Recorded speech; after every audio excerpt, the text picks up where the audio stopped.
Hello and welcome.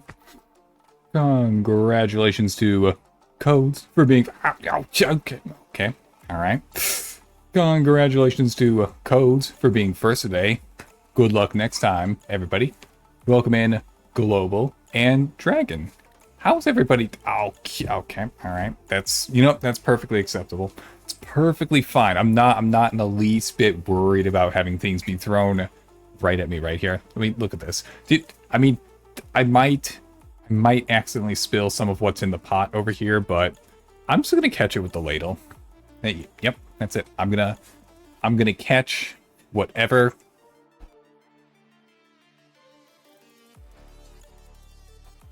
Some background noise here. Okay. How's everybody doing today? We apparently have tons of arson in the chat, which I think is a good. I think that's a good thing. You guys would tell me if that's not a good thing, right? That's yeah. Okay. Yep. We have so many arson in the chat today. It's fantastic. Arson. I'm gonna take that to be yes. It's a good thing. Thank you for that, Global. Now. It's a very tired day. Okay. All right. It's a very tired kind of day. Just vibing, just hanging out. I really didn't have much going on today, which is honestly kind of nice because, I mean, we're about to kick off a solid 6-hour stream. We got a little bit of cooking planned, then we got a little bit of Snowrunner planned, and you know the nice thing about wrapping up stream an hour early, wrapping up at 8 in the evening versus 9 in the evening, it means that I have a chance, just a chance, to actually go to sleep on time. I mean, if I accidentally stay up a little bit later to my normal 10 o'clock, then bing bang boom, nothing too special about that, but we have the possibility to go to sleep on time today. So I'm looking forward to that. Now, you must be wondering what it is that I will be preparing for everybody today, and I'm gonna be straight up honest with you. Shut up, phone. Hold on, I gotta mute this thing. It's going crazy right now. Let me see. Okay, that's better. Sleep is awesome. I'm a fan of sleep, Global, but as somebody who is a particularly light sleeper, it feels like I never get a very good sleep, which isn't so awesome. I'm not going to say that I already realized something that I forgot, but I'm going to see if I can make it work without the thing that I brought. So, yeah, that's, okay. All right. It's all good.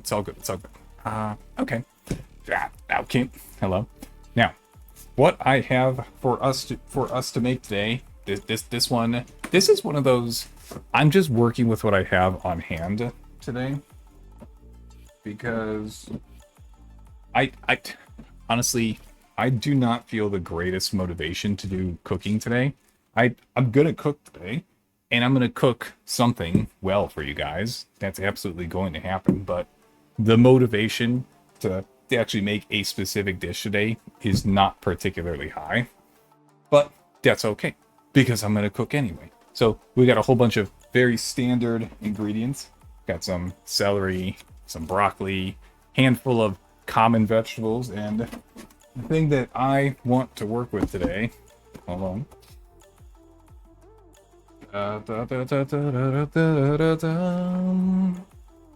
There we go. Look at that. That is the smoked pork butt that I made last week that I'm still working on. This is all that's left of it because I've really been working my way through this to make sure that none of it gets thrown out.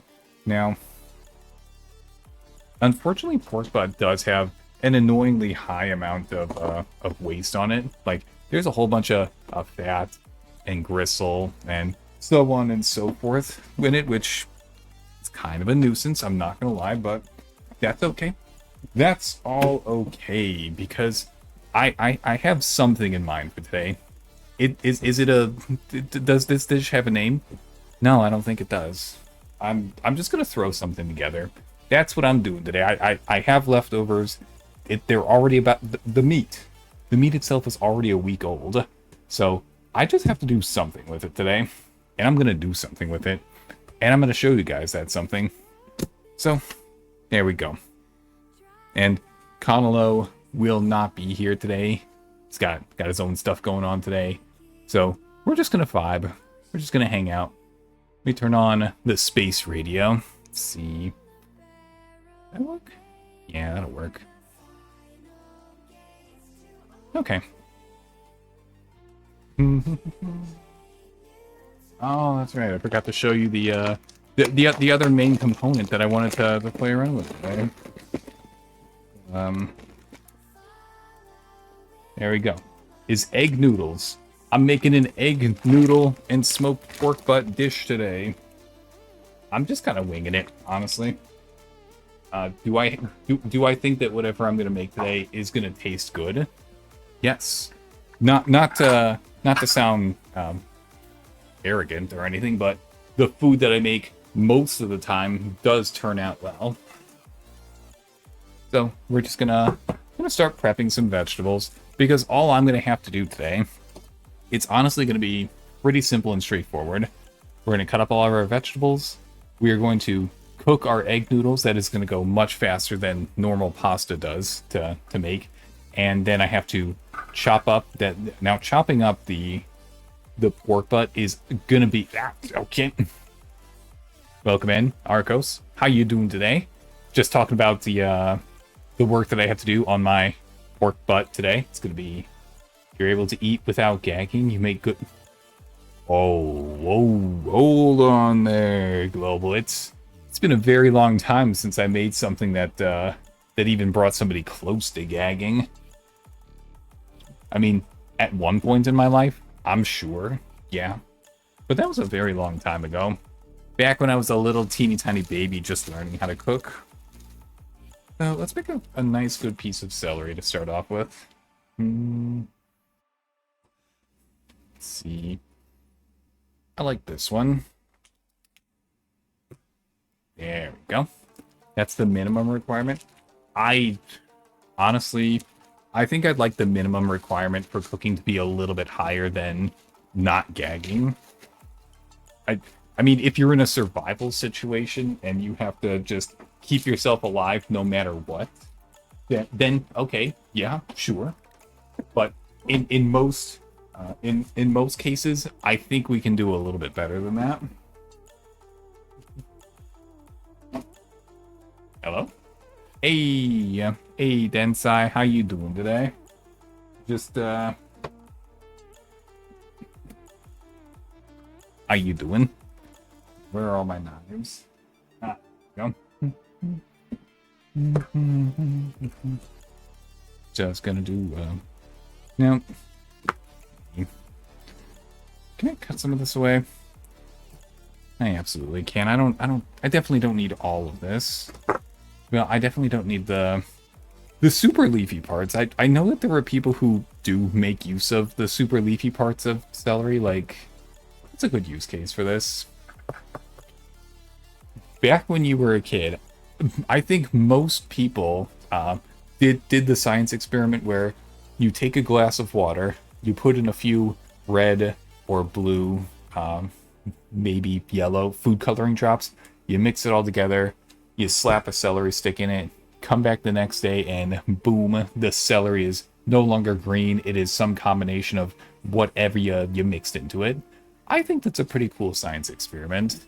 So, and I have seen people just throw the entire celery stalk into the glass of water in that case, because I don't know anyone who's actually gone and eaten the celery after that.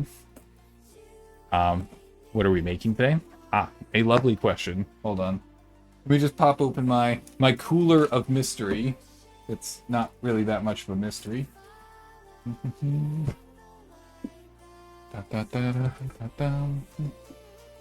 There we go. Okay. What we have today, Tensai. I got some leftover pork butt that I smoked a week ago. I should probably use it up very soon. We got a ton of vegetables. And I've got the egg noodles. I've got something in mind. It's gonna be alright. It's gonna be good. How you doing today?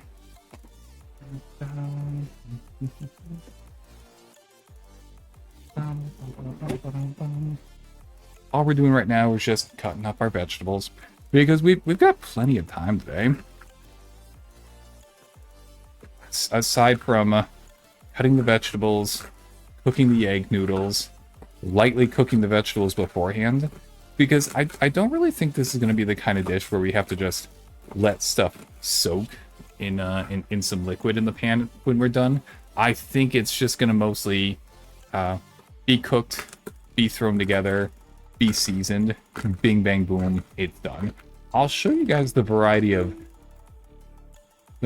things that I have to do seasoning later on. We're not quite there yet, and I don't want to take that. I don't want to. There we go. See, that's the kind of day we're having. Can't even form a simple sentence right now. I've got the AC turned on, which is absolutely helping with the heat that's still in the area. I mean, it's summer. The heat is expected during the summer, but it's okay. I got one of those cooling towels on my neck. I've got the AC going. It's all good. How you doing recently, Tensai? I remember seeing you the other day during Satisfactory. There we go. You see how many pieces I'm cutting this single stalk into? Celery is one of those things where if you don't give it a really good head start, it's just gonna thank you for the hydrate. As soon as I finish cutting this, I will take you up on that for sure.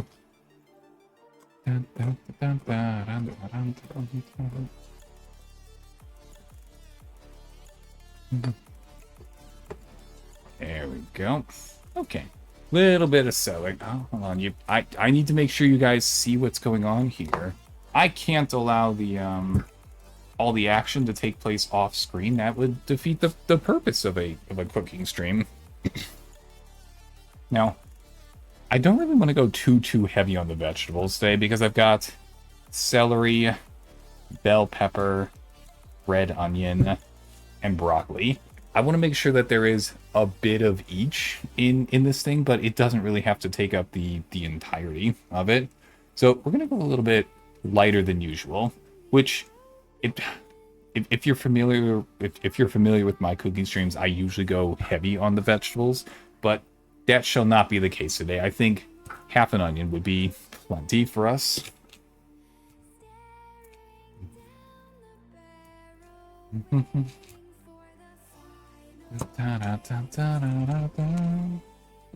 There we go. This little half onion. We're gonna save the other one. I don't have a plan for it today or anything, but you know, can always use half an onion, and I can always use especially half of a red onion because I am absolutely a fan of red onion versus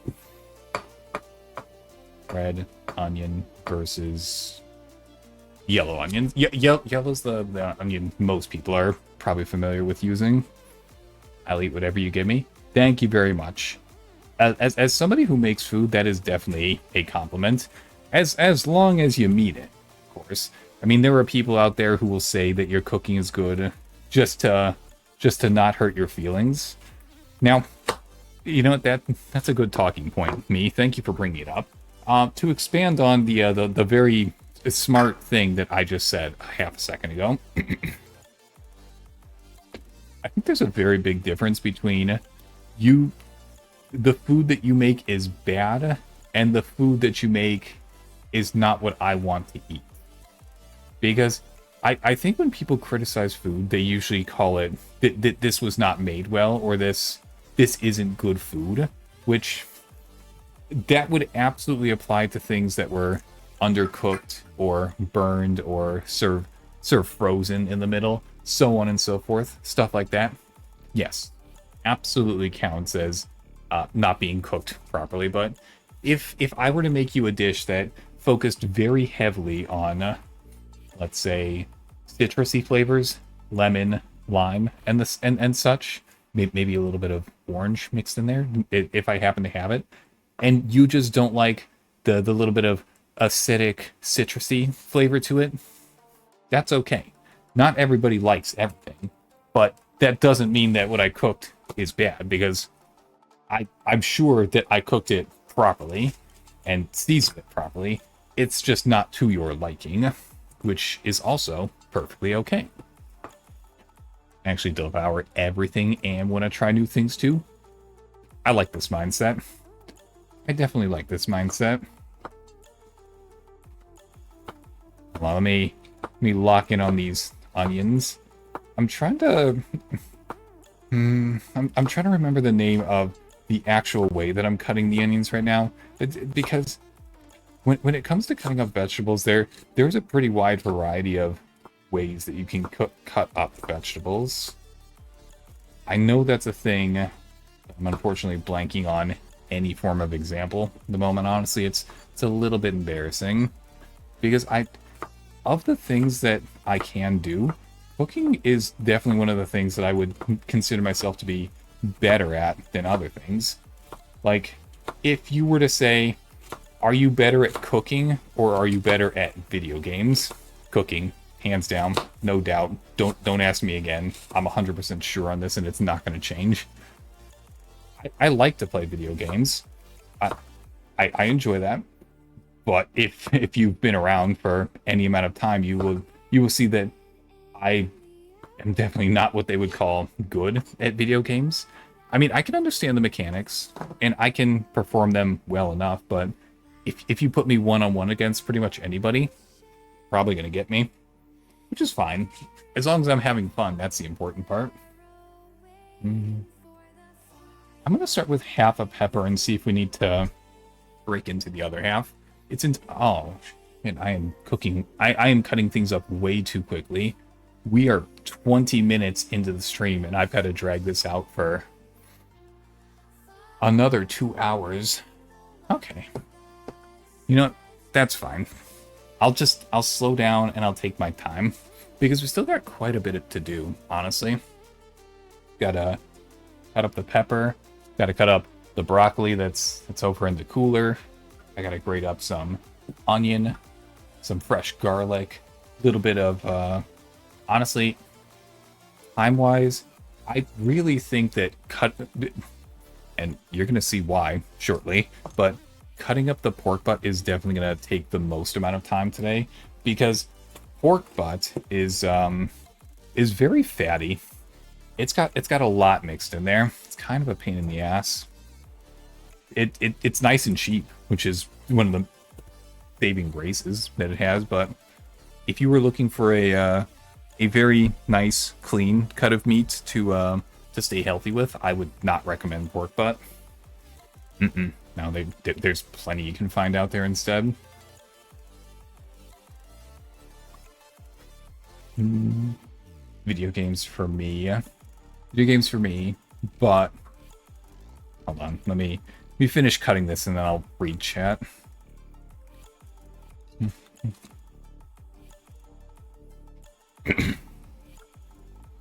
Video games for me by a lot, but I like food and watching how people cook and the mechanics and techniques and sciences of how they do it and why they do it. Well, this is a very good thing, Tensai, because I like talking about cooking. I like talking about food. I like talking about eating. I like all of these things, actually, and I would be happy to talk about why I'm doing what I'm doing here. Now, here's a good example, honestly. Let's see. A little tiny celery piece. Little tiny onion piece. There we go. So this is approximately the size that I am going for right now. And the reason that I'm doing that is because whenever you take a spoonful of what I'm making at the end, ideally, and this is a theoretical kind of thing, I want you to look down at your spoon and see a variety of colors on your spoon. I want you to go, wow, I can't believe there are so many different colored things in this one spoonful of this thing that Icarus made. This is so colorful. It makes me happy to want to try and eat it, which is why I'm trying to get my stuff to cut and be roughly the same size. Just increase the chances of that happening. And things like the peppers, those are probably going to be a little bit bigger than anything else. But I'm perfectly okay with that because as we cook the peppers in the pan, they're definitely going to, well, what's the right term for it? Become less rigid, a little bit more floppy. So being able to kind of wrap them around, get them on the spoon, still very doable. It's a smart use for different colors. Yes. Visuals are honestly a pretty important part of cooking, because if I were to serve you something that looks like dog food but tastes like the best seafood that you've had in your entire life, you would probably be a little bit conflicted about it.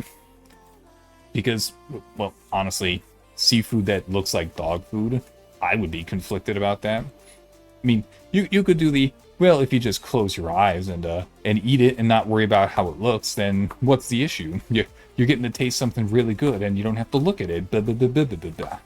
Which, okay, you're right. That is a true statement, but I want somebody to look at the food that I'm making and to be like, oh, wow, that looks really tasty. I hope that it comes out as good as it looks. Which is why I have roughly the same amount of each kind of vegetable so far. Now, this one's going to take a hot second to do. Let me just pop open the broccoli, knock out a few stalks, see if I can. There we go, hold on. Hold, please. There we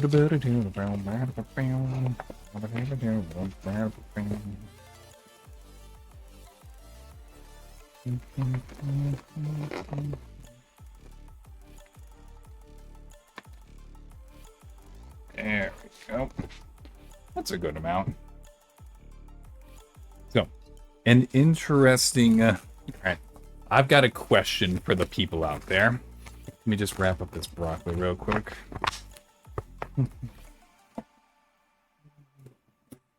Alright, so when it comes to broccoli, there you go. You may love it, you may hate it. I'm definitely on the love side with broccoli, but when it comes to broccoli, are you more a fan of the florets that are right up here on top, the tree-looking part, or are you a fan of these stems down here? And stem is not the right word for it, but the not floret part. Personally, the florets can soak up a ton of flavor, be nice and soft, a really good experience. But I like my food to have a little bit of bite to it. So the stalks doesn't sound quite right either when you're talking about broccoli. But this is my preferred part, which is why I'm gonna mix in both the florets and the stalks into this.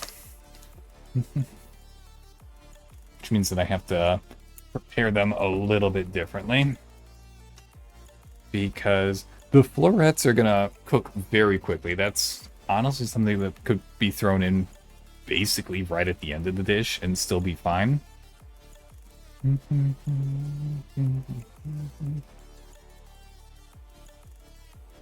see. Just gonna carefully cut away the parts that we need. There we go.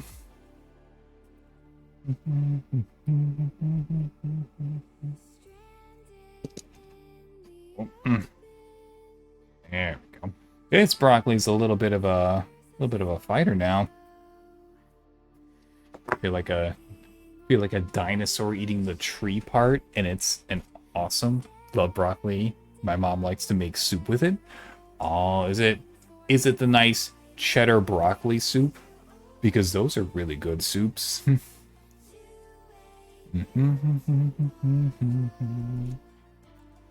Now, in terms of florets, I'm trying to go for something somewhere in this size. What? Oh my goodness! Here we are. We're having a very nice conversation about broccoli, and there we go.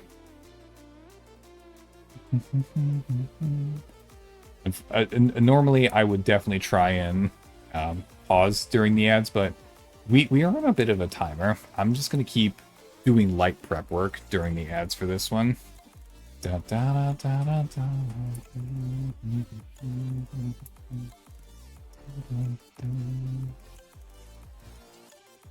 Boom, boom, boom, boom, boom.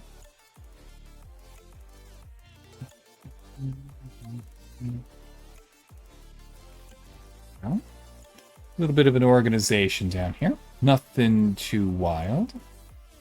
Da, da, da, da, da, da.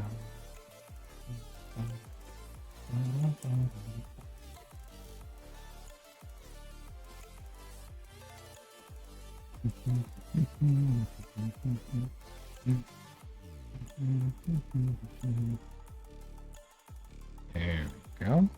Nice little pile.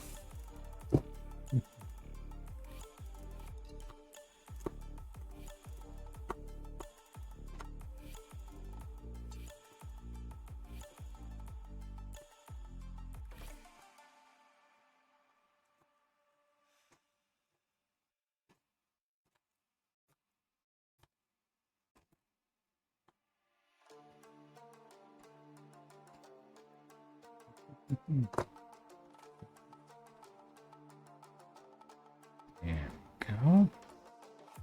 Now I'm okay. You know, I'll save my I'll save my thoughts for more past the ad break.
Hey, welcome back from ad jail, everybody. Don't worry, you didn't miss too much. I just kind of locked in on the broccoli and was just pulling them apart a little bit. Let's see. It was similar to the cheddar broccoli soup. Honestly, I can't really think of too many other kinds of soup besides cheddar broccoli that make use of broccoli. You might see them every once in a while in a chicken noodle soup, but that feels pretty rare. Beef stew doesn't seem right either, because I think it would just get mixed in and dissolve into whatever you put it there. Is that induction any good? I'm happy with it. I am happy with this. Pardon me, I'm happy with this little cooktop here, Codes. Honestly, several months ago during the very first cooking stream I did not realize that none of the pans that I owned prior to this were induction capable, which means that the entire plan that I had to make chili during that first stream just didn't really work out.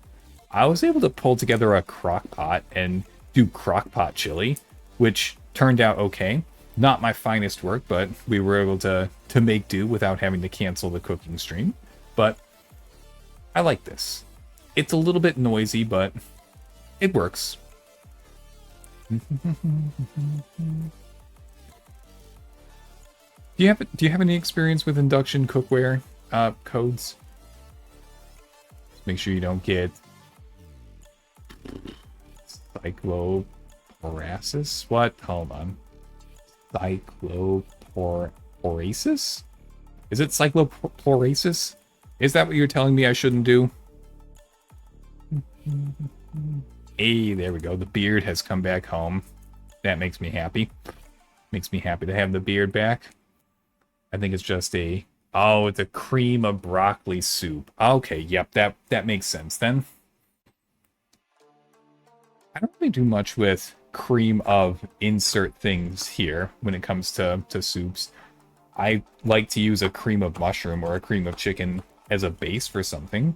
Like, how many of you still make casseroles nowadays? It feels like casseroles just don't really happen that much anymore because people just don't want to eat casseroles. But I like making a casserole every once in a while.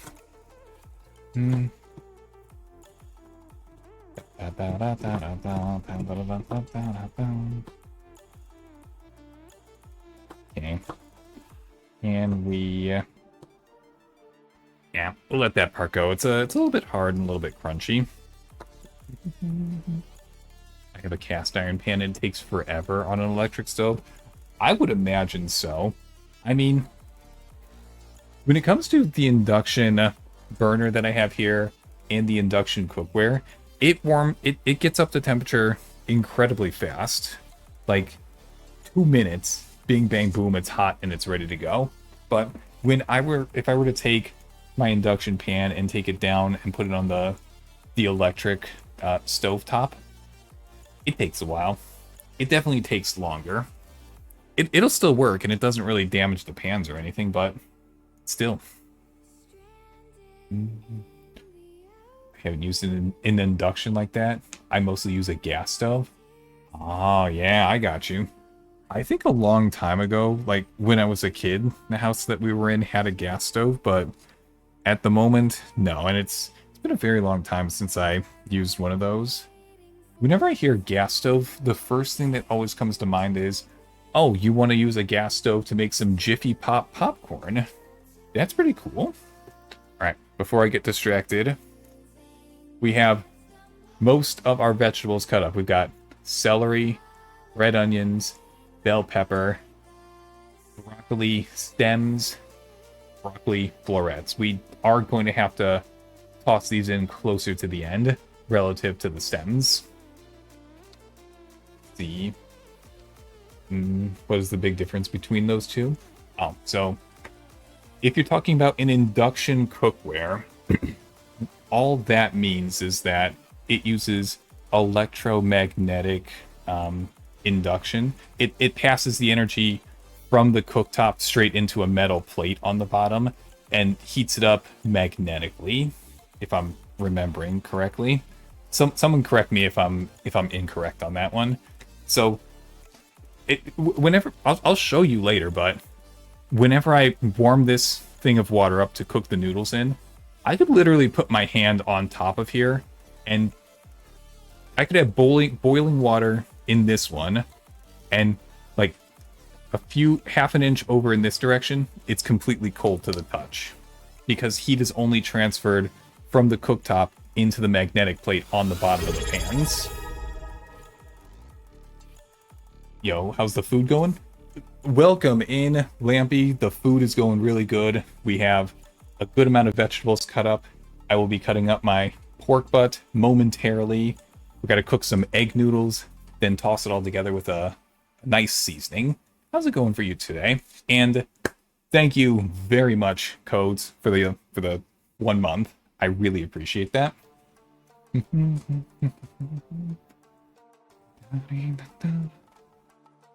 We don't need these right now. There we go. Is there going to be any spice in your food? You know, now that we have the vegetables cut up, I think I think I'm okay to show you guys the seasoning that I have planned for us today. It's a pretty complicated one. I'm not gonna lie. It's got a lot of stuff going on, but I think it's gonna work pretty well together. We just Pull out my cooler of seasonings. Also, things are, well, just chilling until work picks up.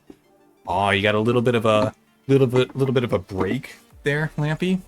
That's pretty nice, I'm not gonna lie. It's been a while since it was easy at work for me. It's gonna come though. We're almost past the busy times. All right, so starting off, seasonings that I have today are sesame oil, a little bit of spicy chili crisps, got some soy sauce, a little bit of mirin, a nice teriyaki stir fry sauce, and a bit of honey. I'm trying to go for a sweet teriyaki kind of flavor because that's what I want to do. I'm trying to do something that is not particularly spicy, but does have a lot of the flavors that I enjoy cooking with. I don't have any dry rubs prepared today, though. It's just going to be this sauce that I kind of toss everything in. So it's not going to quite be a stir fry at the end. Because I don't have any egg. I don't have any dry seasonings, but... Oh, and of course, ginger and fresh garlic that I got to grate up in a moment. See. So the heat... That is cool. The heat doesn't go that far from the main spot. Well, okay. So, if I were to take in a regular shaped pan that is an induction pan, tensai, like something like a U shape, where it's just like, shoot, and I were to put that on top of here, I could put my hand in the middle of the U right here, and it would not be hot to the touch, because the heating only goes through the induction surface into the induction plating that's on the bottom of the pan. I mean, if you move the pan, it's going to be warm in that spot, but it'll cool down very quickly.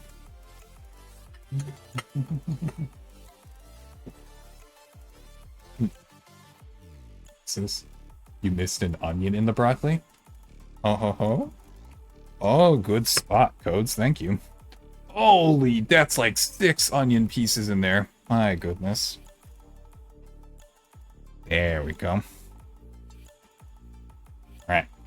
Now, I'm just going to leave that... there for a second. Because next up, we're going to do the garlic and the onion. Been eating one of those for a while. Looks like it's going to be a flavorful dish. I hope it's going to be a flavorful dish, Lampy. Are you big on cooking, Lampy? Because I'm always up for talking about I'm always up for talking about food and cooking with people.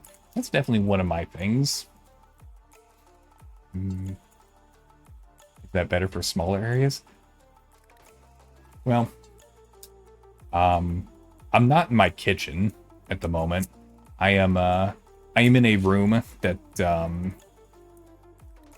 I'm just in a different room right now, Tensai.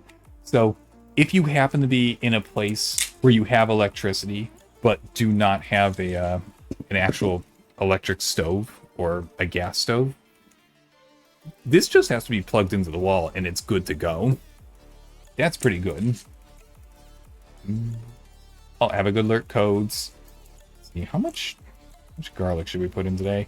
The last time that I remember playing with garlic, I definitely overdid it a bit, so we're just going to go for 2 cloves today. I'm going to make them bigger cloves, but it's only going to be 2 today. These off to the side. Put my trash bowl off to the side.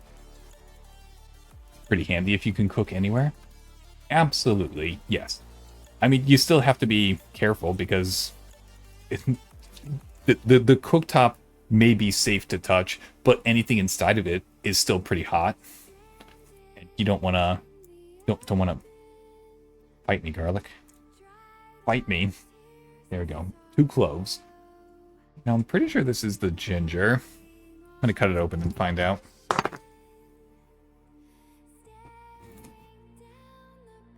Yep, that's definitely ginger. And I'm only going to work with a piece of ginger about this big. Now, hold please, because I have to peel the ginger.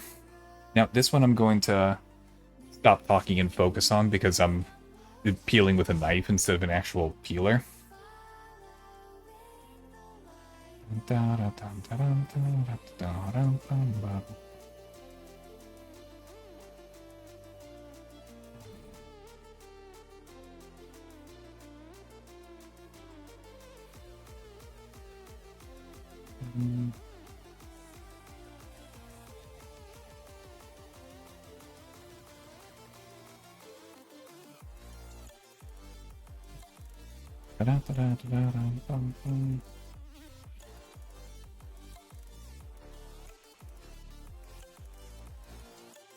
There we go. That's a nice piece of ginger right there. It's an easy peasy to peel.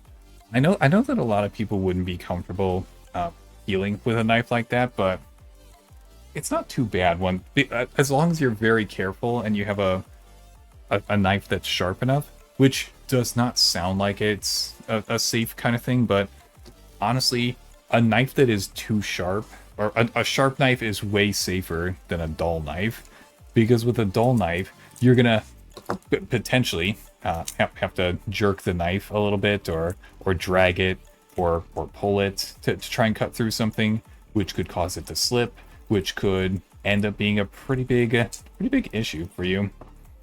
So that's why you got to keep your knives sharp, so that they have a nice, smooth, clean cut. There we go. Sadly, the only cooking knowledge that I have is how to cook burgers and to never let Gordon Ramsay near a grilled cheese. Oh, so, I see.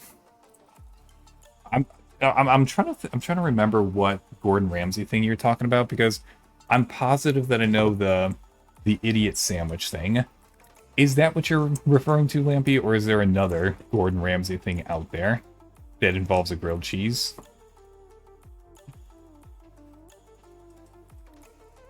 I'll just move my trash doobop out of the way. And you guys can be the leftover pepper and onion right now. You guys, yeah, that's right. You guys are vegetables right now. I think you guys want to be the vegetables, because vegetables are generally pretty healthy.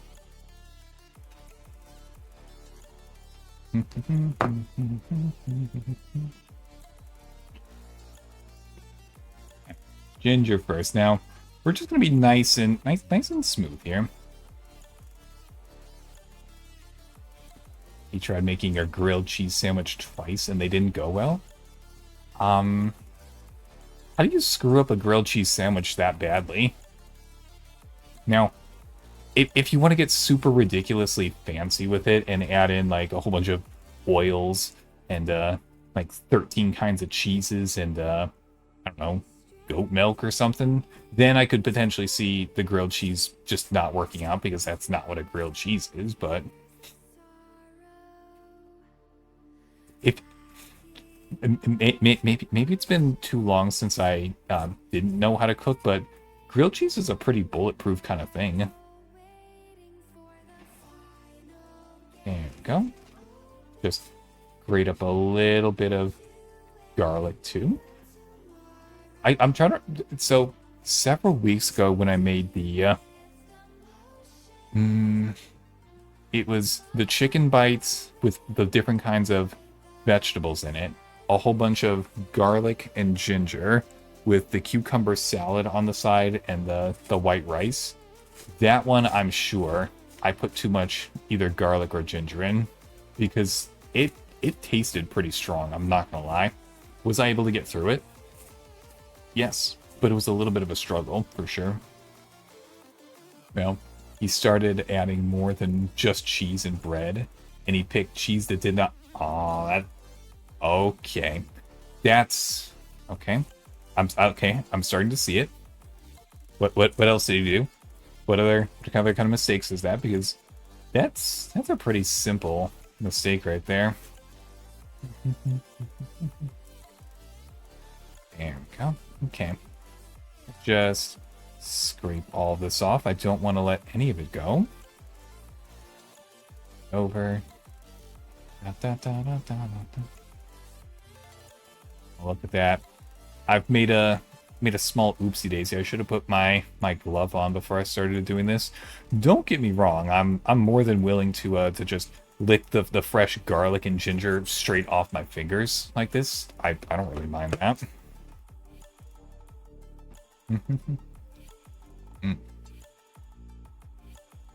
Okay, maybe I do mind that a little bit. That was a touch stronger than I anticipated.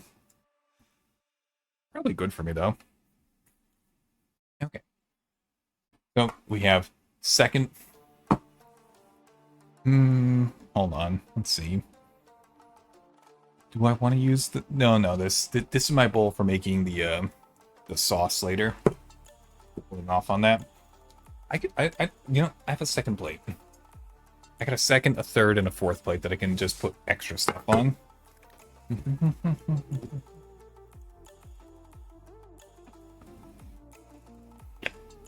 Now, because ginger and garlic, the longer you cook them, I think the less flavor comes through in your dish.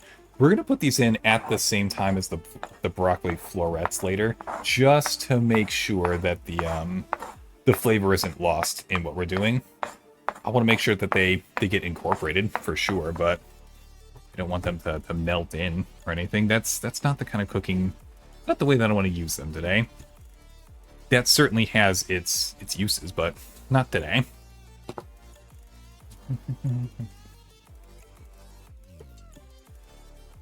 There we go. We got some of that. Got some of that. What else do we have to cut up? Oh, stupid neck towel keeps falling off. It's supposed to be keeping me cool, but I must be leaning in a funny way that it just keeps sliding off my right shoulder? Dun, dun, dun, dun, bum, bum, bum, bum. Let's see.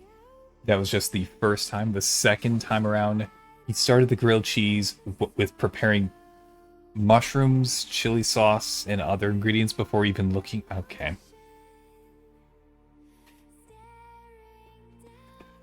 I can understand.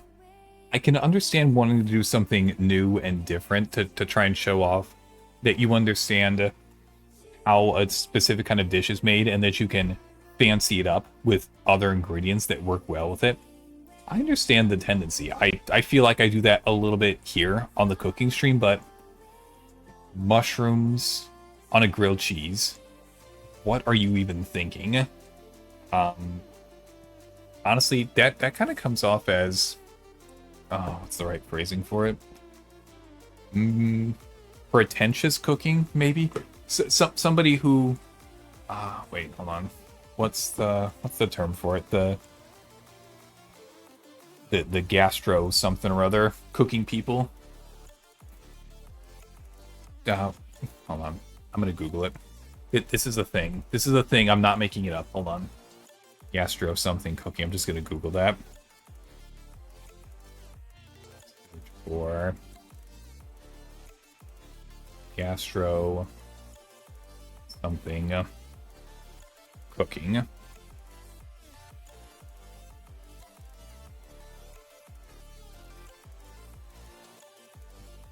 Gastronomy. That's what I was talking about.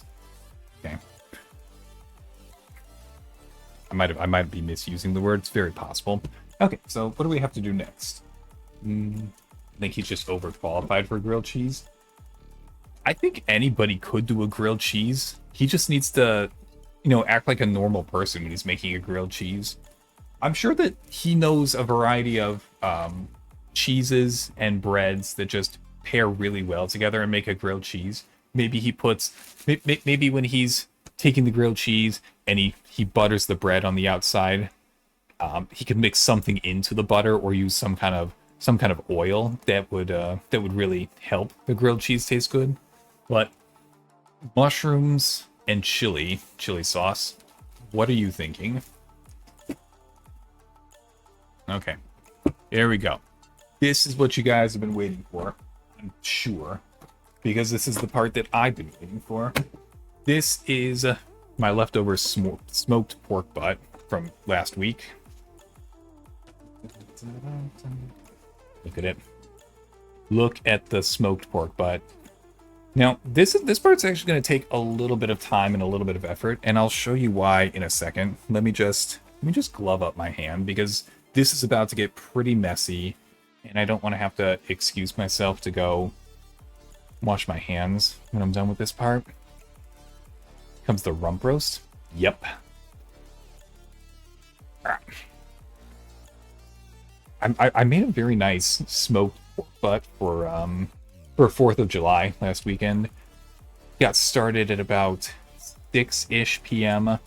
on a Saturday, and was ready way the hell at like 8 a.m. the next day. It was a nice 14-hour smoke. All right, here we go. This is the interesting part. Make sure it's in the frame so you guys can see it. Are we going to use a little tiny knife for this? No.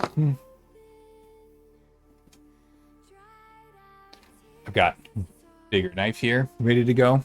So let's just go ahead and cut this in half and see what we're working with. There we go. One clean cut. Oh, ho, ho. Look at that cross section right there. There is going to be much less work than I thought we were going to have to deal with. And out of curiosity on the other side, yep, there we go. This must have been closer to the end, because I made some smoked pork butt barbecue sandwiches the other day, and I had to throw away roughly a fifth of it, maybe upwards of a quarter, just to get enough usable meat out of it, because there was so much. Like, if you were to look at the cross section of the other one, you could see that there were just lines of fat that kept going and spreading out inside of it, and they went all the way along the entire length of it too. It wasn't just right here at the surface. That's one of my few gripes about working with pork butt. Now, out of curiosity, let's just cut a nice slice and see how it's looking. Take a quick look at that. That's pretty good looking. Not gonna lie. Clean it up a little tiny bit, minimize the amount of fat that goes into this. But for the most part, it looks really good. I was thinking we're gonna have to really cut this up into ground meat, basically. But with this, we could have this be way closer to just chunks of meat. And I think the chunks of meat are gonna fit a little bit better.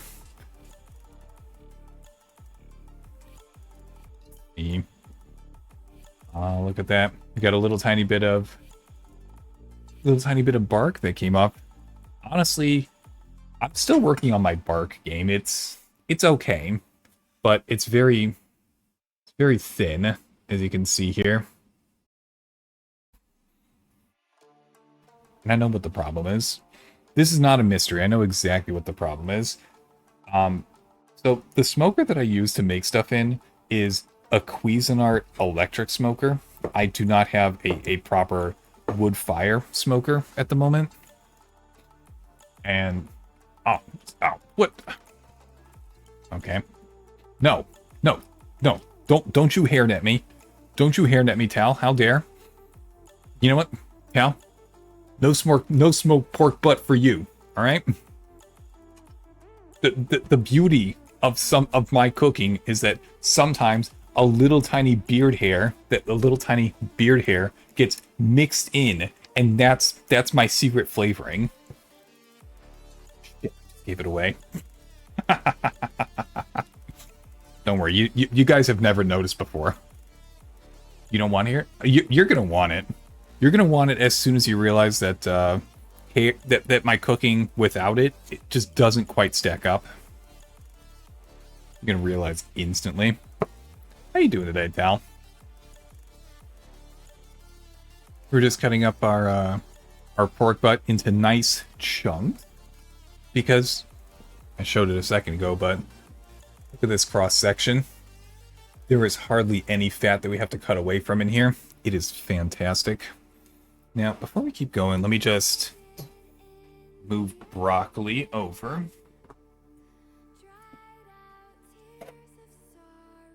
pull out a third plate because, well, my cutting space is a little bit limited. And we're just going to keep cutting up until we have enough on the plate. Ideally, I want the broccoli, the broccoli florets on this other plate and the broccoli stems that are on this plate to be the focus today. I have a bunch of other vegetables in there to make it more balanced. But today is about pork and broccoli. That's what I'm trying to do. How you doing, Tal? Alright. See, we're gonna have to work with each piece individually, see how much we need to cut away from it. Because there's definitely gonna be yep, there we go. So this entire lower section can just be cut away. Doesn't look like too much, but I can all but guarantee that if you bite into this, you're gonna realize exactly what you just bit into, and you're not gonna have a great time with it. But that just comes with pork butt. It's just part of the game. Take what we can away from it. Get what we can off of it. Don't worry about the rest. We're not trying to be wasteful or anything, but it's pork butt. That's all. Now with this, I should be able to cut it a little tiny bit thinner. There we go. Because I do want the pork butt to be able to soak in a bit of the flavors that I showed off earlier. There we go. And actually, I'm bringing these back. I'm bringing these back so that I can cut them up a little bit more.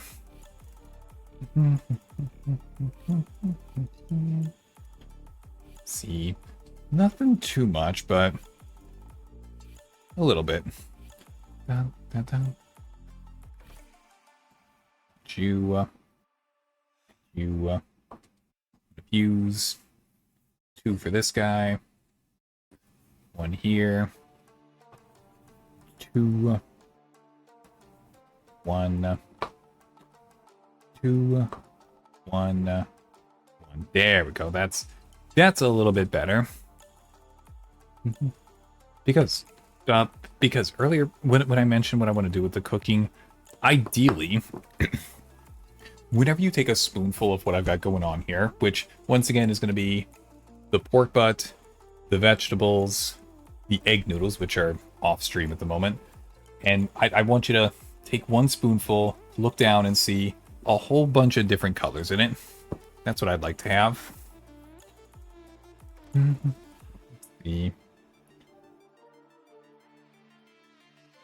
To let that go.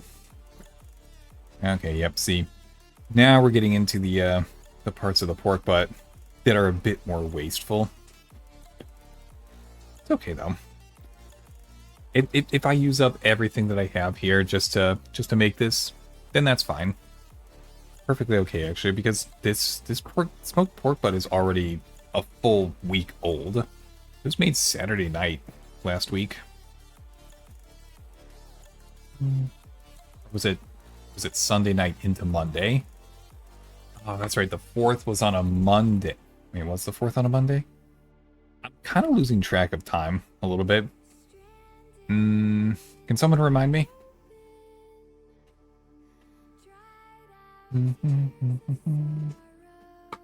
Take that gross little fat pit off. Ah, there we go. I've reclaimed my beard. Take that, you scoundrels.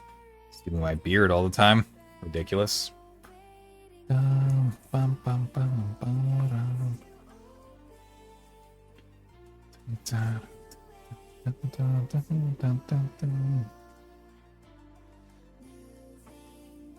little bit of fat on here is honestly not too bad. Let's see, is any of this usable? It's feeling pretty fatty through the glove. Maybe. Okay, there's definitely some in there. Now this part we're just gonna have to kind of peel it away by feel. It's gonna come out a little bit funny, but it beats throwing the entire thing away. See, that's a whole bunch of fat that I do not want in here. That's mostly meat. That's mostly fat that I pulled away. Don't need it. The feeling. Make a cut. Cut away the little, pull off the little tiny bit. That's usable. This part feels almost all fat. I'm just gonna let that part go. Oh, I do have a few random bits and pieces over here that I might be able to make use of. But for right now, let's work with what we got here.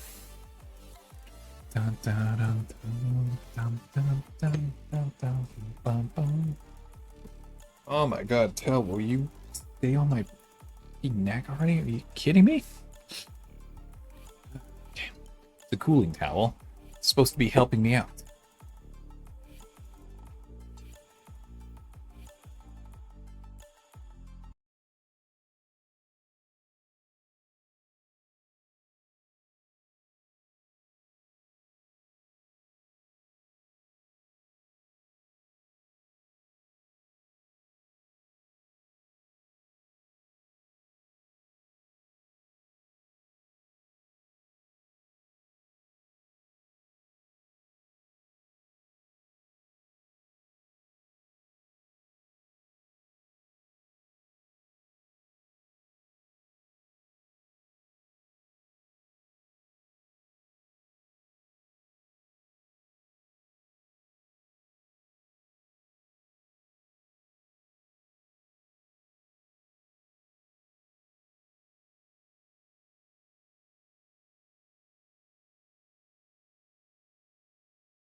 We're definitely going to have enough with this last chunk that I've already cut away.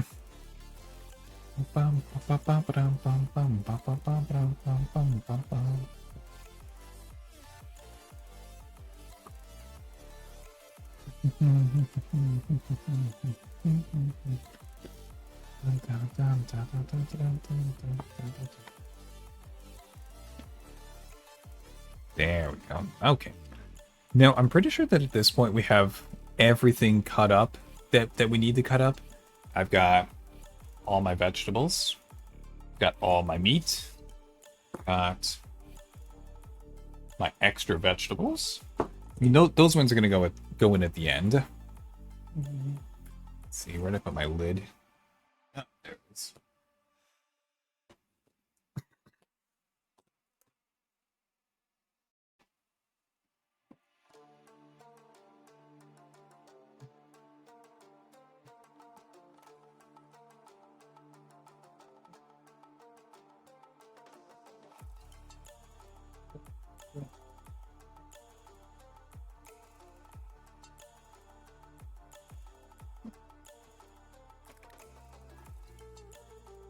There we go. I think we're done with the glove. I think I can take it off safely at this point. Alright, let's see. I'm gonna make a little bit of room on my workspace here, because now we have to pull out the pot for making the whatchamacallit, the egg noodles. We're up to that part next. We're moving along at a pretty good pace, I'm not gonna lie. So, hold on, let me just rearrange. You guys are still gonna be the red onion and the pepper, though. And you know what? I'm doubling up. You guys get to be the garlic and the ginger, too. There you go. You guys must be happy to be the vegetables. I can only imagine. Let's see.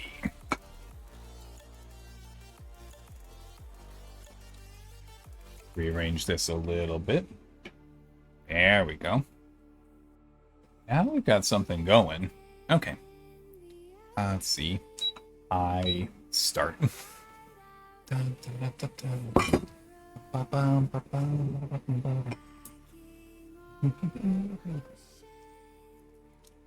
See. I'm just gonna eyeball the amount of egg noodles we need. I'm not 100% sure exactly how much we need, but we'll figure it out.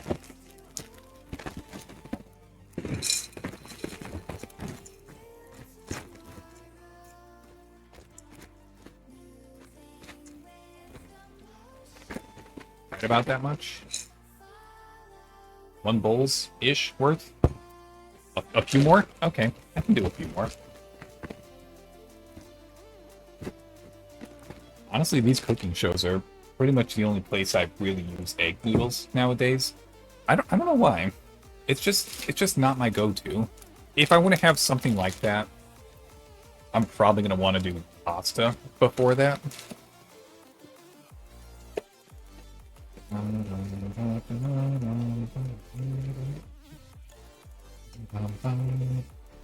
You extra. See, I'm really bad about portioning out pasta. If I don't use a proper measuring cup, or I don't really weigh things, but if I don't say I'm only gonna make enough pasta to fill up this container that's like this-ish big, then I'm gonna way overdo it, end up eating too much pasta, and not exactly regret it, but I'm definitely gonna feel it later. I used to be able to eat pasta so much better that, honestly, I used to be able to eat so much better than I do nowadays. And I'm gonna clarify. I'm gonna clarify what I mean when I say I could eat much better. I am not at all saying that I used to eat healthier than I do. That I did not used to eat healthier. No. I used to be able to eat much bigger portions and not feel bad about it. But, you know, that was like 10 to 15 years ago when I was younger. Of course I could handle big portions like that. Damn kid. Burn it off as fast as I'm eating it. It's ridiculous. Meep to you too, Moabi. How you doing today? Oh, see? There we go. Now that I finally have one of these ready. There we go. These are what I've been having for a while now. I just like to have a ginger chew a day. I don't know if it's actually something that helps you out with like digestion, or ginger is definitely one of those things where they say you're better off eating it than not eating it. I don't know. I like it, so I'm going to. Oh, that was onion juice. Off on the side here where I had the red onion a moment ago, there was a little white drop of something on the table, and I'm like, oh hey, I'll just wipe that up and put it in my mouth, because you know that's a normal thing to do. And that was just straight up onion juice. I don't regret it. I do not regret it. It was not particularly bad. So I'm good. I just got home and had a sandwich. What kind of sandwich was it? Wait, no. Let me guess. Okay, so You came home, Moabi, and the sandwich that you had composed of lettuce, tomatoes, you put sweet pickles on it, and you had deli ham. Condiment wise, you went for the yellow mustard and a small spread of mayonnaise on it first. Did I nail it? Is that the sandwich that you happen to have? Please tell me that I nailed it. That'd be so cool.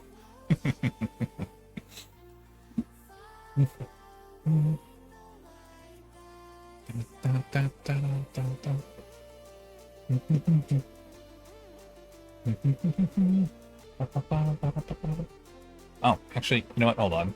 Going back a second, I'm gonna rotate this in place. So we were talking about the induction cooktop earlier, and the water inside of this pan is definitely heating up. It is definitely going to be hot pretty soon, but there is a 1 inch gap between the bottom of the pan here and where my finger is, and there we go. Touch, touch, touch. Does not feel warm. I mean, as I move my finger closer to that, it's definitely going to start to feel a little bit warm because, you know, there's warm stuff happening there, but somewhat close.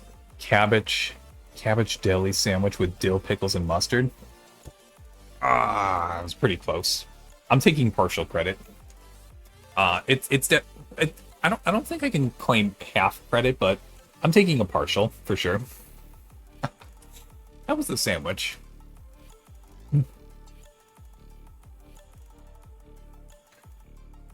It was a good sandwich. I'm happy to hear that.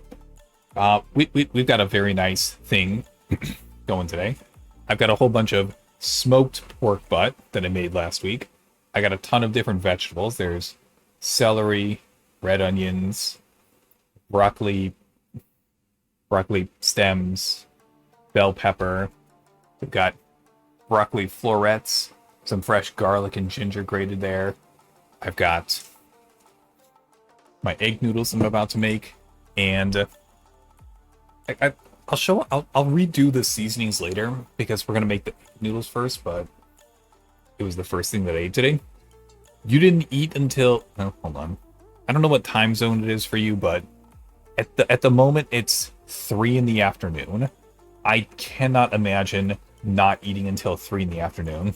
That is insane. You okay? I mean, I assume it's just you had a really busy day. Just didn't have time for it up until now. I have a little bit more of this onion juice, actually. Alright, so we're gonna have to be a little bit careful with these egg noodles. In my professional experience, egg noodles cook way faster than pasta, and you can overcook them much more easily. It's honestly kind of ridiculous. Now, what I'm going to do is I'm going to bring this up to a boil, and I'm going to kill the heat, and I'm going to toss the egg noodles into the water that was boiling a second ago, and I'm just going to let them cook like that so that they're not on a rolling boil or anything. And I said rolling boil, not rolling boil. There you go. Did you catch that? Good? Excellent. Okay.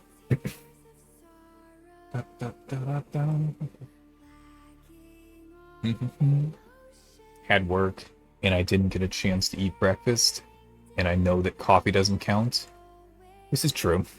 I'm happy to hear that you're aware that coffee does not count as breakfast. It's something that you can have with your breakfast. That's absolutely fine. I'm gonna eat this red onion piece while I have the ginger chew in my mouth. It's an interesting flavor.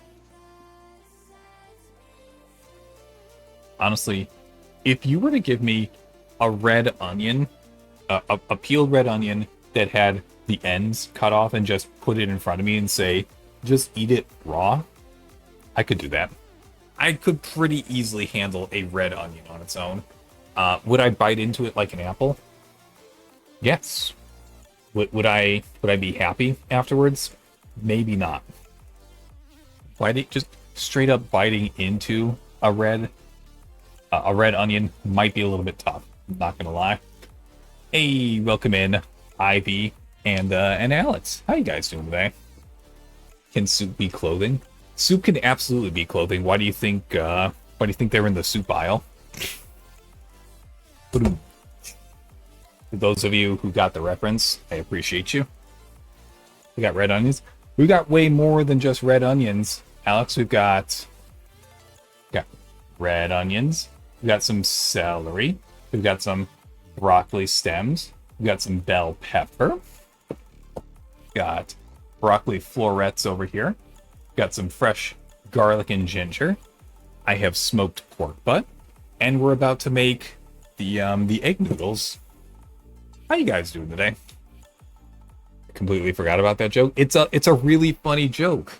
It's really dumb, stupid, and nonsensical. Yeah, not nonsensical words, but I find it really funny.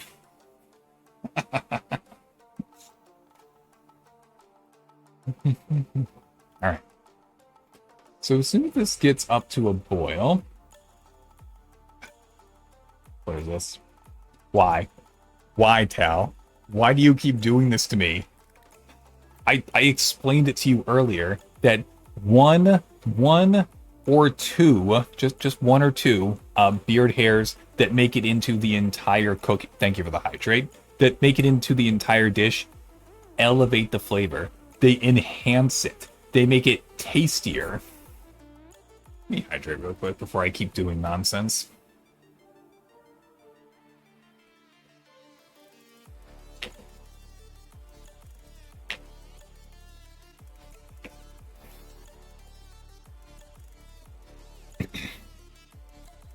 Alright, so on the topic of beard hair and food, yes, I do have a tangent for this one, as ridiculous as it sounds. So, I do a lot of cooking for myself. I do a lot of cooking that I don't do on stream because, well, I gotta eat all the time. Okay, let's turn that off. I'm gonna toss these in.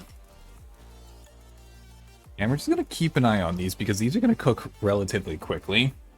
So, as a bearded individual in real life, it's not just on the model here. No, I have a real life beard as well.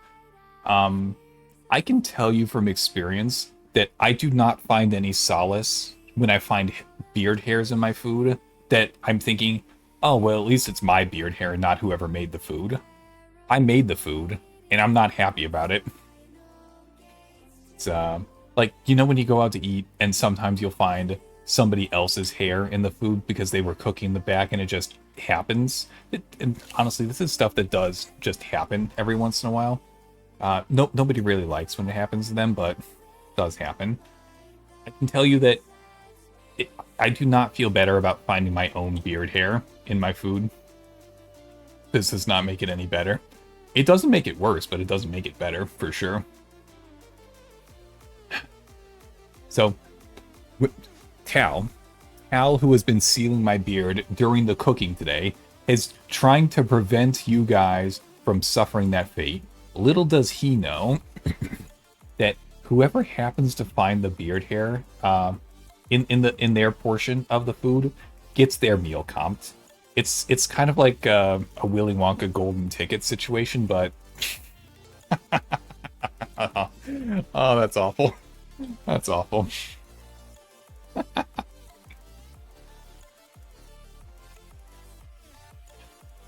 There we go. Still thinking about it. Still thinking about how dumb that is. There we go. We're just gonna have young Charlie sitting at the table with Grandpa Joe, and he goes and this is why my hair is bright colored so that we can see it. Oh yeah. It's like, oh shit, who does this neon green piece of hair belong to? Oh, well, I have a pretty good idea who it happens to belong to. It is red. Well, who does this fire truck in red hair belong to? There we go. There we go. I corrected it. It's all good now. All right. So I think what I'm doing with the egg noodles here is going to work. Because the last time that I tried making egg noodles, I just left the heat on and let the water keep boiling with them in there like I would any other kind of pasta. But right now, right now the heat is off. It is just sitting in hot water. And that's because I want to leave the egg noodles a little bit underdone, actually. And the reason that I'm going to do that is because when I toss them into the pan with all the other stuff in a bit, I don't want them to mush out. That would be not very good. So we're just going to keep stirring them, chuck on them in a moment. Dun, dun, dun, dun, dun, dun. Yeah, I can feel it through the chopsticks. That's definitely not quite there yet. But it might be close enough that we could take it out, potentially. Yep, the only prep cool. Wait, the only prep cool? Wow. There. I'm kind of wondering what this is going to end up looking like.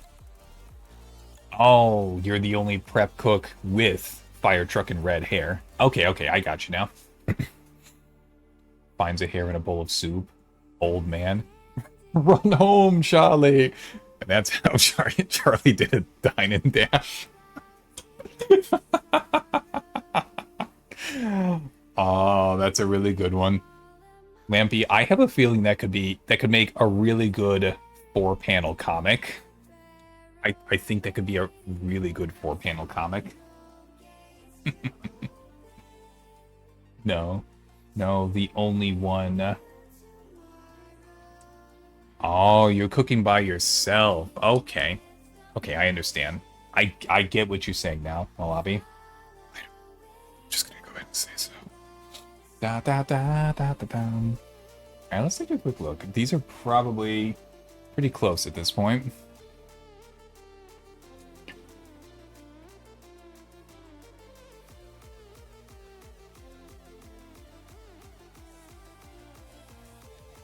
I'm really bad about food that's too hot temperature-wise. I can handle spicy stuff standing on my head, but if it is like too hot, just came out of the pan, I will burn my mouth. I got a little bit of a sensitive mouth to eat. What do you want from me? Okay. Let's scoop those out. We're gonna need this cooking surface for something else.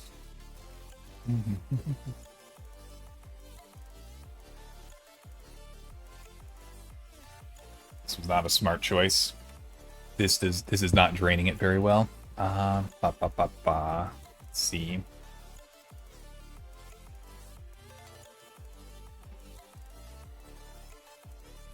Yeah, we'll figure it out. There's going to be some extra water, but we can just pour it off when we're done. Pour it right back into the bowl. That's fine.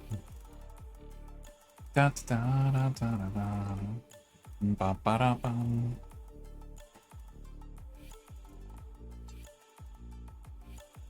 Yeah, I think it would be an interesting idea, personally.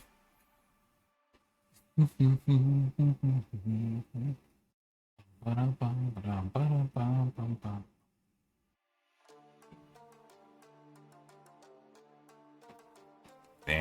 go.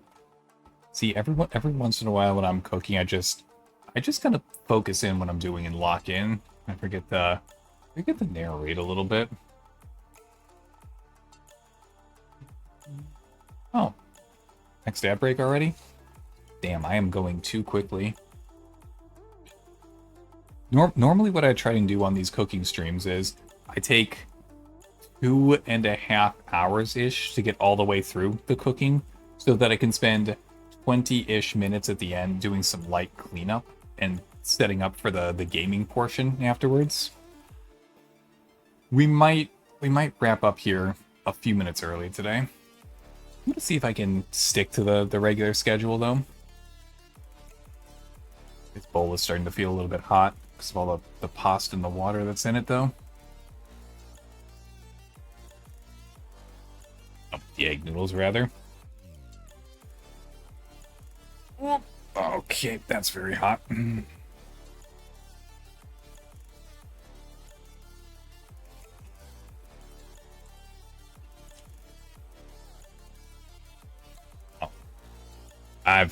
Hold on, I'm making this more difficult than I need to be. Let's just... This is dumb. This is... Oh, ad break. Okay.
I'll be right back.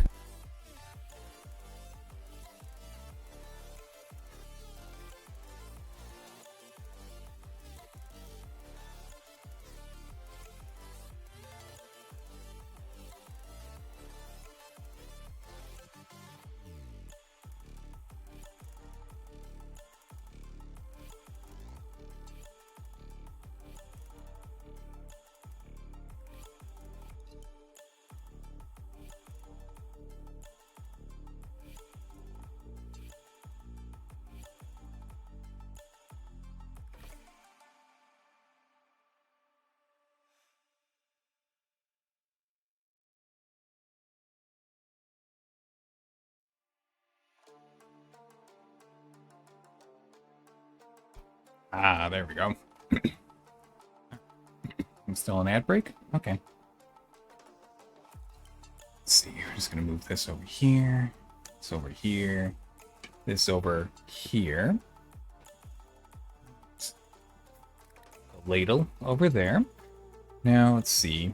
I'm gonna have to move something in a second just to make because I want to show you guys the mix. This over. This over. Move this off to the side. Hey, welcome back from ad jail, everybody. We got all of our egg noodles out of the water. Alright. Here is one of the parts that I am excited about. Making my seasoning. I showed off pretty much all the things that I want to mix into this, but I'm gonna go ahead and do it again.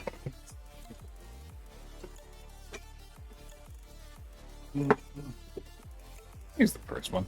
So what we're gonna have today is we're gonna have a nice teriyaki stir-fry base. That is what I want to have my starting point be.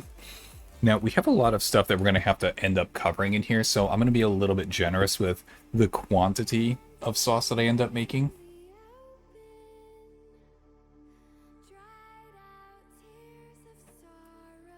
There we go. That's a good starting point.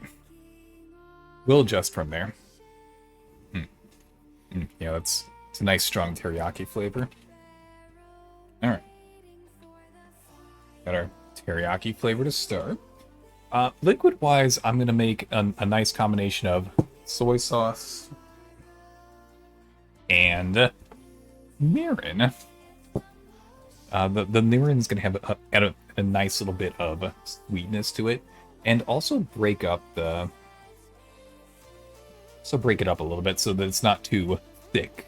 I really wanted this to be able to spread around into what I'm cooking here. Soy sauce is a little bit redundant with the teriyaki glaze, but I'm gonna mix them in anyway. All right, now, this is one that I've been trying to play around with a little bit more recently. Just sesame oil. Because, all right, I got a story time. I have a relevant story time. So several years ago, when I was going into the office for work, it's been a long time since they had me start doing just working from home. Probably since early 2020, I had to put a number on it. But one of the last things that I did in the office was there's a ramen place near where my office used to be. I don't work there anymore, but there was a nice ramen place, and what I did was I went into this nice ramen place and I ordered some ramen because I was down at the office. I had to return a few things, bing bang boom, whatever. Point being that I was in the area. I wanted to try some ramen. The ramen that I ended up getting was either a miso base that had pork slices in it, maybe chashu. You know what? That was probably it. It was probably miso based chashu ramen. Now, I thought the ramen was good. I don't think it was anything too crazy or super extraordinary, but I thought that it was good. And they had little itty bitty teeny tiny cups of something that you could put onto your ramen, and they were pretty insistent about only taking one itty bitty teeny tiny cup per bowl of ramen. And it took me a very long time to realize that the seasoning that they had in the little tiny teeny tiny baby cups was sesame oil based. Because when I first opened and smelled this, when I bought it a few weeks ago, I thought, I know exactly what this is. I've had this before, for sure.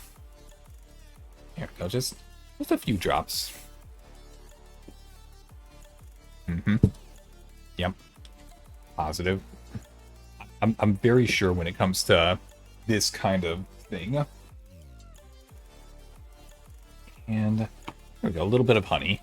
We didn't get enough sweetness with the mirin, so we're gonna bump it up a touch with the honey.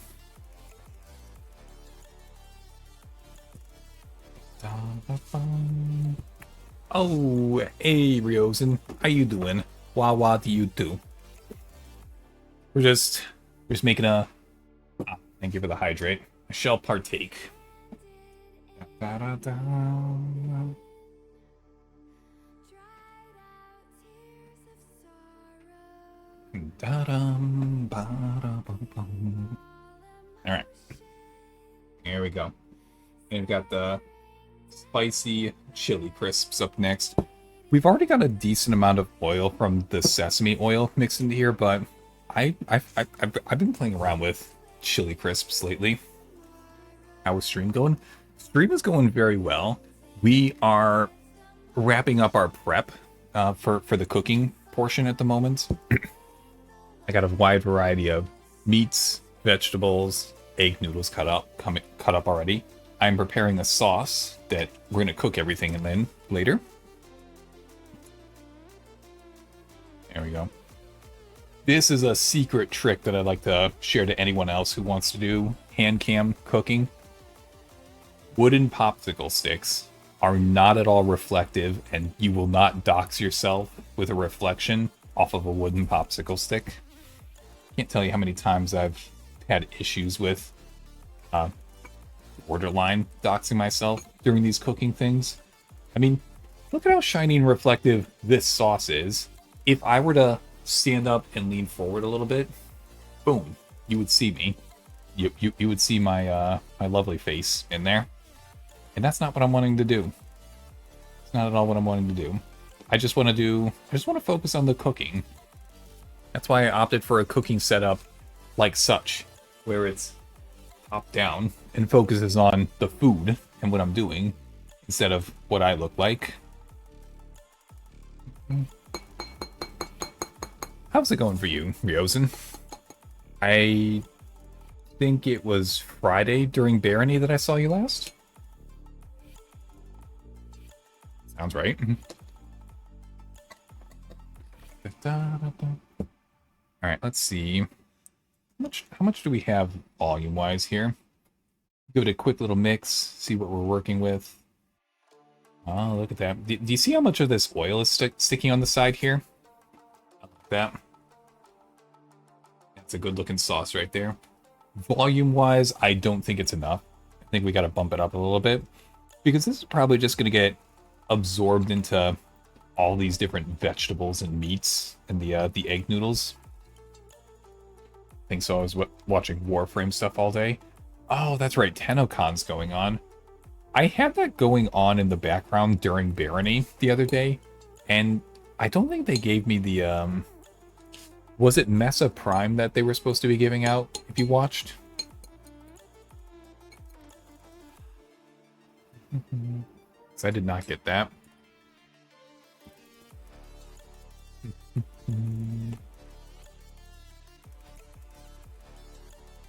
There we go. Just gonna add a little bit more soy, a little bit more mirin, and a little bit more teriyaki glaze. Oh, that was at the last part yesterday. I see. They were giving out different things at different portion of TennoCon. Okay, that explains it then. Okay, then I missed that.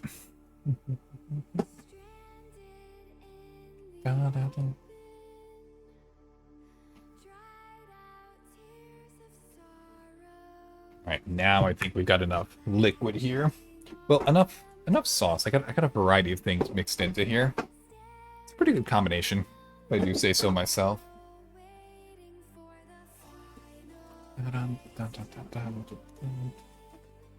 There were multiple drops. They're pretty good, but you could get everything later. Oh, okay, gotcha. It's been a very long time since I played Warframe. Whether I played Warframe or Warframe on stream, at least 3 months.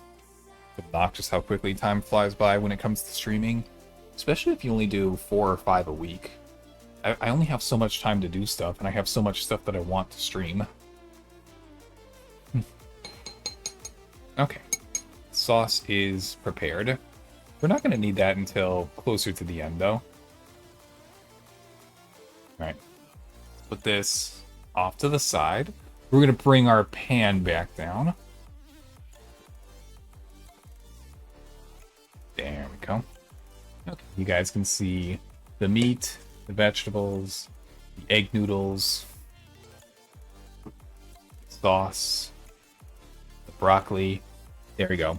That's everything that we need to make our dish. Now, yeah, we're definitely gonna finish up a little too quickly, but that's okay. I'll cook things a little bit lower and slower today. Let's go medium low. That's fine. Dun, dun, dun, dun, dun. Started playing less than a month ago. I think I have 200 hours already. Aw, Tal dragged you in, didn't he? Yep. Tal's just dragging everybody that he can get his hands on into Warframe. Now, don't get me wrong. The last time I was playing Warframe was probably 7, maybe 8 years ago, closer to when it first came out. And I think the last thing that I remember playing before I stopped was, what was it? There was definitely the first open world area next to Earth, Cetus, I believe. I did that. I remember the hoverboards. I did that. And I think they only they had the custom weapons, the custom melee weapons. I did that. And maybe Mars or Mercury when they had the new player base form on that area. That might have been where I dropped out. The new frame has my whole aesthetic. I was you were very normal at the reveal trailer. Oh, okay, that's good to hear. It's not like you went batshit cuckoo bananas or anything. No, that's good. Rio was not normal. Oh, hold on. I'm getting some conflicting things here. I'm not sure who to believe. Do we have a third person who happened to be present who could be the tiebreaker? Was Tal there? Tal, were you there? Was Ryozen acting normal? Okay, yep. Let's see. I was, trust me. You drive a solid bargain. Alright, I will believe that you were very normal, Ryozen. Okay, done. Ryozen was super normal at the new frame trailer. Definitely not cuckoo banana crazy or anything like that. Gotcha. Alright. Screaming internally. I think screaming internally is an okay thing to do.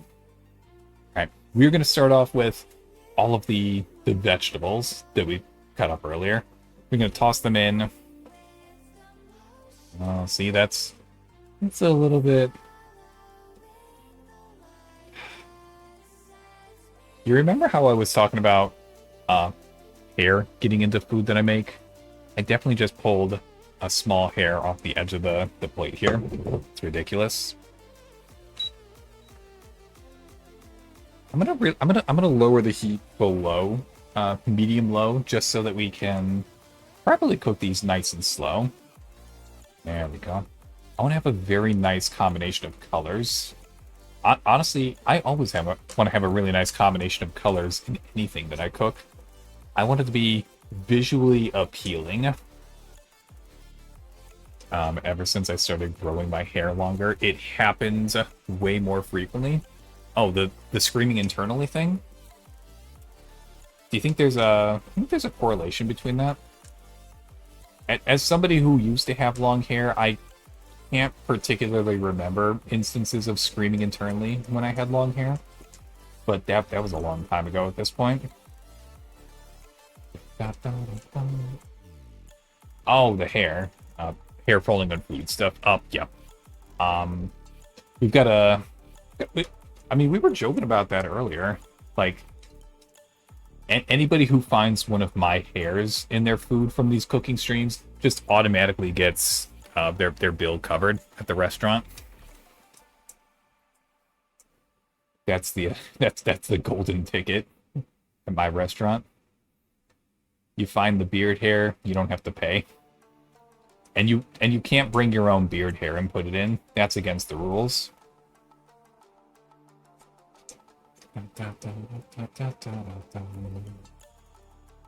There we go. Okay. Now, what I'm attempting to do here is I am attempting to saute these vegetables ever so lightly, which, if I'm remembering my cooking terminology correctly, I think saute is just French for sweat. I'm trying to low and slow the vegetables to the point that they just soften up a little tiny bit. I don't really want them to be like soft and floppy and limpy or anything, but I think a little bit of sweetness is going to come out of them if you cook them on low heat. Not every kind of heat would work for that, though. And if I were smart about this, I would mix them in at times appropriate for the specific vegetable. Because celery is absolutely going to take longer than pepper, onion, or broccoli pieces. That's just the nature of celery. Which means that by the end of this, the vegetables that we have in here are going to be a variety of properly done and a little bit underdone. Saute is a high heat, usually with flipping. What? Am I misremembering a cooking term? I mean, that's... misremembering stuff is no new thing for me, but... Oh, I thought that saute was low, slow, and have them sweat it out like in a sauna. High heat, huh? Well, I'm not doing that. Except I've got extra time to kill right now. I mean, all we have to do to finish up cooking today is cook the vegetables, toss in the meat, toss in the egg noodles, season it, and let it come together. That's all we have to do. We're very close. So if I can stretch it out a little tiny bit by doing this. I'm gonna.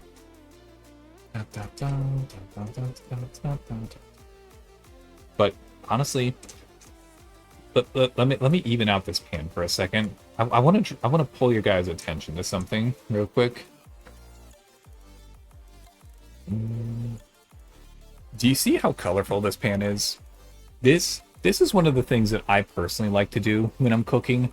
The more colorful that I can make a dish, the better, in my opinion. We got some very nice yellows and purples. And we have two different kinds of greens, but I still prefer more colorful than just one or two. And you can apply that, and I personally can apply that to way more than just cooking. Like the clothes that I wear, I can't remember. I can't think of anything else besides the clothes that I wear that I try and make super comfortable. I need more Hawaiian shirts now that I'm thinking about it. I've only got 4 Hawaiian shirts. That's a little bit of a shame. It's a pretty colorful dish.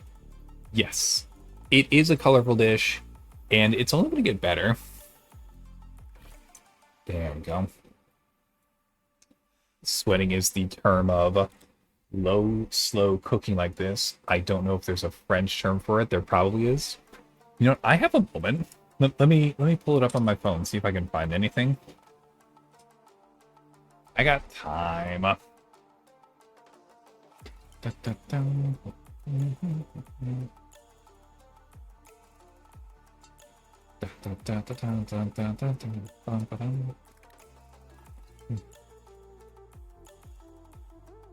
see. Google, find thing for me. New tab. Search for French term for low and slow vegetable cooking. Because I'm 99% sure that the term that I'm thinking of is specific to vegetables. No. I'm not talking about a mirepoix. That's not what I'm looking for, damn it. Mirepoix is just onions, carrots, and celery. I'm pretty sure it's... Mirepoix is a mixture of diced vegetables cooked low and slow in fat to sweeten rather than caramelize them. Yeah, that's what I'm going for. And I could probably go pull some coconut oil. That might help a little bit. I've still got the jar of coconut oil downstairs. I didn't think I would need it for this, but I could go grab it real quick. Let me think about that. Actually, would the coconut oil fight against what I have in here? It might. It might fight against the teriyaki and the sesame oil a little bit. I'm gonna pass on that, actually. Welcome back, Codes. We're just discussing French cooking terms. Lightly working on my vegetables here.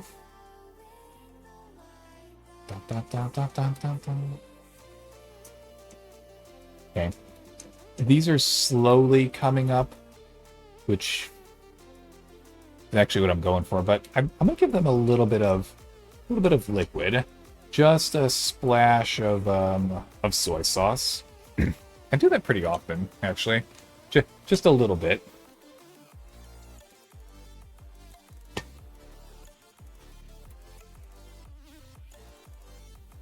There we go.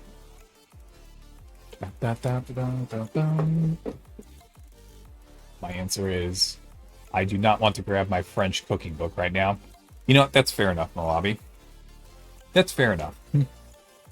I'm back from food. What kind of food did... Whoa. Did you go and get your own food while I'm in the middle of cooking for us, Tensai? Wow. Okay there, buddy. Alright. You're gonna spoil your appetite.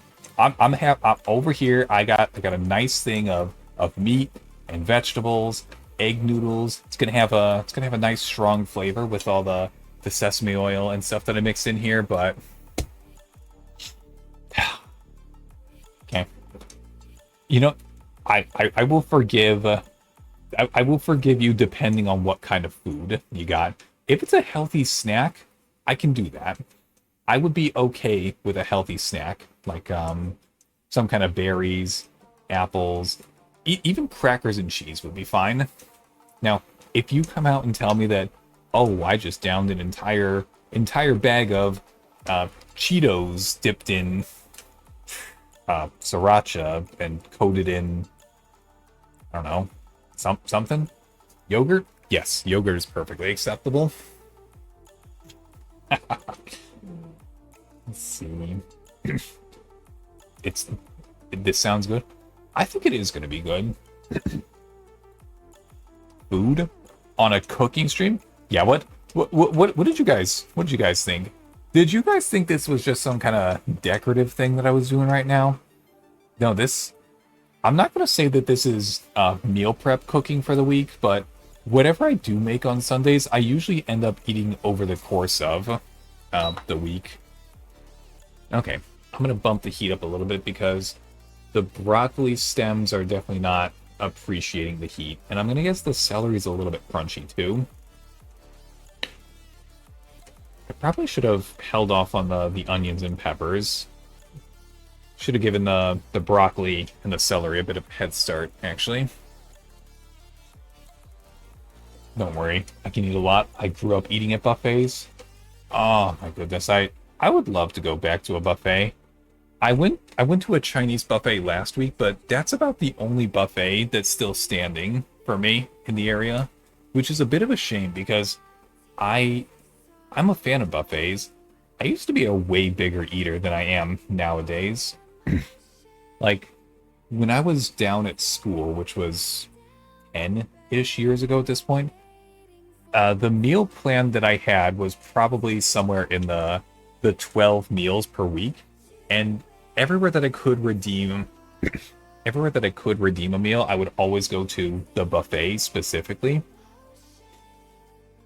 So that's 2 meals a day, 1 on the weekends, and I would usually try and cook something for myself on the weekend as well. Like at the dorms. Okay. Bumped up the heat a little bit, and now these are coming along. There we go. Low and slow still. It's only 175 degrees. There you go. 175. I'm gonna bump this down just a bit, actually. This is what I was looking for, but oh, right. Eating buffets down at school. Yes. So, whenever I would go down to eat, it was a very normal thing for me to get 4 plates of food, and I would get on an average day 2 meals per day. I could easily put away 5 plates of food, maybe 6, if it was something really good and really tasty, because I was always exercising my brain like crazy with the amount of work that they were giving us down there. Really glad that I don't have to deal with that anymore nowadays. Now I just have to deal with my professional job, but that's a lot easier than school, I'm not gonna lie. And I would always try and stay healthy physically as well when I was down at school. Go to the gym, do some light running, do some light swimming. So physically and mentally, 5 or 6 plates of food per day, no big deal. Nowadays, though, I work an office job, sitting all day. I work out a few times a week, and I just don't need as much food anymore. But I really enjoy buffets still. Buffets are a fantastic thing. I love being able to take as much of whatever I wanted as I could.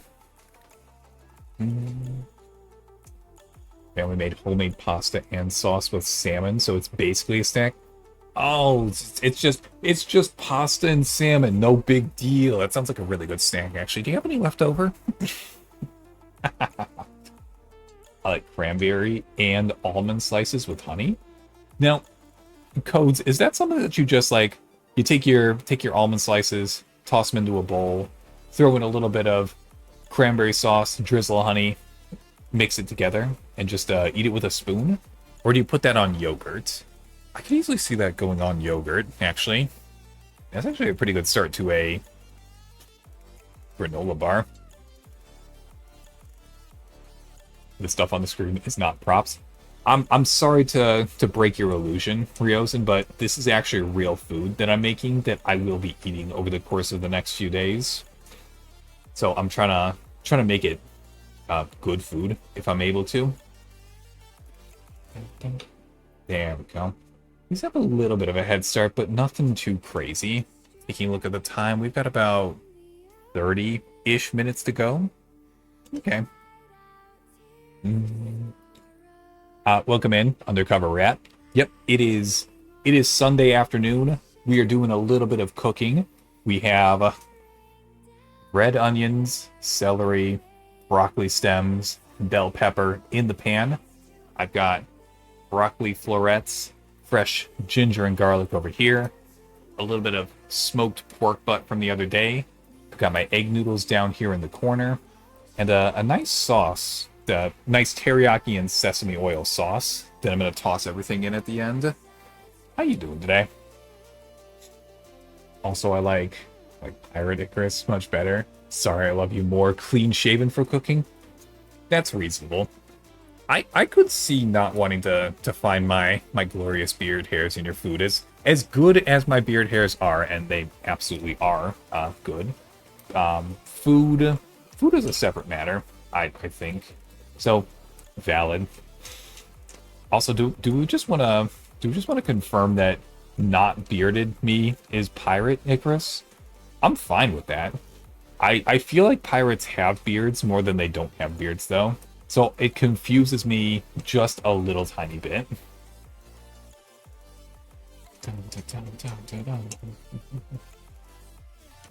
There we go. Okay. Let's bump up the temperature on that a little bit. Where was I? Buffets are amazing, especially if you can get one that also cooks hibachi for you and has sushi. Oh, that sounds fantastic. You know what, actually, now that you mention it, Ensai, there was a place that, so, by no.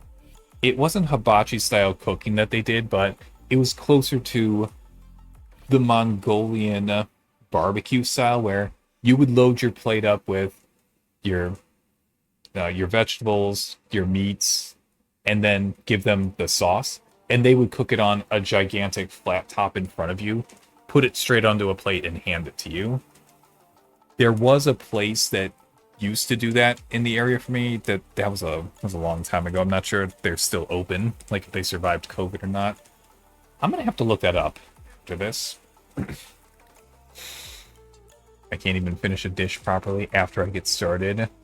Getting anxiety 2 Ultra Deluxe update from the... What the hell? Hold on, I'm taking another crack at that real quick.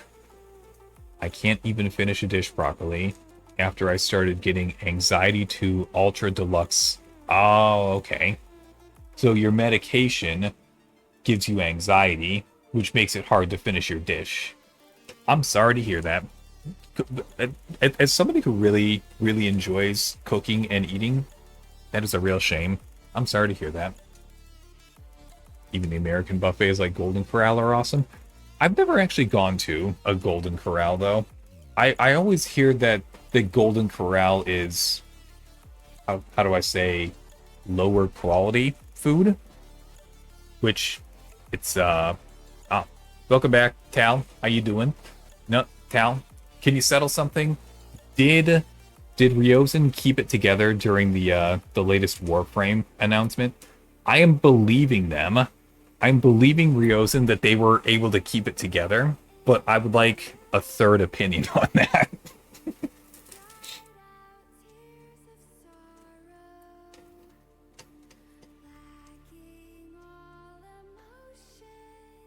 Okay, at this point, we need to toss in the meat.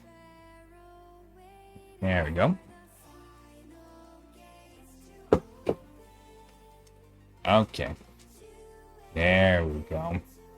Now we got something nice going on here. Hey, thank you for the stretch, Tensai.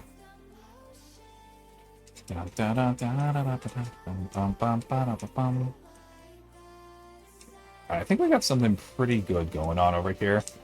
Now, there's really nothing that we have to do with the meat in this case. It's already fully cooked. It was in the smoker for 14 hours, but I wouldn't mind bringing it up the temperature and warming up a little bit with the vegetables. The egg noodles that I still have to mix in, and the broccoli, garlic, and ginger. Those are all going to go in at the end, just before we mix in the seasoning, because, well, I don't want to overcook those. And if you leave the garlic and the ginger in for too long, they're gonna lose their kick. It'll still be there for sure, but it's definitely not going to be as strong. And I'd like that to come through a little bit, because I already have a bunch of seasonings that I think that would pair pretty well with. Okay.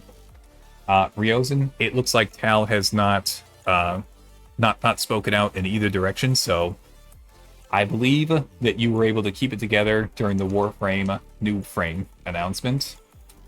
Dun, dun, dun. I think I missed a couple messages back there. There's my mouse. Dun, dun, dun. I like the buffets, and I would just plate up chicken and beef meals. Honestly, that sounds pretty good.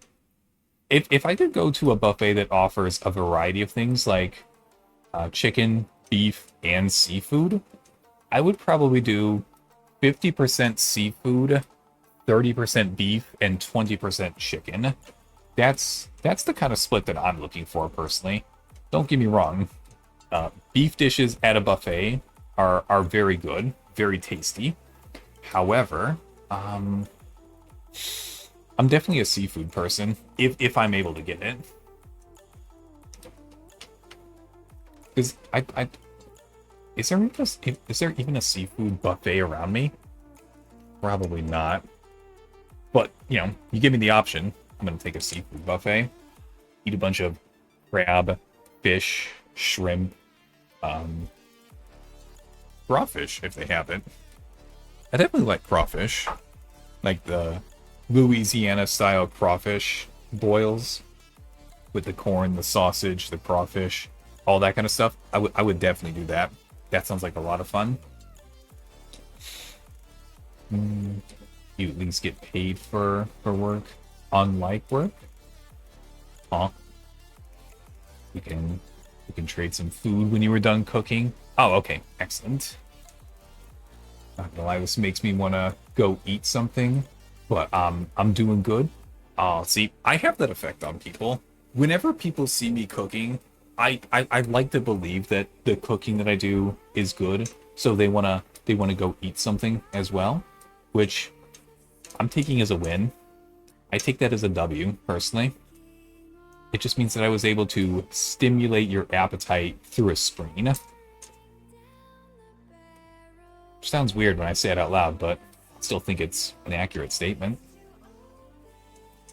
There we go. I'm gonna let those sit just a little bit. Let's see. I think beards are mostly intimidation tactics, which most of the stuff pirates do is about. There was a pirate that put his beard on fire to... What the hell? Lighting your beard on fire just to intimidate somebody? I would expect that kind of thing from a Viking before a pirate, not gonna lie. Vikings definitely seem like the hand over the torch, I must intimidate my enemies behind the fortress, so they know that if they cross paths with me, I shall cleave them in twain. I think I switched a little bit away from Viking into something at the end there. I'm not sure what that was. I was very normal at the new frame reveal. I haven't eaten seafood in a while. The texture is kind of weird to me. That's understandable. I'm personally not a fan of super duper soft or mushy kind of stuff. I like a little bit of fight in my food. Like, whenever people talk about smoked ribs, baby back ribs specifically, if they're able to take the rib, grab the bone, and just lift up with the bone and the meat falls off the bone, they consider that a complete and total success for the ribs. It is a fall off the bone rib. Now, do ribs like that taste amazing? Yes. But personally, I like to tear my rib meat off the bone just a little tiny bit. I want a little bit of fight in my rib meat. Not so much that I have to chew for an hour to get all the way through it. No, that's not at all what I'm talking about. But it's just like with a chicken wing for me. The reason that I dislike boneless chicken wings, one, because that is a glorified chicken nugget that uses a little bit better cut of meat. But two, the fun part about eating chicken wings for me is eating them off the bone. That is what I enjoy about it. That is not a turnoff for me.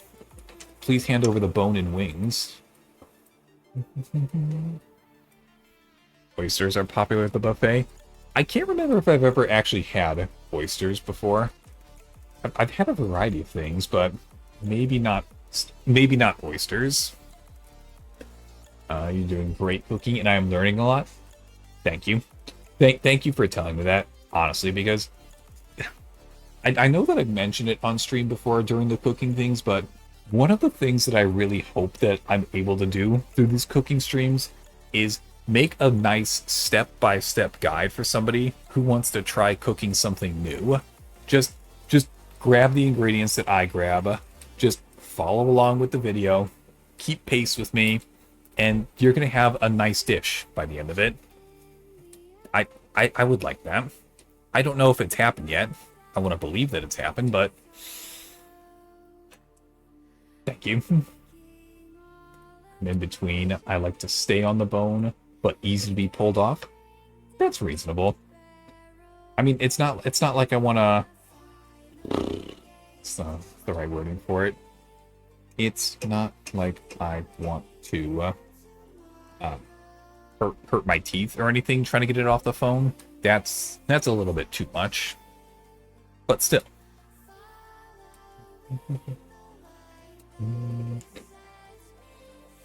Most of the time, the boneless wings are not any different from actual chicken nuggets. Most of the time, they're breast meat. Personally, I think breast meat is a step up from what most chicken nuggets are made of. That's... Unless you're getting something like a good quality chicken nugget, it's probably not breast meat. There we go. Low and slow. I'm just warming everything up together, making sure... I mean, I'm pretty sure that the broccoli stems I put in here and probably the celery bits are going to be a little bit crunchy at the end of this. Oh. It is crunchy, but I would call that closer to an al dente vegetable than I would an uncooked vegetable. Let me try celery real quick. Yep, that's al dente, alright.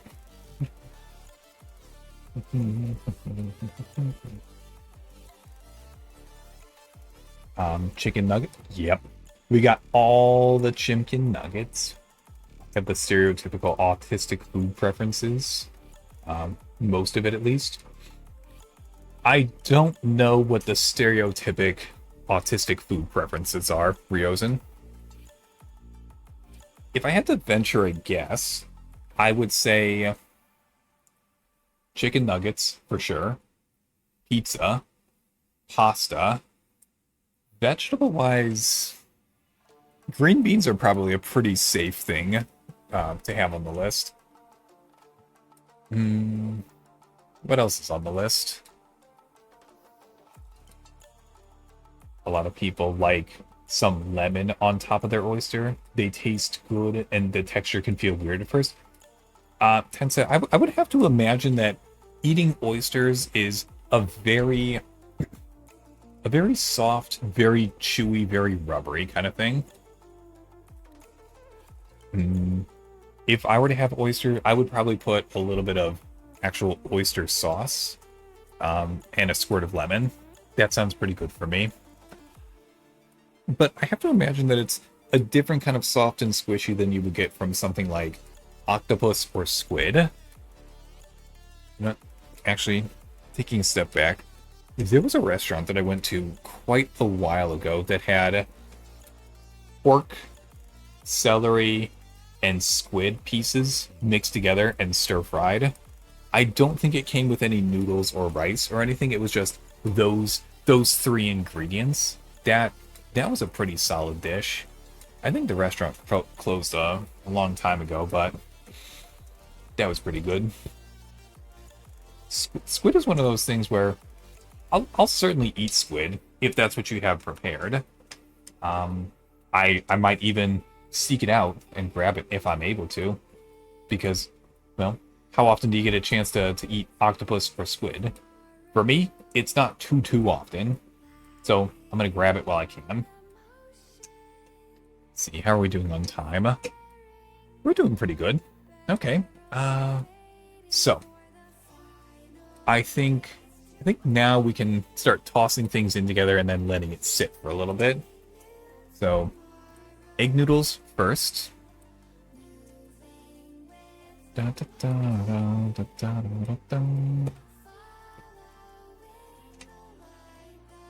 we go. Okay. Now this is starting to look like a full and complete dish. It's not very colored yet, and that's because I haven't tossed in the seasoning. But we gotta make sure that the heat is not too high with the seasoning, because I really want to let that soak into everything here. And if there's a little bit too much liquid in the bottom of the pan by the time we're done, then I can give it a quick heat blast and just let it go.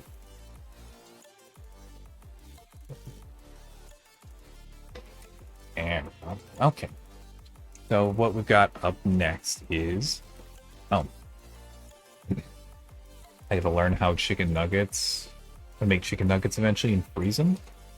I mean, I think if you want to do something like chicken nuggets, you could probably just take chicken breast chunks and then just do the standard toss them in flour, toss them in egg, toss them in breadcrumbs, and then fry them. Or even if you want to toss them in the air fryer, you could do that as well. Okay. Let's see. Let's mix in the lighter stuff here.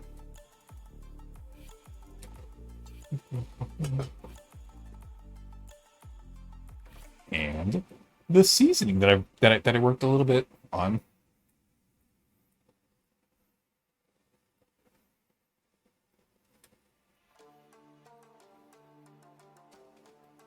All right.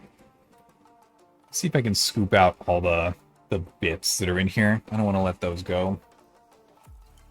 See, this is the small mistake I realized right as I started stream earlier. I did not bring a spatula with me.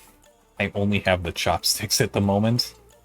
And I could have stepped away to go grab the spatula. I could have done it. But I'm going to make do today. I'm going to make do because every time that I do a cooking stream, I always forget something. A utensil, an ingredient, something. And I wanted to not do that today.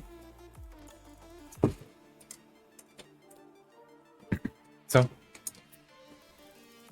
let's go ahead and drop the heat down to low. Now, I do need to mix this in, make sure that the broccoli florets do get cooked a little bit, but in terms of how much time and temperature they need, they're definitely on the lower side in terms of what it takes to really cook those through. So we're just going to leave this on low for a few minutes. Nothing too much.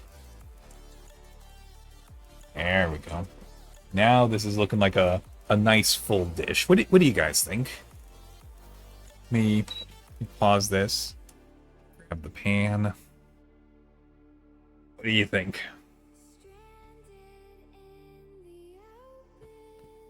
It does look pretty good. I think so.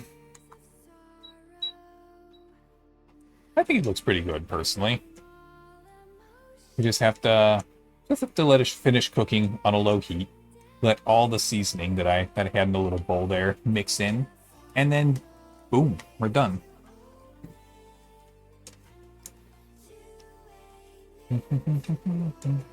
This is looking good. Thank you. And honestly, it's really easy to do. We just needed some vegetables, and you could substitute out the smoked pork butt that I have with whatever meat you want. You have sausage, cool. You got beef, cool. You got chicken, cool. You have shrimp, also works. And pretty much any kind of substitute for the meat would work.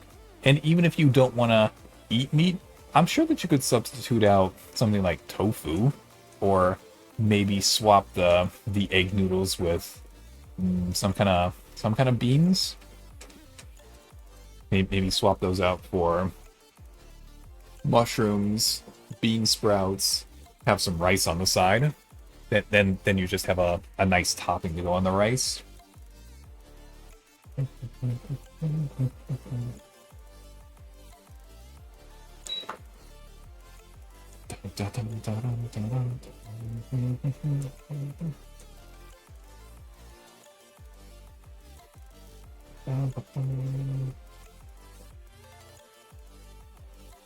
All right.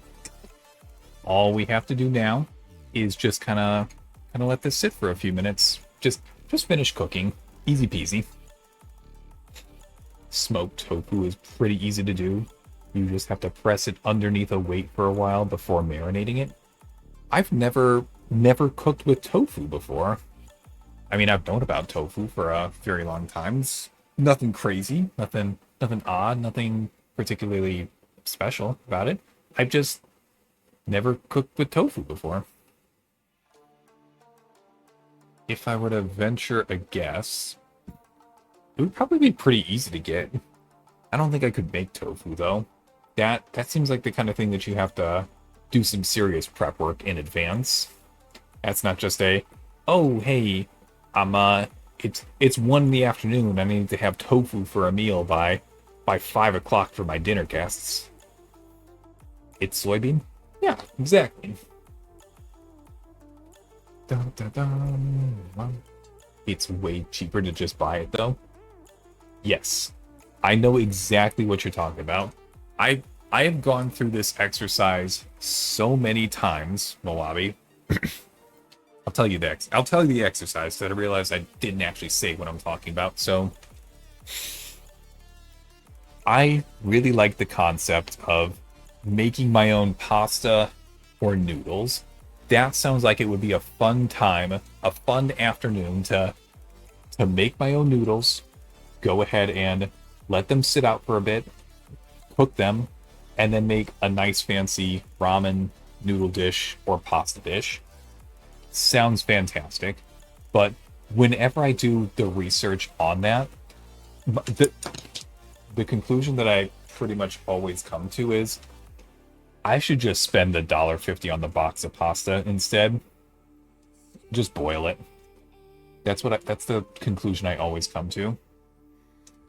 And I think I'm right. I think I'm better off just doing that.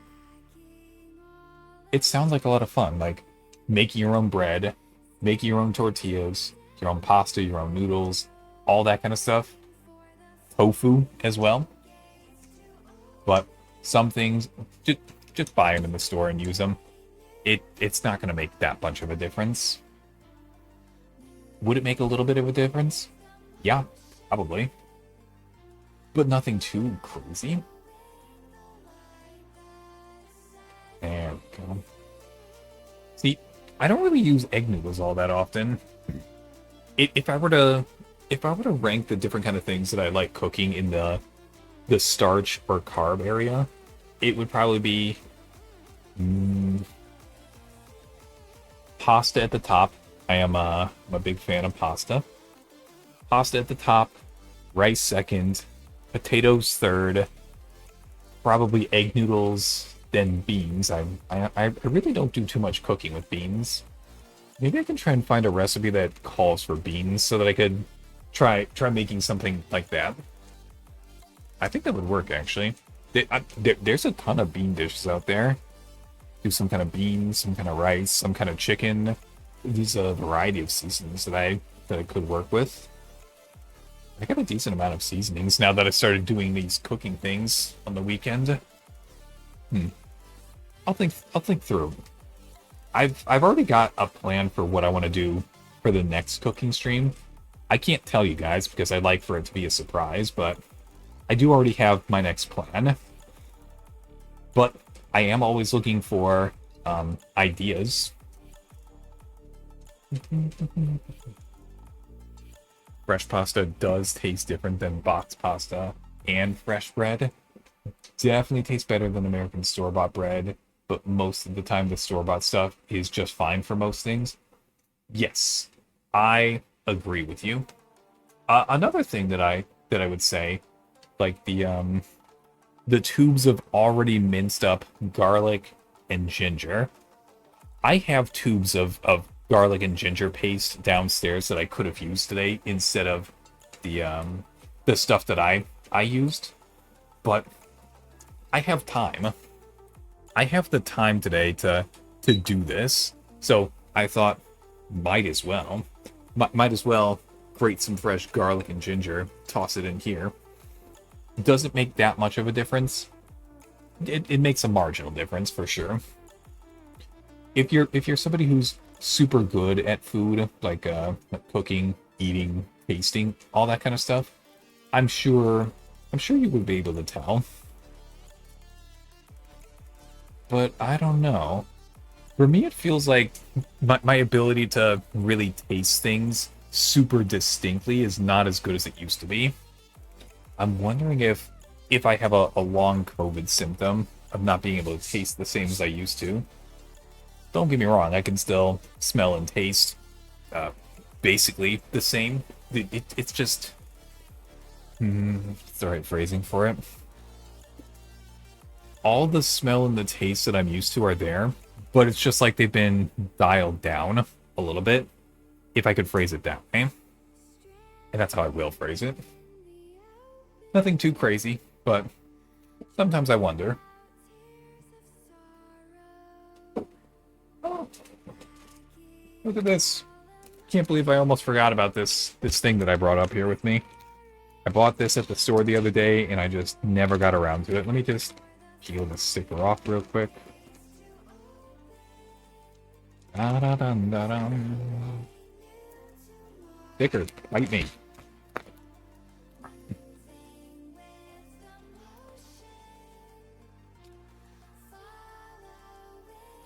Come on.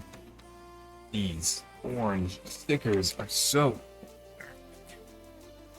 There we go. The big reveal. Bum. Sesame seeds. I'd forgotten that I bought sesame seeds because I was at the grocery store a while ago, and they just happened to have this nice big bag worth of them. So I'm gonna toss a few sesame seeds in here. Why not?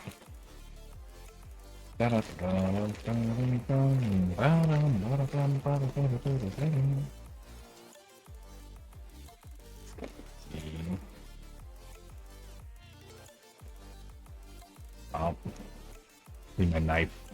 This is the tough kind of plastic that does not break very easily.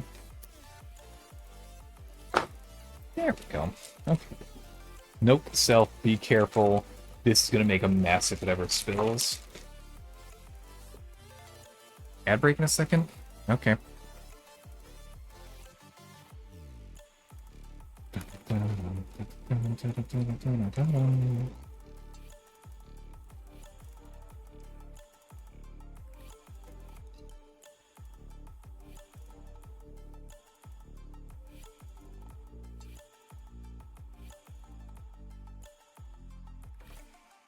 There we go.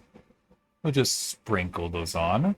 Let the residual heat from the pan finish cooking it. It's gonna be good.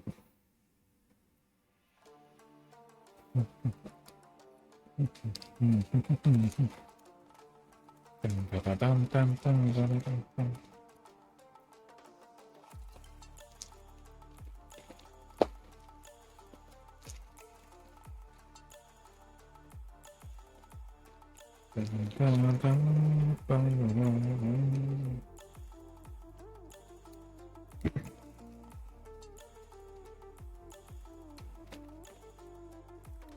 there we go. Oh, ad break. Damn it. Okay, well, ad break can do its thing. We're basically there.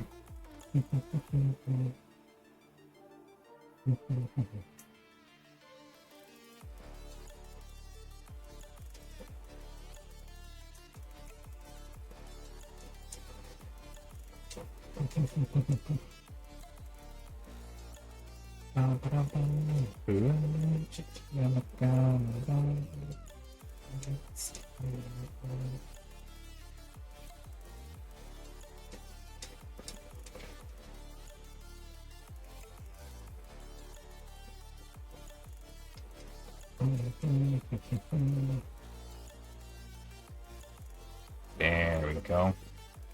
That's nice and tasty. Okay. Alright. As soon as the ad break is done, you know, honestly, that's a pretty poorly timed ad break, I'm not gonna lie.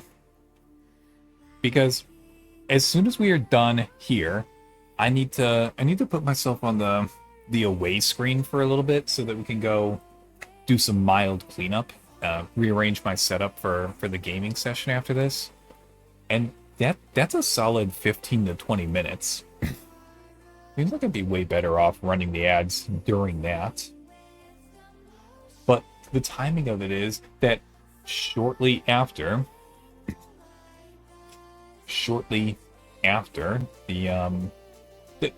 right around the time that I'm usually done with this is when an ad break kicks off. I could probably do something about it if I were to make a little bit of an effort, though. Like, just time it a little bit different. Nothing too crazy, nothing too wild, just a little bit.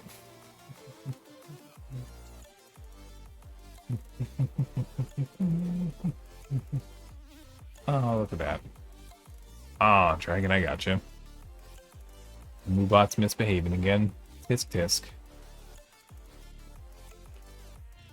Copy. Paste. Not the ampersand.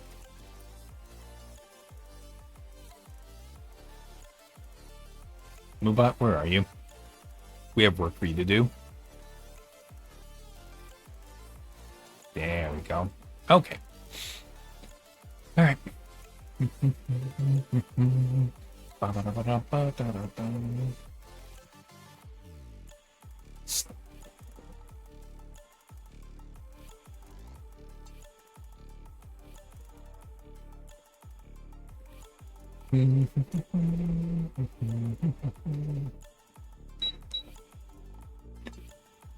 Hey, welcome back from ad jail, everybody.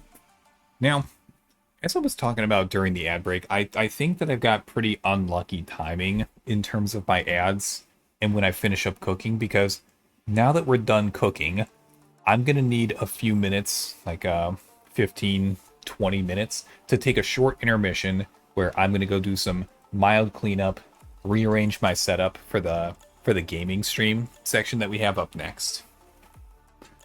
Arkos, are you there? Just want to make sure that you'll be good in a bit. I'm good? Okay. If you're good, then I'm going to officially call it here on the cooking section. Give you guys a quick peek at what we got here.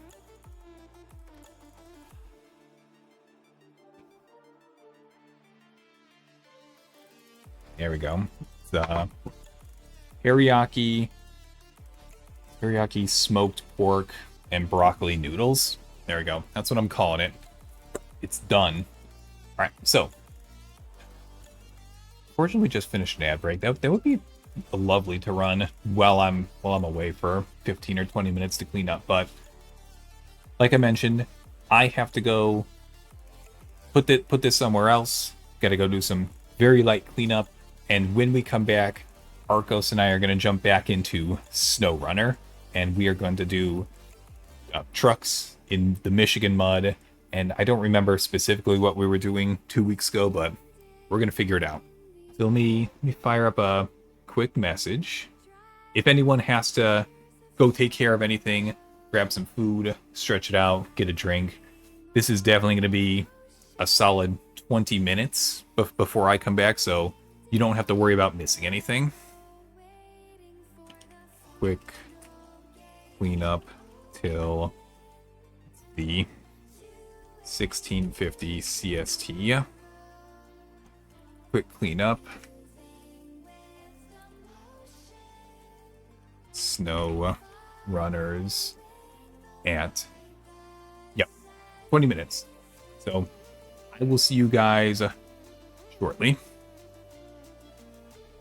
And there's my starting soon screen.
Hey, welcome back, everybody. The cooking is done, and I gotta say, I feel a little bit bad for you guys that you don't get to taste this because I got a nice little portion right here in front of me. I got my chopsticks, but you know what?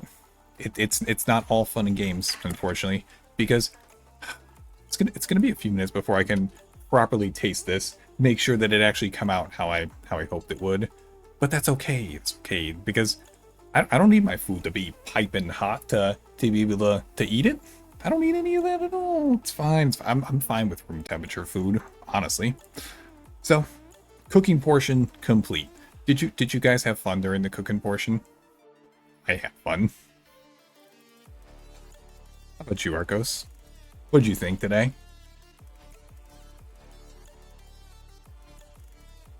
Excellent. That I was successful. I was successful in that I made people hungry. Go. Just switch over to my controller instead of my little thing. There we go. Okay. Game audio, my audio. Oh, yeah. I don't think they heard you. Mic test audio. Arcos, please. Yep, I'm here. Okay, they can hear you now, but they probably missed what you said a second ago. All I said was food looked good. It made me hungry. Thank you for repeating it. I don't know why OBS hates me. If I don't have the VC open in Discord to where I can see the participants, even if I tell OBS to capture audio from that specific channel, unless it's open, they don't hear anything. It's okay. I did this for a little bit during Barony on Friday as well. I think people thought I was crazy because I was just talking to myself and you guys couldn't hear Tal and Roduggy, but it's okay. It's all right. I'm not upset about it at all. It's fine. Do we ever really need to hear Tal and Bro Douglas? Whoa. I mean, yes, we definitely need to hear them. That's absolutely the case. All right, let me just start this up. Get you invited as soon as you're ready on your side. I was successfully eating something before watching. Totally not upset about it. I wasn't able to make you hungry, Moabi? How dare. How dare you pre-eat before the cooking stream? That's... wow. Alright. Okay. Well, you know what? I'm gonna have my ceremonial first bite, and I'm gonna be super descriptive in what I think it tastes like. Alright? Yeah, how about that? We need a little bit of pork, some noodle, a good amount of broccoli. There we go. Yeah. Okay, so I would consider this one to be a success. Honestly, pork's a little chewier than I expected it to be, but I think I would give, if I had to numerically rate the cooking dishes that I do on stream for you guys, I think I would give pretty much everything a solid 7 out of 10. Hold on, let me just jump in. That's pretty good. Jump in here. Also jump in this car. You ready for an invite? Yep. Okay. Now, stream overlay. Just work with me. Okay, first time. Good. No, I really think that the sesame oil plus the teriyaki base did come together in that sometimes when I do teriyaki based cooking, it dries out a little bit because I have the heat on too high when I mix in the sauce. That was definitely not an issue today. I made sure that the heat was not too high and wouldn't evaporate all the liquid content from the sauce and that it could really soak into everything. So you bite into a broccoli floret, it's soaked up a good amount of the juice. You bite into the smoked pork butt, it's got a nice coating on the outside.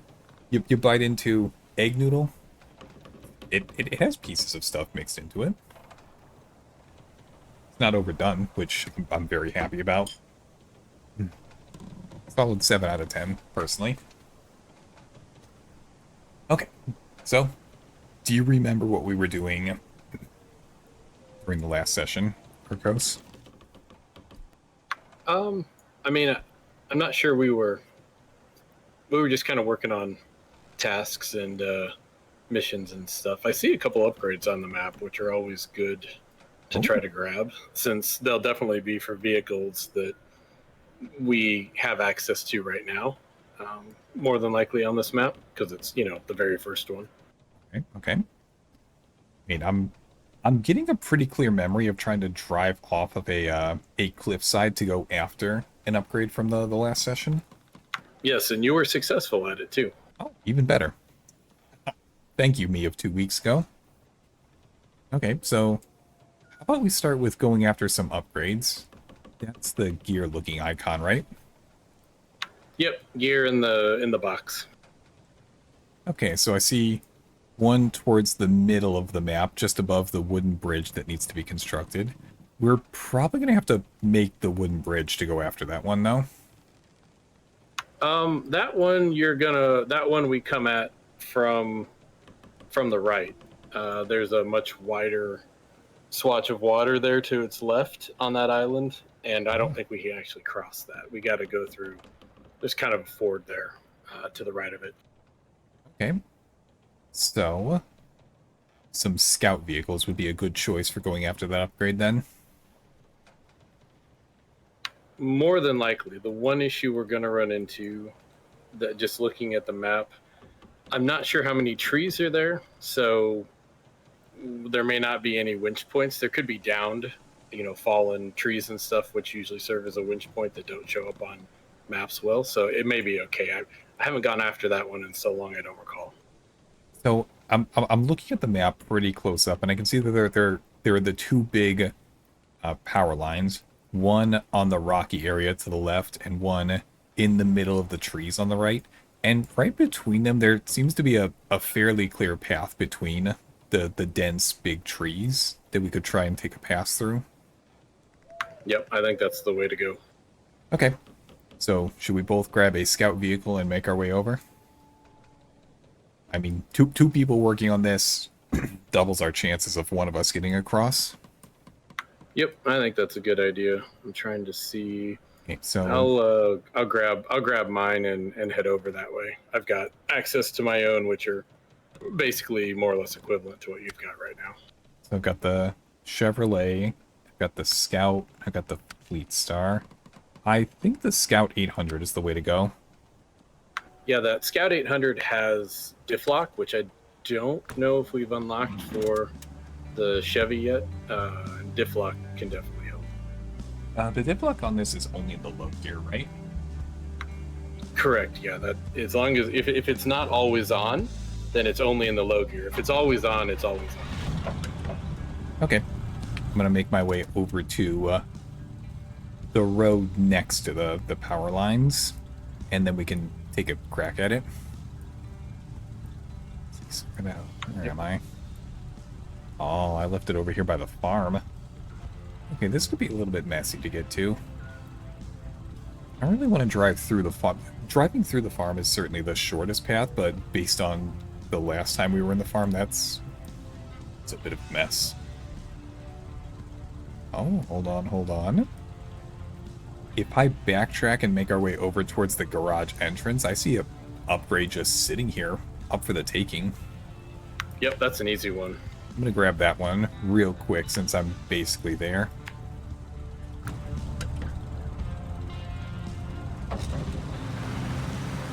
And then I'll make my way over to that area that we talked about a second ago.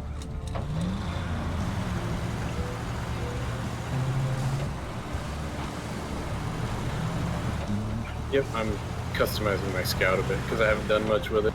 Oh, what kind of upgrades are you going for? I'm putting the Snowrunner gearbox on, which gives you it's higher fuel consumption, but it gives you low and high, low plus and low minus. It also gives you the high range option.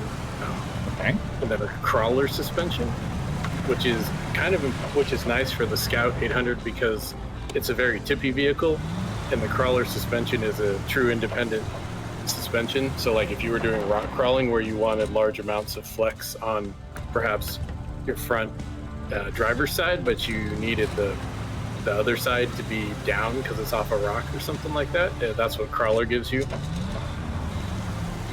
Okay. And then larger tires instead of jacked up some, so that helps you not, that gives you better clearance, so you won't bottom out. The last thing you ever want to do, if possible, in Snowrunner is start dragging your frame, because that's when you get stuck. That's what happened when you went through the farm, right? Yeah, the mud was just a little bit too deep. Your tires couldn't quite reach the bottom. Yep, exactly.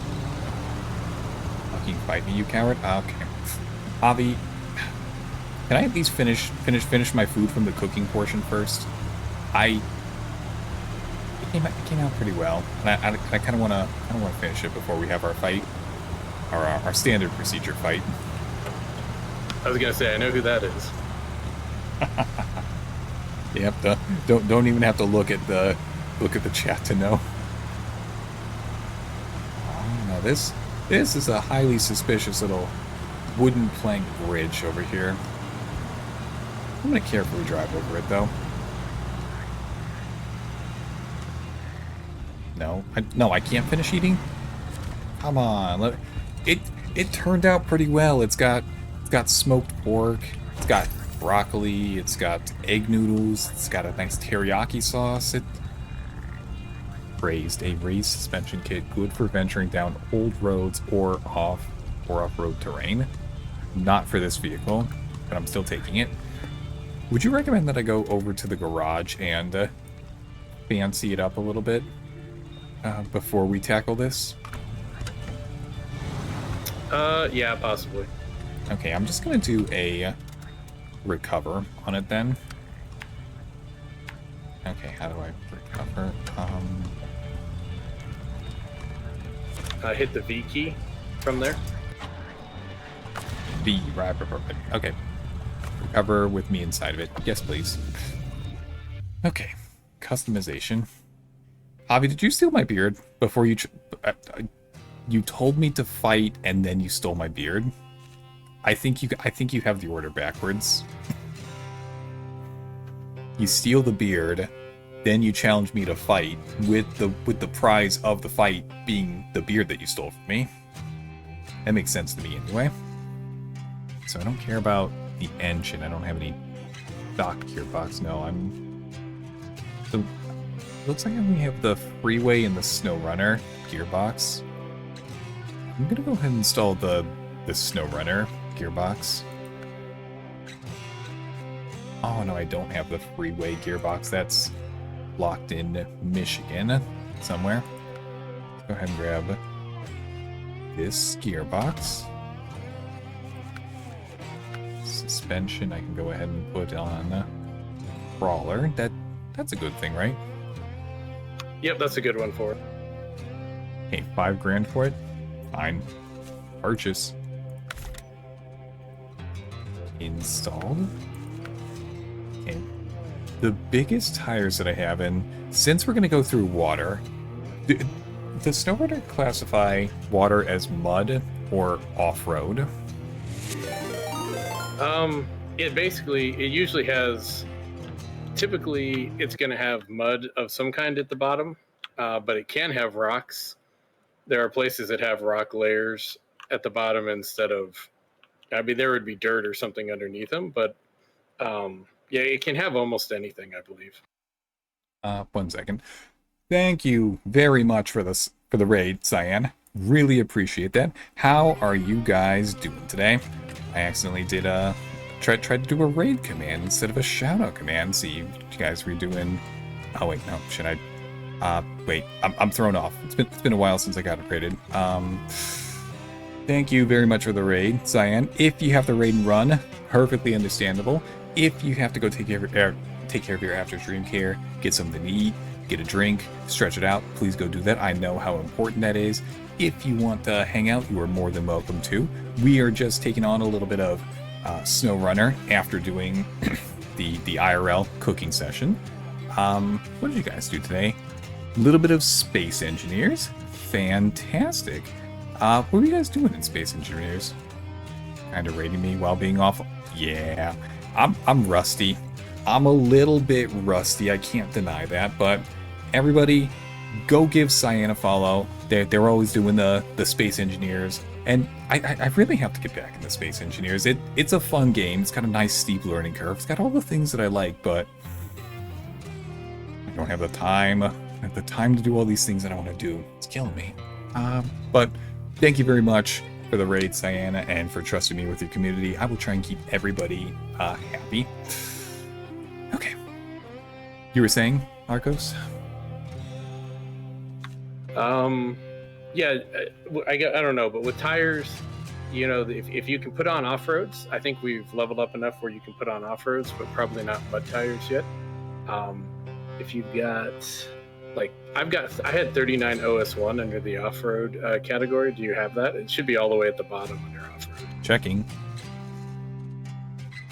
Off-road 39-inch OS1s. Yeah, I can afford those. So those are probably going to be your best bet. As you and you can see those tire ratings, wheel performance, are usually not very indicative, but off-roads are going to do us better than anything else we have access to right now. And like I said, larger tires help you from getting bottomed out. The only offset is that it makes you a little more tippy because your center of gravity goes up, and the Scout is a little bit tippy, but that crawler suspension, that'll help negate that a little bit. I can see down here in the bottom underneath the suspension, it does say that diff lock is always on when you use these tires. Seems like they're really saying that these tires are super useful for really dragging yourself through the difficulties. It's not the tires, it's just the truck. The truck has an always on diff lock. That's a feature of the truck itself that you cannot change. Okay, I gotcha. Cyan mined a million space bucks worth of materials, went to a new trade station, discovered that I need to make some materials for a new refinery and an assembler, but that's for next time. That sounds like fun. That sounds enjoyable. Cyan, were you the one who was telling me the other day about the Space Engineers mission that teaches you all the tutorials that could be 50 to 100 hours? It's probably you. Okay, so I have slept on the 39-inch OS1s. I could afford to get the autonomous Scout winch. No, I can't. I'm too poor for that. Never mind. What's a spare wheel? So it is possible to puncture a tire, which obviously is bad. So that would allow you to repair and replace a tire. Oh, okay. I mean, we haven't had that issue yet. Spare wheels count as 2 now, actually, but yeah. Okay. Well, I don't think we're going to have to deal with that this early on, but it's good to be aware of it. I can't do snorkels yet. I'm nowhere near high enough rank. Frame app. Roof pack and an expanded trunk with parts. So my suggestion on that is I put the roof rack on and the trunk one, and when I went to go driving to start this, I went right back into the garage and took the roof rack off because it does add a fair amount of weight to the very top. It makes you taller and tippier. So I would go with the trunk parts, but not the roof rack right now. There are tires you can get that are wider that help stabilize it even more, and then a roof rack makes a little more sense, but I'd stick with the trunk supplies for now to prevent the tippiness. I mean, you said that we're already pretty tall and tippy with the Scout as is. Yeah, you do have to be careful driving it. It's more tippy by far than the Chevy, so... Yes, that was the learn to survive scenario. That's right, you were telling me that during one of the construction simulator sessions the other day. Okay, I gotcha. Okay. Did you just gonna take the middle path up here? that goes past the Yes. the Yep. missing oil tank? Yeah, that one's not bad. Okay. Then I'll catch up with you in a second. Yep. I want to talk about construction simulator a little bit. Just a wee little bit. So I do like construction simulator. I'm gonna put that out there up front. First things first. This is not a I don't like construction simulator. It's not what I'm turning out to be. Even though it's a little bit different than what I expected it to be. I really thought that they I really thought release my winch. I thought that we were going to do a lot more building, like actual structure of buildings in that game, rather than just riding around in big fancy construction equipment like dozers and cranes and stuff. Have you seen any of that? Any of those sessions, Arkos? I have not gotten to watch much of any of those. Okay. So,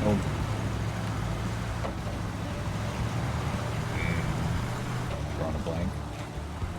Drawing a blank. I'm fighting rocks. Fighting rocks and drawing blanks. It's not a good combination. But when you tell me the game is called Construction Simulator, I'm going to think that you want me to actually build stuff. Does that sound fair? It does sound fair. Now, they have had me build a few things. Have they had me build anything yet? I've had to load things onto my truck beds. I've had to drive them to the locations. I've had to flatten and bulldoze ground and gravel. I've had to dig holes and put plants in them. Which, okay, that's all under the umbrella of construction, sure. But I think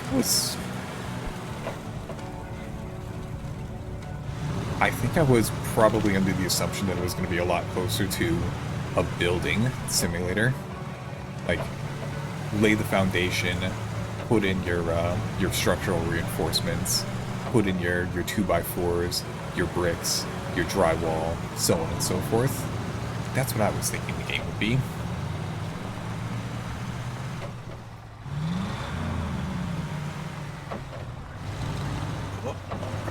Let's turn. Yes, that's what I would expect as well from the name.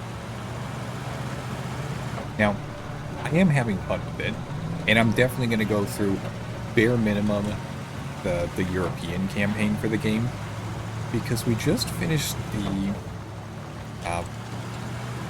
do you want me to tell you where we're at, or do you want to watch through the VODs on your own? I honestly don't know when I'll have a chance to watch VODs, so just go for it. Okay. So, after 3 or 4 sessions, we have finally gotten to the point where we are past the main tutorial. We have several pieces of equipment. We have started up our first campaign. Our first campaign? Our first main story contract, rather, where we're going to have to work on making sure that the population can stay in the town that we're at. Because they break it up into 4 or 5 story campaigns and then give you a big finale mission to do, which looks like it's going to be a big castle. Not sure how much of the castle I'm actually going to get to build with how things are going, though. But we'll see. Stick with it through the European side of things, bare minimum. I still need stuff to do for the 1-hour sessions before it collabs. Somebody, get up the hill. I believe in you. Okay. Can you check the map and tell me if I'm going in the right way? You are. You're about to come up to me in, I think, your Fleet Star, because somebody parked it right in the middle of the road with a giant trailer. So I moved it. Oh my gosh, thank you. Who would do something like that? That's what an inconsiderate person that individual is. Well, Oh, too bad for that sign, huh? yeah, that sign should have been watching its back. Ah.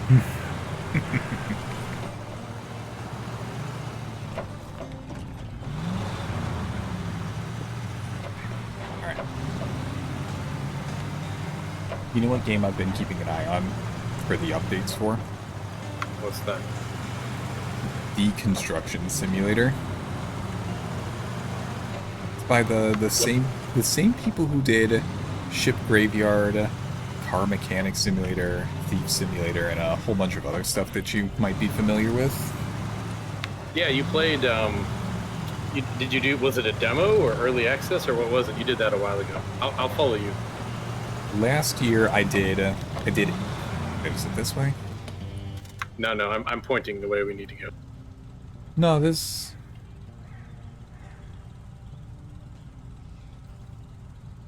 Oh, I overshot it a little bit. Okay. So, last year, I did play Deconstruction Simulator on day one, but I never came back to it on stream because it was a day one game, and they were still getting things figured out and such. It looks like they've got a pretty big update coming soon. Like, they've been revealing it in 6 different parts over the past few weeks, and they just revealed part 5 the other day, and I'm looking forward to it. It looks like they put a lot of effort into it. Cool. It did look like it had potential, but it did look like it needed to cook some more. It has had some time to cook. Like, the most recent update that they talked about was, I don't know how much you remember about the game as it was back then, but whenever you take something apart or you deconstruct something in that game, like windows, walls, 2x4s, you can take them back to your warehouse. Yes. They're going to be introducing contracts that allow you to build a house using components from your warehouse. Oh, cool. That's actually a neat idea. They don't want that to become the main focus of the game. Like, if you happen to have enough spare, go ahead and grab a contract, but it's a deconstruction game. Yeah, so yeah, like you said, that's maybe like a side hustle in the game or something like that. Exactly. Hey, there we go. The SI-66V 2100T, a modification of a popular engine. Hold on.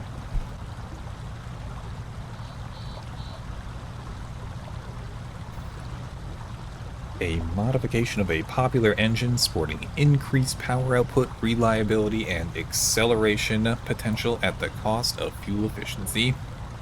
Damn. So it's more power, but less efficient. Gotcha. Are we able to get back to the main road from here? Yeah, if we just backtrack. All right. Let's head back to the main road and then decide what we want to do next. You want to lead the way? Sure.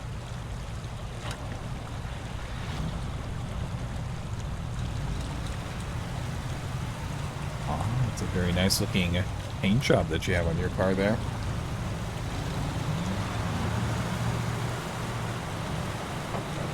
Yeah, you might have access to it. I'm not sure what it came with.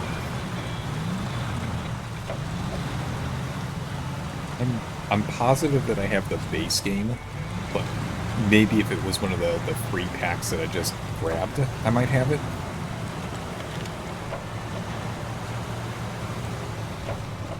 Never been too big on cosmetics in games. Oh, this truck is a sham.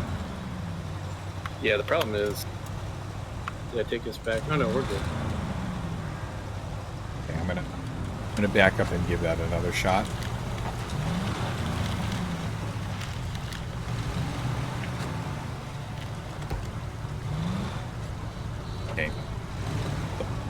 Hold on a second. When I'm looking down at my gearbox there, I shifted down into low just now, but I've got two little nodes above and below with a plus and a minus sign. What are those? Yeah, so low minus is going to have the slowest wheel rotation. Low will have a medium for low gear wheel rotation, and low plus will have a higher wheel speed rotation.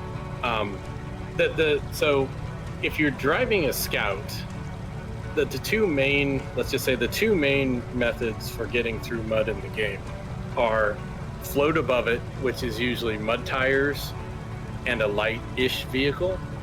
And then you would want low wheel rotation, because if you spin, you start digging down through the mud and then you can bottom yourself out.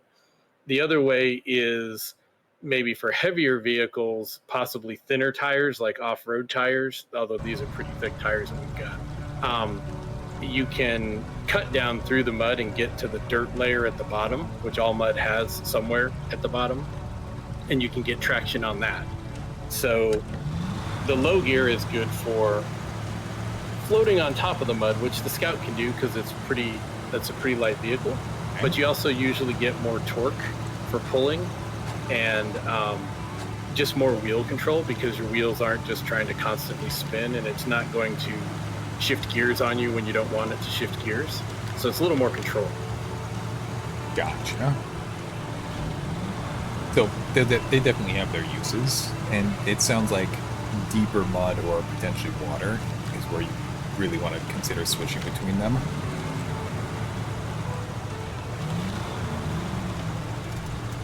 Yep, it's just one of those things you get a feel for as you play.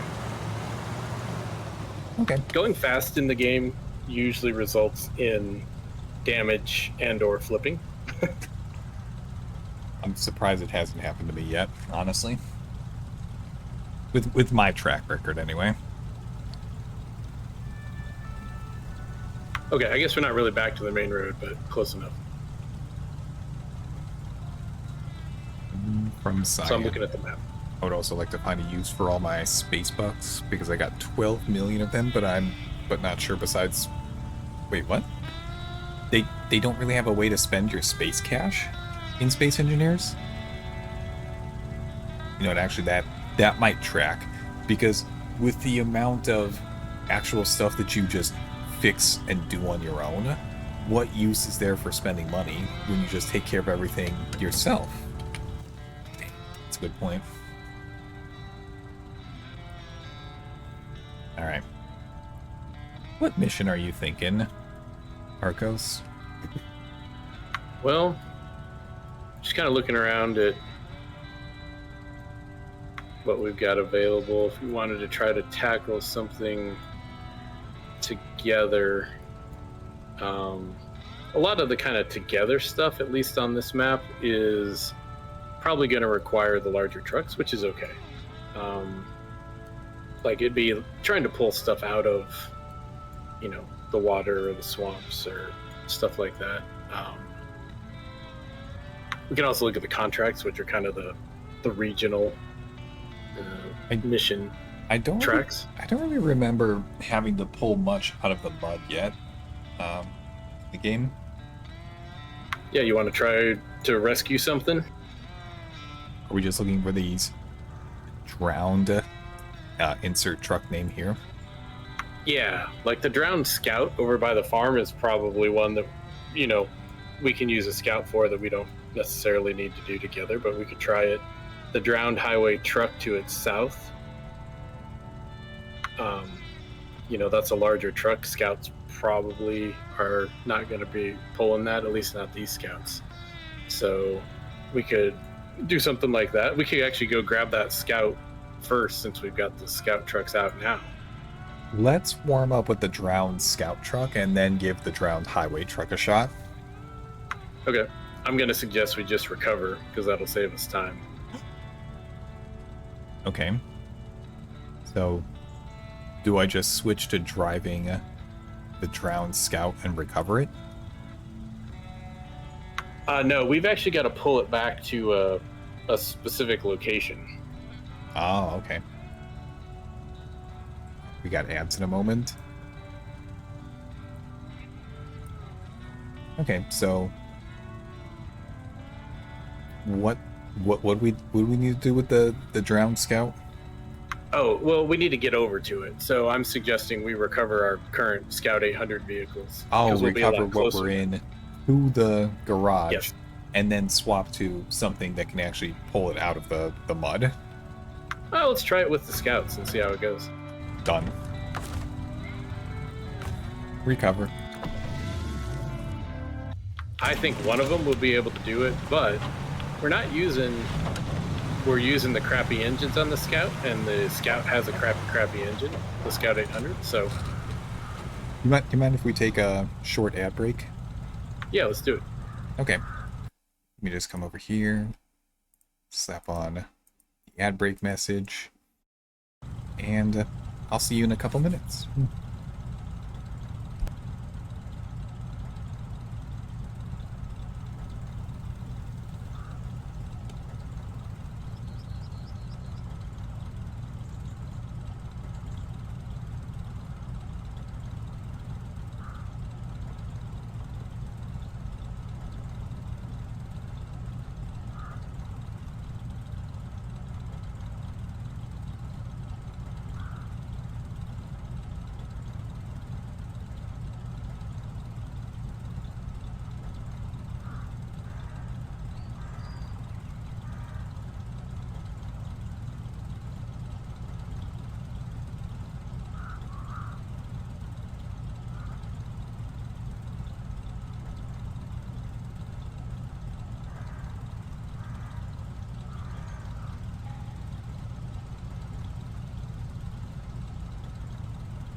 Hey, welcome back from ad jail, everybody. Just had to sneak in a few bites of my food, have a little bit of water, just walk around, stretch out the legs just a bit. But I'm back. All right. Let's see. Arkos, you are right over here. Okay. Yep. All right. Let us head over to Scout. Already. Now, I'm gonna talk about my food a little bit because I had time to properly give it a taste just now. When you make your food, do you find that your food often comes out just a little bit oily? No, I guess it depends on what food you're talking about. Sure, fair enough. Um, if you ever make an Asian kind of food, noodles, rice, something like that. I don't think so. Not that I've noticed. Maybe I'm just used to oily stuff. See, this is a good point.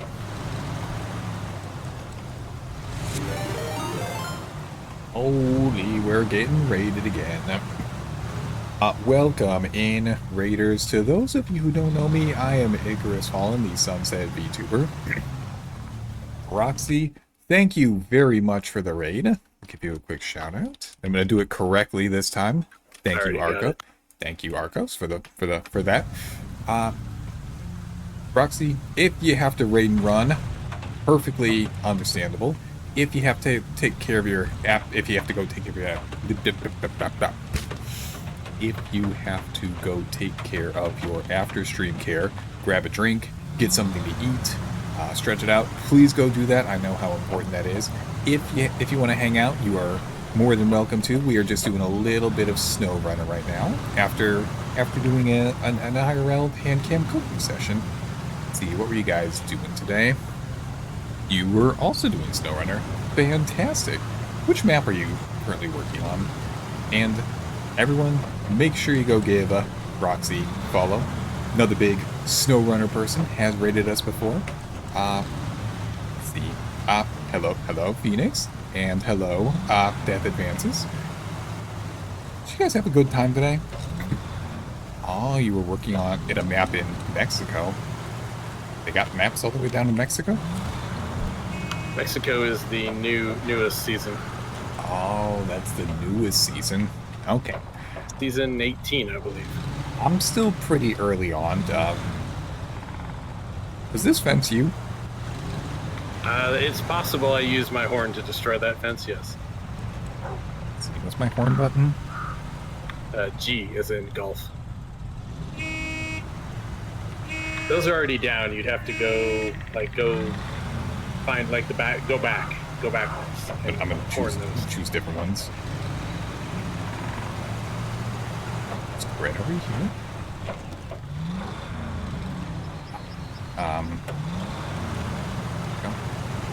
You know what, I'm just gonna run him over with the truck. Oh no, oops, I damaged it a little bit. But thank you again, Roxy, very much for the raid. I really do appreciate it. And thank you for trusting me with your community. I'm going to try and keep everybody happy and entertained today. Alright, so. Don't go in there.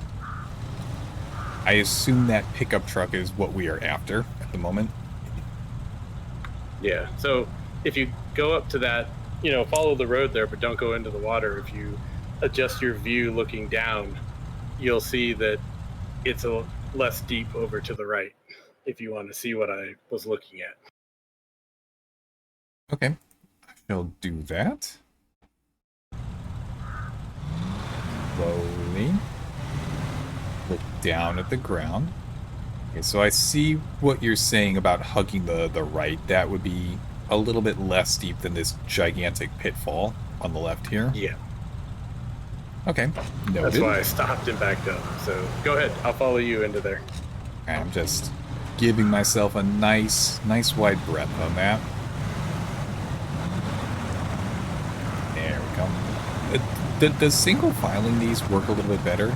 Or does my tearing up the ground a bit actually hurt? You're being able to go through afterwards? Generally, you're worse off driving through something that somebody already drove through, or you yourself drove through. Gotcha. And I will kind of ride, pretending I'm on a skateboard. I'm riding along this. Don't you give up. Don't you give up on me. Slow progress is still progress. Wiggle. Activate the wiggle technique. Get out of there. May have gotten stuck a little bit. Let me see if I can get by and pull you. Wait, hold on. I'm seeing movement. It's not much, but I am seeing movement. Okay, yeah, that either I was seeing it or just delusional.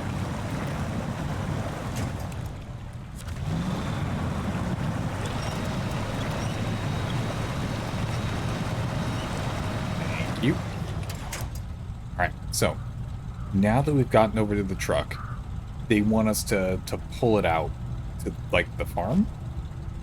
Probably. I think if you put yourself in that yellow square, I think it'll actually give you the quest that you can accept. Okay, let's see. Hey, trouble at the farm. We've got trucks wedged deep in sludge and we could use a strong arm to haul them out. You'll need a serious engine for this one. They're gonna give me 1,100 bucks, a little bit of experience. Okay. Details. An off-road truck is recommended. Nah, we're gonna clear this with some scouts. Easy peasy. Okay.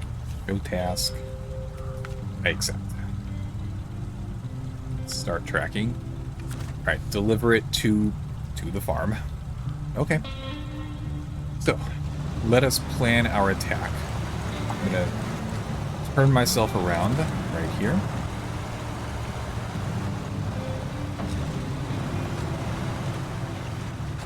I like how we got a synchronized turning around going.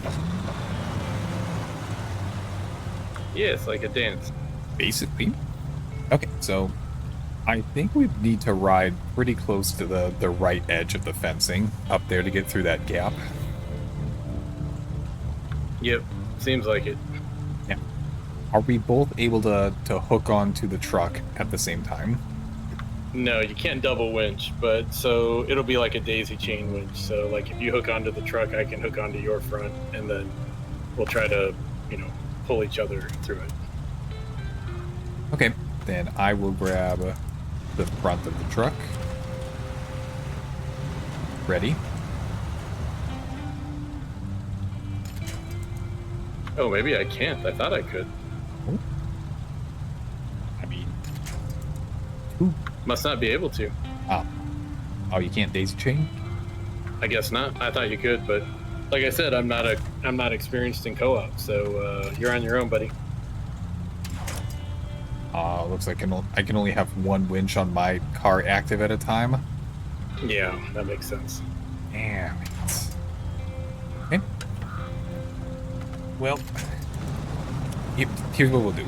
I'll try and win. I'll try and get out of here, and if I get stuck, you rescue me, de-winch, and then I'll go back to the truck. Yep, that's what we'll have to do. Okay. I'm gonna follow suit. Completely behind you. Wait, turn on engine of winch truck? That's the thing? Yep, yeah, you can turn it on. It'll steer, even without the engine on, it'll steer. But if it's capable, it'll turn on the engine and it's got fuel and stuff, and it'll try to drive and help you.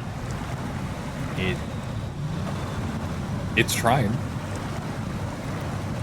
Oh no, don't run. Truck behind me. Boost me. Immediately, huh? Okay. Can you move your wheels left and right? Wiggling. Activate the wiggle technique. Okay.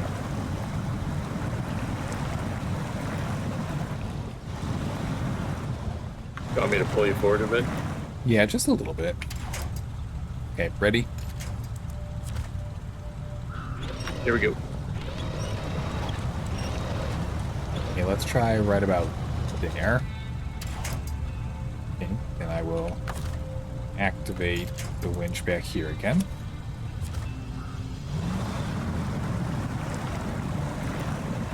Winch myself straight into a terrible position, it looks like. Yeah, there's no good place there. It gets better if you get like 2 or 3 meters forward. Okay, okay, so I could move a little bit more forward.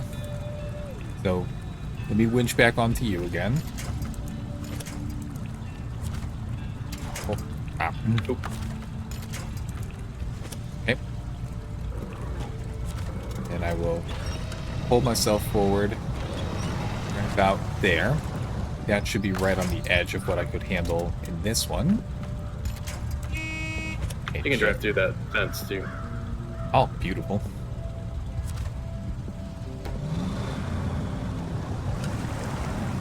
What gear are you in?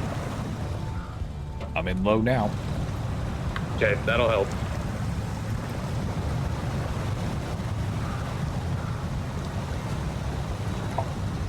He's looking behind me. Boy. You're right. I'll just get up there. Get up there. Just get straight over here. It's not ideal, but I'm gonna do it. Yeah, that's good. And okay. Now that I'm on this, truck should be no problem at all. Yep, hard part's done. And now where did we... Oh, that's a little yellow sign over there. Right onto the main road. That makes a lot of sense. Okay.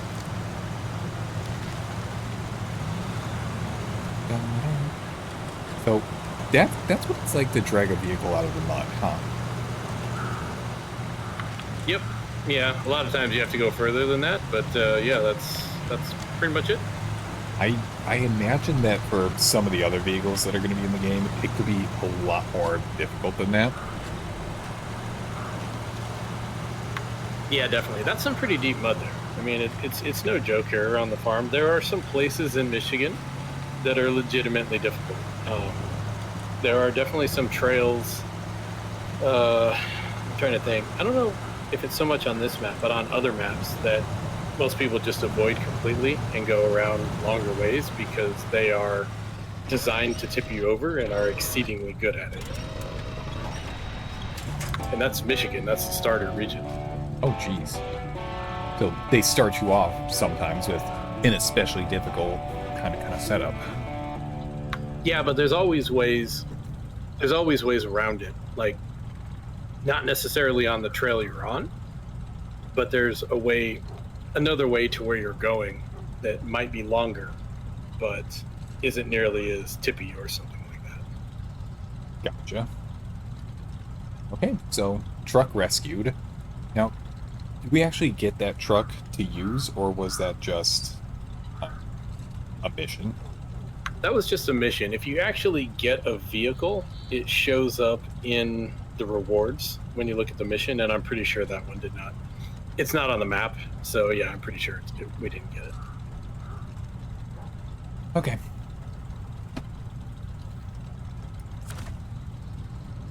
Then, let's decide what to do next then. Well,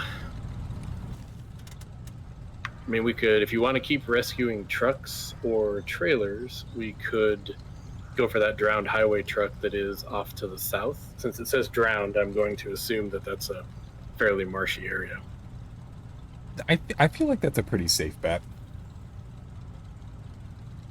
That one we're not going to want to do with these. We would switch to like the Fleet Stars or something like that. We also have to keep in mind that although we have off-road tires unlocked for the Scouts, the unlocked tiers, level tiers, are higher for the hauling trucks. So we probably only have all-terrain tires, the category prior to off-road tires, for our hauling trucks. That's definitely going to make it more difficult to rescue a drowned vehicle then. It will make it more difficult, yes. Let me send somebody a quick message. Just take a second.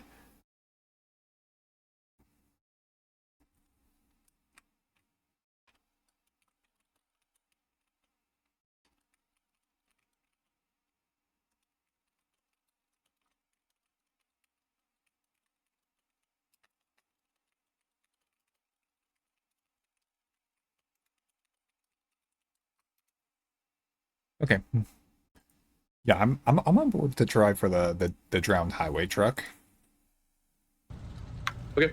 I'd probably suggest we recover and then switch to whatever vehicles we're going to use. Okay. Fleet Star for me.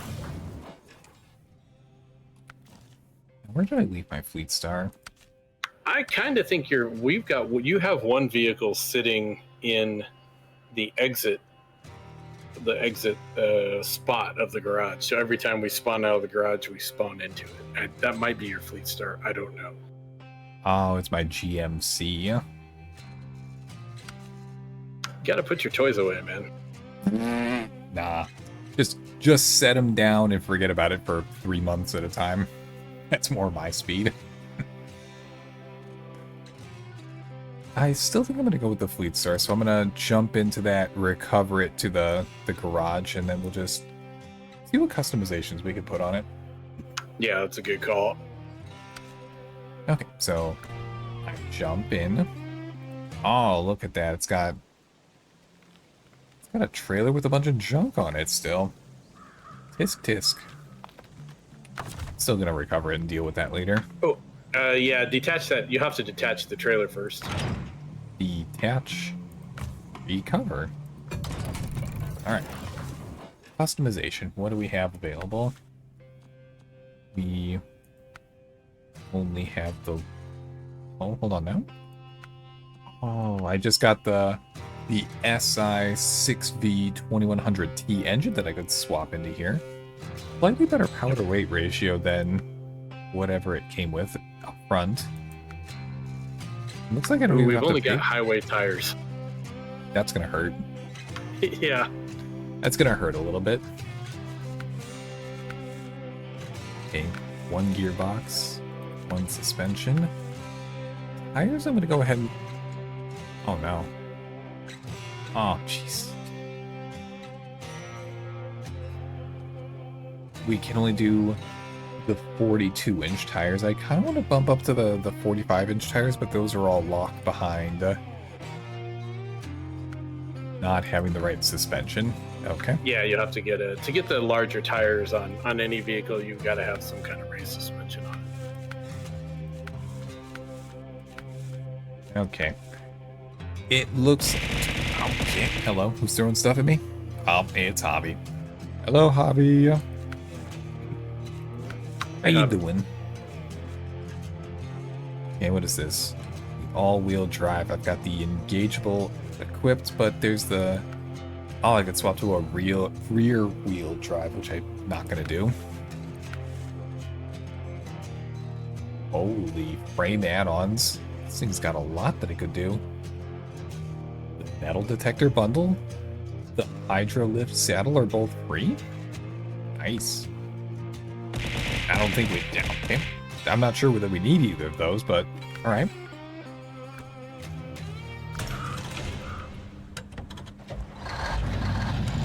I think this is going to be a bit rough.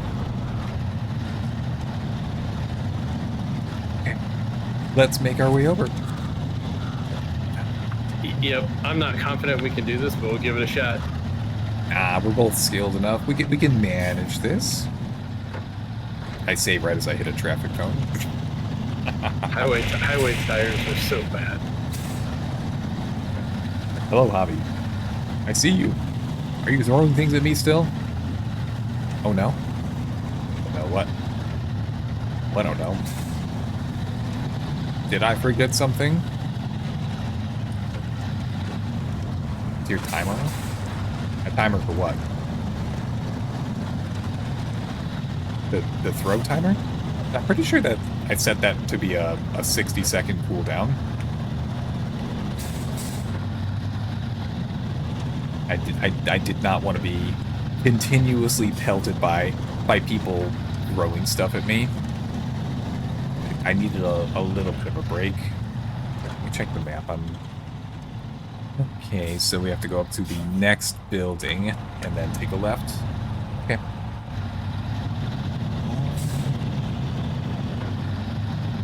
Now, I'm not sure about you, Arkos, but I think the first dual water rescue that we did a moment ago did work out pretty well.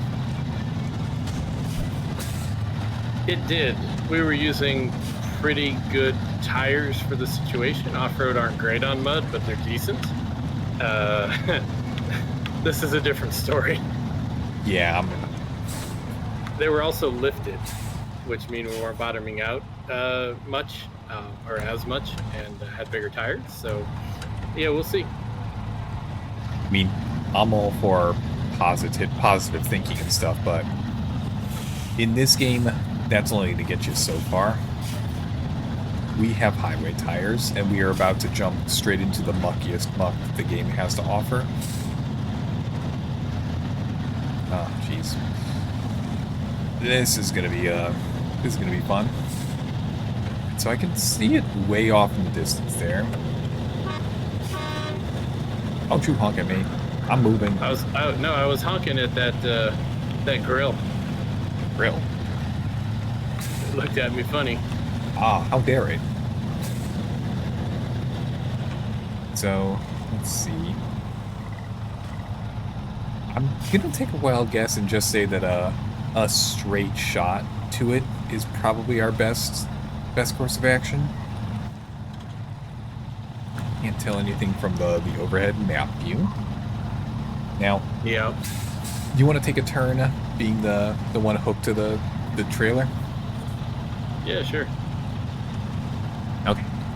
You take a turn doing that, and I will be here to help out when needed.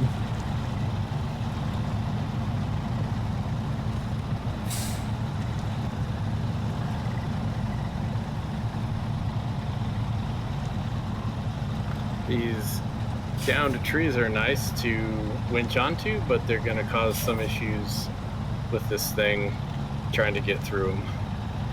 It's gonna be like trying to pull a truck through a plinko board. Yeah. My immediate thought is there might be people watching who don't know what plinko is.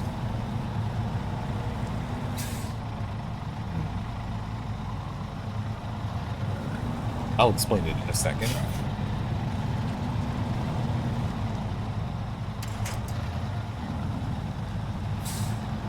So as you can see, stopping is not good, but I want to get turned around. Would backing up into it be a good option? That's what I'm going to try to do. Yeah, I'm going to try to get my butt towards it. Okay, gotcha. Then I will prepare myself on this side to do something similar. Gonna turn around slightly. Nothing too wild, just a little bit.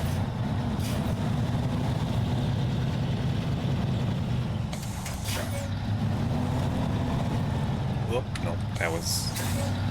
I always mix up my left and right.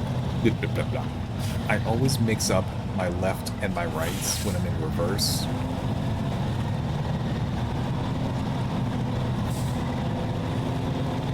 I'm following the path that you took. I am going to back into it ever so slightly.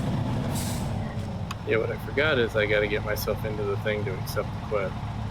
Oh, no. Gameplay-wise, would this be a good moment to break out the scout, get it over there, just to accept the quest? Possibly, but I'm like 1 meter away. 1 meter with highway tires. So basically a mile Sure. away.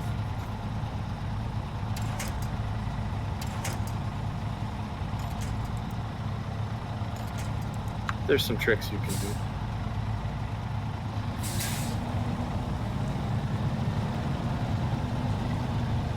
There we go. So you can winch from any part of your vehicle that has a winch point, right? So I winched from my front bumper backwards and diagonally to a tree so I could pull myself backward that way, even though you know, in real life that would be an issue. Okay. So, mission accepted and turned on. Nice. We got to take it to the farm, yeah. All the way to the farm again? Oh, jeez. Yeah, we get it out of here. That won't be a problem. All right.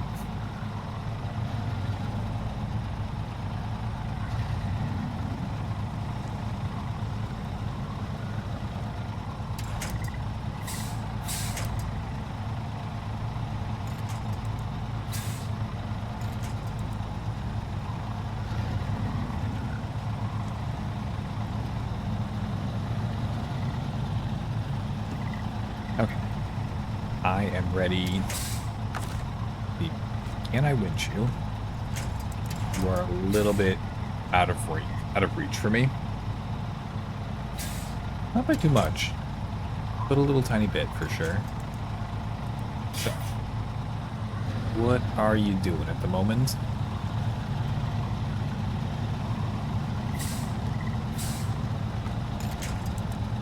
Okay, just a little bit forward. Okay, now I can reach you. All right. Let me see. Yeah, let me see if I can make any progress on the truck. Though. Okay. Is it a matter of the winch from your truck not having a good point on that? Well, I went too far. Okay. Let me see if I can back up a little bit as well.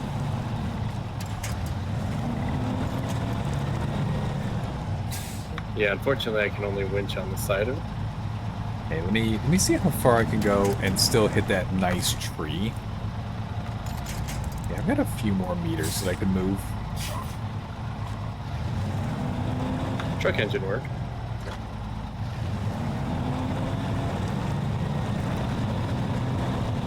Okay, checking. Here, I'm a little bit short. Go back just a tiny bit. Okay, I am winchable to you now. I gotta go to sleep. Have fun in the mud. Thank you very much, Cyan. Good luck spending your 14 million space bucks. And of course, Yes, have a good sleep. Yeah, we're not going to make much progress if we can't winch onto the front or the back of it. I thought I'd be able to get it from here, but I can't. Okay. Because it basically just tries to pull it sideways, and the truck, the winch truck doesn't know what to do, how to help. Gotcha. All right, then. Let's strategize. If the front of the truck is over there on the left from my perspective, then what we really need to do is... Do you have enough dry land or dry-ish land over there to pull the truck backwards so that you're able to put the front of it closer to where the back of your truck is? Does that make sense? I think my better bet is probably to try to put my back end closer to the back end of the truck we're trying to save. Okay, let's give it a shot.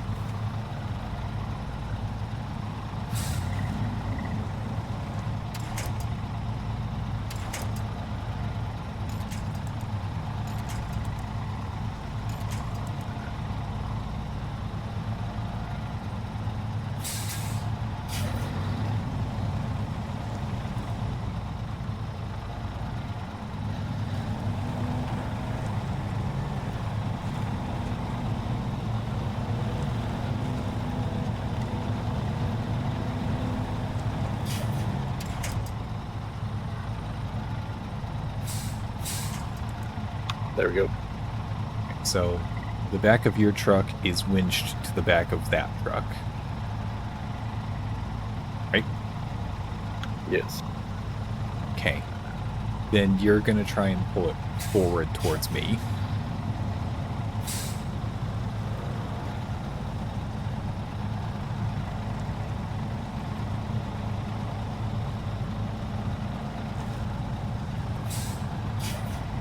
But is your truck the I got one? it turned. Oh? Well, I was wondering if the other truck was just a little bit too chonky and your truck was the one being pulled by the winch. I was being pulled somewhat, yeah.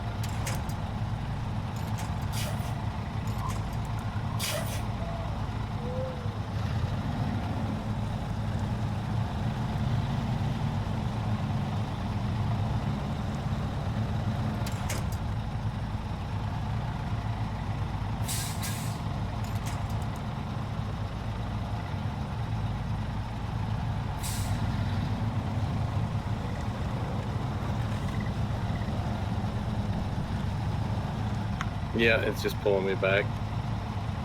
Damn it. I don't think we have enough traction. Okay. So be it. We just do not have the gear necessary to accomplish this at the moment. All right. Yep. Even with if we had the raised suspension and all terrains, we might actually be able to do it. But yeah, it's too big of an ask at the moment. We could probably do it if we could daisy chain each other, like really daisy chain it. But Hold on.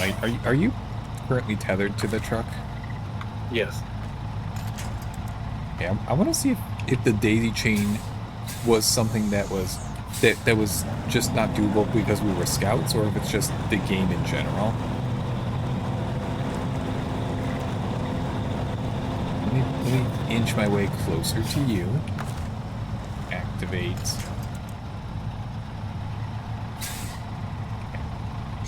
I'm probably close enough to you, so I think it just doesn't want us to daisy chain. Yeah, I think you're right. I think you can't have 2 winches attached to the same truck, no matter who initiated the winch. Then what's the point of multiplayer? Come on, developers. I'm guessing that might make things a little too easy.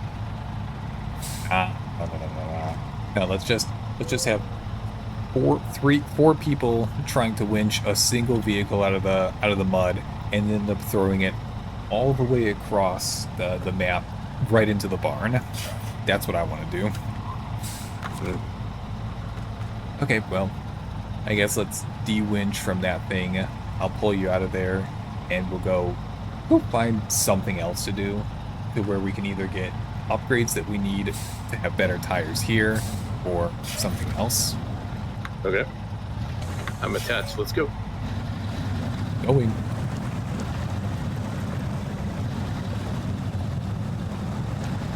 Come on, buddy. Come on, buddy. Wait, yes? Yeah, because I'm pulling the winch. You're doing what now?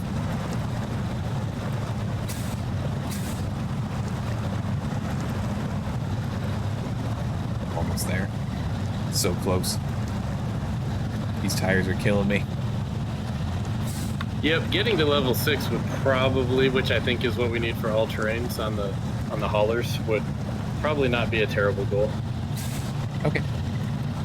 You want to set that as our to-do? Yep. I mean, realistically, just doing missions and contests and stuff is, I mean, that's what we need to do to gain experience through exploration. So we could do that too, but, you know, we need to do the missions anyways. Although we need to do exploration too, in the next maps. Gotcha. There we go. Are you in low? I am in low. I've got Really? all-wheel and diff lock on. Just painful. So I think that's something that's hurting you a little bit here is you basically have no weight over your wheels. So even the bed that I'm carrying provides some weight over the wheels, and that does help with traction to some extent. Gotcha. So even if it raises my weight up and hurts my fuel consumption and potentially sinks me into the mud, as long as it sinks me into the mud to the point that I hit the dirt underneath, I would be able to get a little tiny baby bit of traction. Well, I mean, there's more to it than that. A lot of the physics dealing with traction and tires and grip and all of that kind of stuff are based on mass, and where the mass is located, where it's pressing down, I think. So even if it doesn't sink you down to the dirt underneath, you're still going to get better traction with at least some weight over your wheels. Okay. That makes sense. So, let's see what we can do. Show me contracts. Eel River Township. Okay, we've got a timber delivery. I'm going to ignore that. Timber delivery. I'm going to ignore that. Timber delivery. Okay. Logs. Huh? Hey, there we go. Lost container. Delivered to the warehouse. Drilling spare part. A truck with a crane is recommended for this. Oh boy. I'm sure we have access to purchase a crane. I don't know. One has probably not been included, as something that's already been bought for us, I'm guessing. So they want us to go find drilling spare parts. Okay. Yep, they're up there to the north, over up by that watchtower that we don't have up there, and they'll be sitting on the ground. So we have to go. I think it says one, right? So we have to go pick one up and bring it down there. That's what they mean by the train. The crane is recommended. Okay, I gotcha.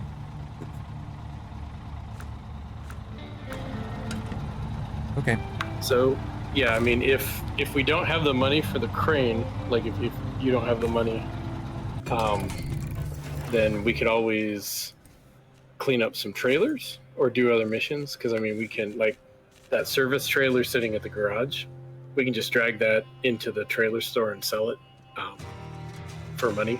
And the same with like the empty flatbed trailers that we've got up on the road that we were just on. Those are empty; they can be sold. I wouldn't sell the flatbed semi-trailer because there's material on it. I could purchase the compact self-loading crane. That'll work. Yep. Yeah, between the loading crane and the heavy crane. The heavy crane's unlocked at level 6. Which we're certainly not. So what you want to see if you can put in a, well, I see you won't have enough money. You want to do the loading crane and then a sideboard bed. Because then you can just load it into your sideboard bed and pack it and drive it as normal cargo. Yeah, I could buy one of those at the moment, so we need a little bit more money. Okay. So then it's down to either just run some more missions for money or go grab these trailers and sell them, which is, I mean, they put them out here to have resources, but this version of the game, the normal version, also allows you to buy and sell trailers for no net loss. And you can also sell the trailers you find, so it's an intentional part of the game. What about this? Which tab is this? The task drainage. We need to find several pumps near Steel River, the garage, and the farm. Yep, that'd be a scout more than likely. I mean, it says off-road, but I'd probably take a scout for that. Especially since our scouts are the best at mudding right now, so we could do that. Let's do it. It'll give us 3,100-ish bucks, which is almost enough to be able to get both parts,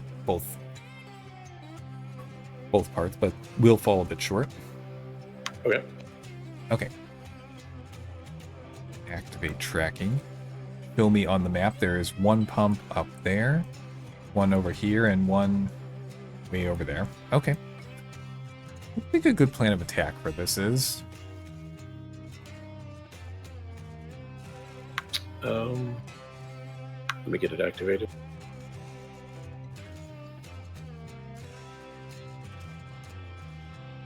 I mean, realistically, I'm going to suggest you go for the pump that is west of the farm, because whoever goes for that is probably going to be the one to go for the pump up to the north, up by the stuck trailer, because this one over here to the east of the garage is a bit of a trek, and it's in the wrong direction from the other two. So I'm saying I go for that one to the east, and you get the two to the west, and I can meet you up at the one up to the one at the north if it goes quicker for me for some reason. Okay, works for me. Let's recover. Or do you want to try to do them together? How about you take the one on the north, I'll take the one west of the farm, and then we can tackle the one on the east together, since that looks like it's going to be the hardest one. Sure. The north and the west one look similar in difficulty. We're just gonna split it up a little tiny bit, but not fully. Okay. Map. Scout. Okay, but I think you jumped into the scout I was using earlier. Nope, I'm in mine. It's got my paint job. Where the hell is my scout? So just on your truck and trailers over there on the left, just click it. Okay. I think it... Is it in the garage? Oh, it got put into the garage. Okay. Well, it should... Actually, if it did, it wouldn't show up on the map. Well, I'm looking over here at the garage entrance on the map, and I see it has the Fleet Star and the Scout 800 in it. Yep, it went in the garage, but you didn't retain it. Okay. So it's if you go into the garage, your Fleet Star's in there, and then if you hit well, I'm not sure what it is for controller, but you can cycle over to the right, and there's another bay over there or maybe it's left. Oh, I see. Where your Scout is. Might be left. Perfect.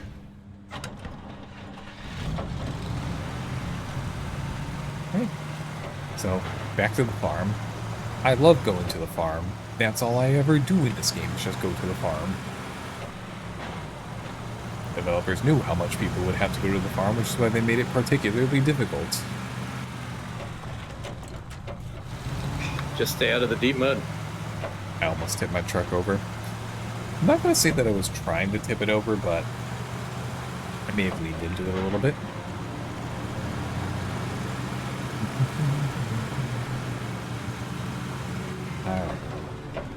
Into the low gear, on the all wheel. Wait, did you say to stay away from the particularly deep mud? Yeah. How hard can it be? You've seen me play games before, right? Yeah, I don't think you're going to be able to avoid deep mud there. This is all of these are kind of mired in swampy areas. I assume that's, the point that they're going for. Yeah, that's why they got drain pipes out there. Let's see, I'm gonna... Oh, right. I do about that point. Oh, so how are you liking playing with controller? Controller? Oh, I've been using... I thought you were doing controller. No, I've been using my keyboard and mouse the whole time. You controllering right now? No, because I'm not good with controllers, so it probably is, if you're comfortable with them, I wouldn't be surprised if it's a better way to play, just because, you get non-binary control over your gas, so you can kind of feather it, rather than having to tap the key and stuff like that. That's helpful. Very long time ago, when I used to actually play first-person shooters on my Xbox 360, I used to be okay with a controller. Back in the Halo 3 Modern Warfare 2 days, I was alright. I mean, I was never very good at FPS, but I used to actually be able to aim properly with the controller. I tried doing that recently, and it felt so weird how I did it back then. Yeah, I was never good at doing much of anything with the controllers, so I kind of gave up. Just swap over to keyboard and mouse. Let's see. This is going to be a little bit of a pickle that we've got ourselves in. I'm going to try to not run over more than 4 trees that I did during the time that I was saying that sentence, but... Okay. I'm really taking this left little bit of land and going through the couple dead trees is probably the play for me. you fall in the water. Come on, no. But no. Get out. Get out, please.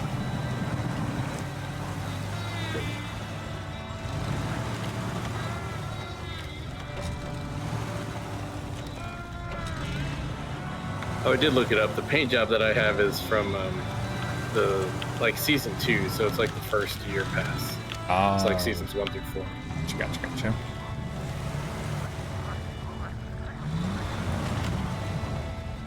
Look, there's some slightly less deep water. I mean, there isn't, which is kind of the point, but I drove through that surprisingly easily. Huh. Okay, pump found. I don't actually have to do anything with it. I just have to find it. Yep. Okay. How's it going for you?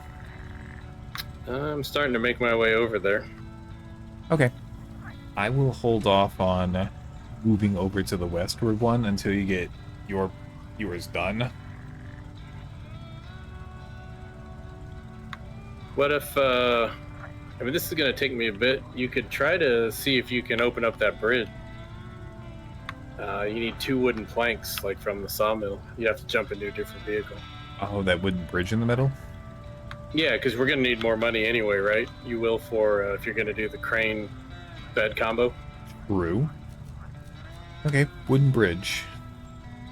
2 wooden planks. Okay. We'll investigate all the trailers that I have available to me. No? I think so.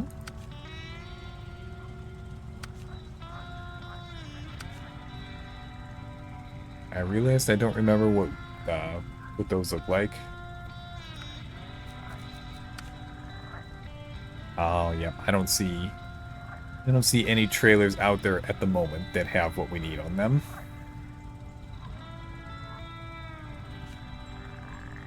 So Yep, have to go to the sawmill then. The sawmill being Yeah, a little bit east of town, east and maybe south. oh, okay, yep. Gotcha. Oh, the place you just drove past? Yeah. Okay. Then I will swap back to my Fleet Star. I will grab any Does it matter what trailer that I need for wooden planks? I wouldn't grab the trailer. I would, I'd buy that sideboard bed for it. Okay. If you have to sell the crane, if you've already bought it, then do that. No, I didn't make any purchases for that yet.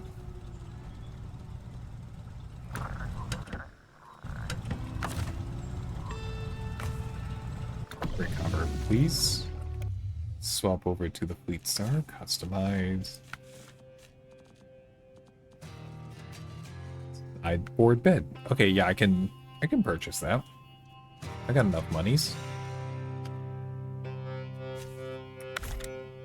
Wooden planks are 1 slot each, and that has 2 slots. You'll be good. Alright. Then I'm going to make my way over to the lumber mill, pick up what we need.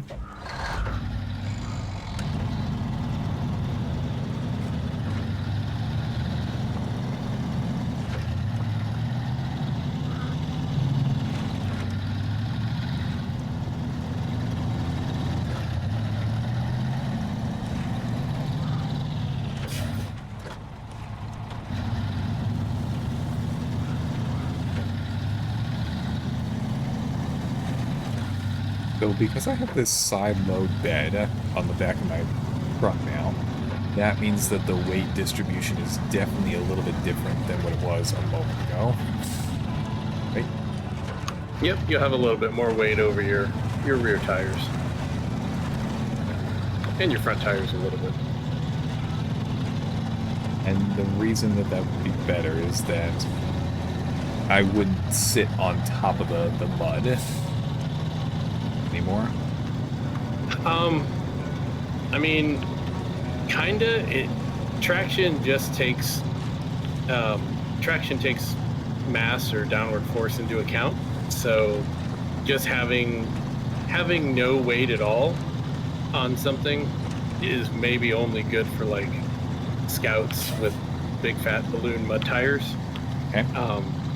But anything else, and maybe even then, you may even want some weight then sometimes. You just can't really do much about it because these scouts can't equip like sideboard beds or, anything like that. So the only thing they can do is like attach sometimes trailers onto their hitches, which doesn't really weight your tires down much. It just is like dragging an anchor. So, but for trucks like this, having just a low saddle is very, very little weight over your tires, and you're just automatically going to get less traction almost no matter what. Sure.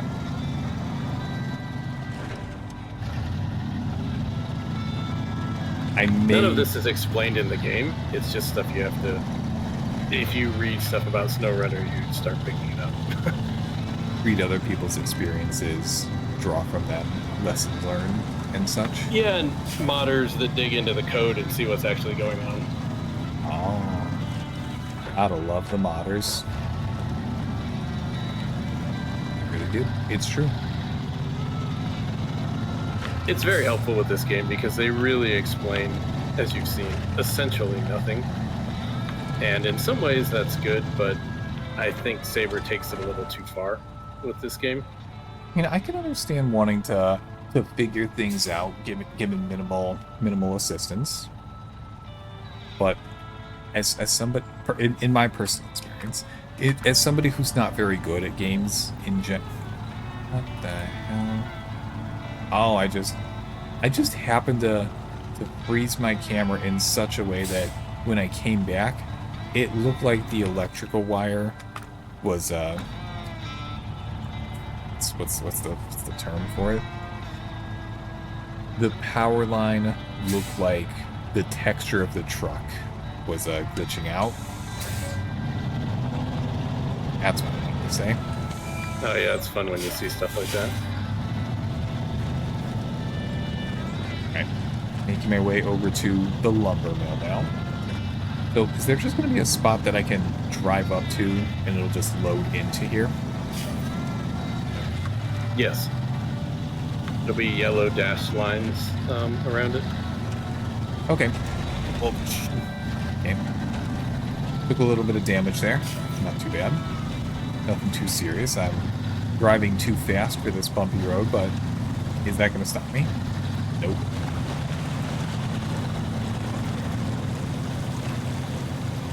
I'm a professional. I can't let our clients wait any longer. I have to get there as fast as possible. I'm taking a very similar approach in Construction Simulator, actually.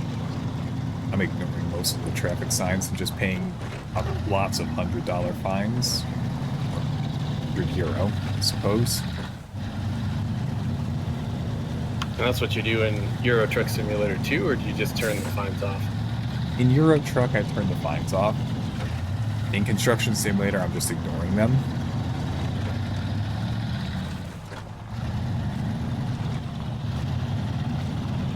Okay. This must be the spot.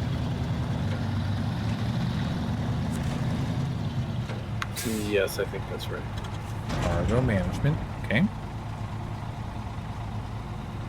Load me up with 1. Load me up with 2. Excellent. Yeah. It's too bad that I can't just go straight across the river. I'm going to have to backtrack most of the way. You can go across the river if you want. Just barely right here? There is a... Yes, you can get across that. Oh. It's not as bad as it looks. All right. The worst part is getting up out of the farm, because there is a big hill. They're just at that northeastern corner of the road there. Okay. That's where there's a road that goes up, and that hill is no joke, especially in highway tires. Well, I'm going to gamble on it. But you've got weight. A lot of people say you shouldn't drive around the sideboard bed. You shouldn't drive it around without something in the back, because that's how much weight helps.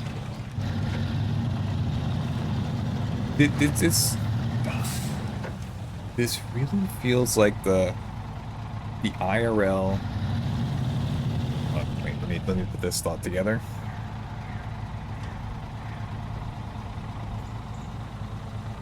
This really feels like the superstition that IRL long haul 18-wheel truck drivers have, where they cannot they cannot drive without any form of cargo, which is why you sometimes see people put like, I'll break. You okay to take a couple minute ads? Yep. Okay. I will be back momentarily.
Hey, welcome back from ad jail, everybody. All right, Arkos, you there? I'm here. Okay. We're able to get a drink, stretch it out, grab a snack. All but the last one. Nice. Okay. I was finally able to get through the small portion of the cooking thing that I made. That's good. You've gone too far, by the way. You want to go more or less straight east to that northeast corner of the roads there around the lumber mill. Yep. I am noticing that. Okay.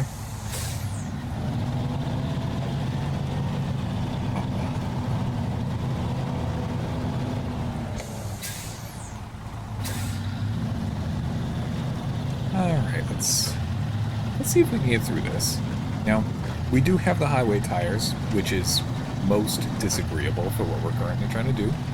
Gonna be a bit of an issue, not gonna lie, but... Oh, I've forgotten.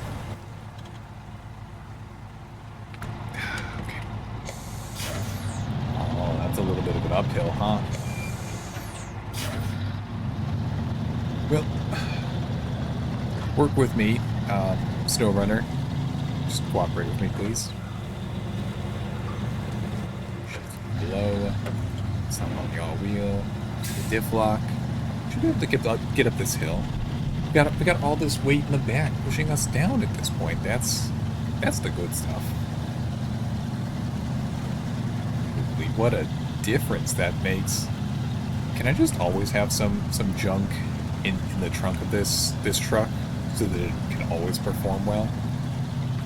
Yeah, it is. You can just always carry something around if you want. I mean, obviously, it will prevent you from, if you've got 2 slots loaded up there, you can't carry anything else unless you start overstacking. You can overstack? Oh, yeah. Yeah, so you can have that packed cargo. If you need to deliver 4, you could then stack 2 on top of it. If you had it, well, then it would be, you wouldn't want to drive just like that, but if you had a crane, you could then basically put the crane down on top of those and pinch it down, and it'll stay. Let's see, yeah. I mean, if you're able to some real crazy stuff. If you're able to stay on the road or maybe some easier dirt tracks, that sounds doable. Oh, I just happened to be driving past an upgrade. Well, I'll just head over there and grab that. Oh, that's a good upgrade too, I think. That one, I think that might be raised suspension for Fleet Stars. Raised suspension, yeah. A raised suspension kit good for venturing down old roads or off-road terrain. I accept. Check the truck list. Ah, I closed it.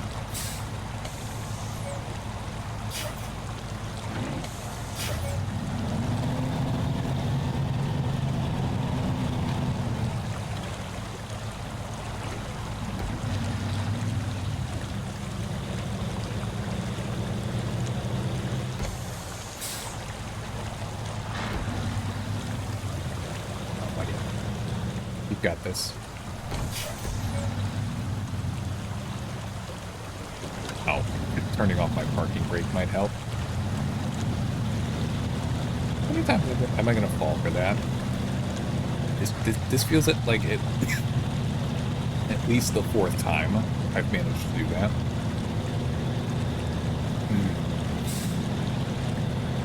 That's probably the little. I picked up the stuck trailer quest. About.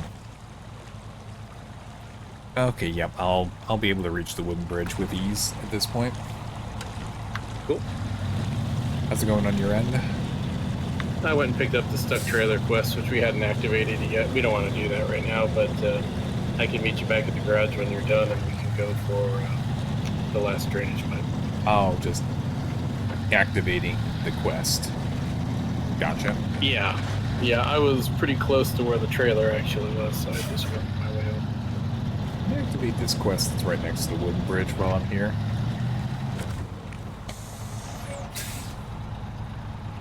Wooden bridge. Oh, that's what I'm trying to do, actually. Okay.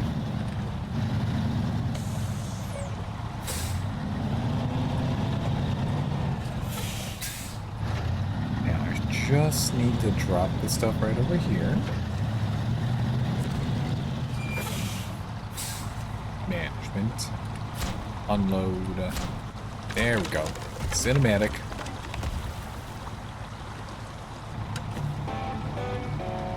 Nice. Hooray! 1,400 monies. I don't think that's enough to get the auto-loading crane as well. But I'm gonna recover real quick.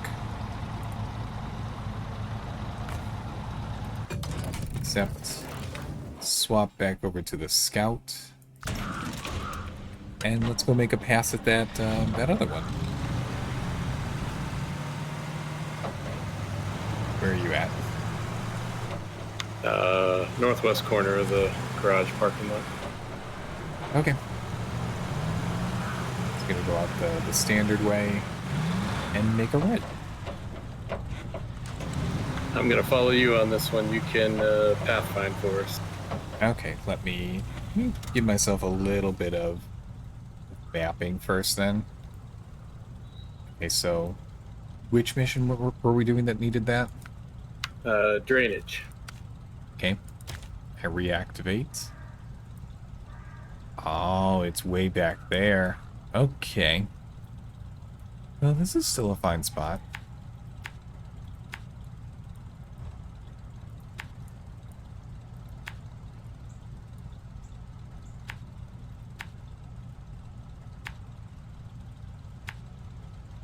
Let's get over to that spot, and then we'll determine how dense the trees are. Maybe it won't be too bad. Okay. All right. Heading out.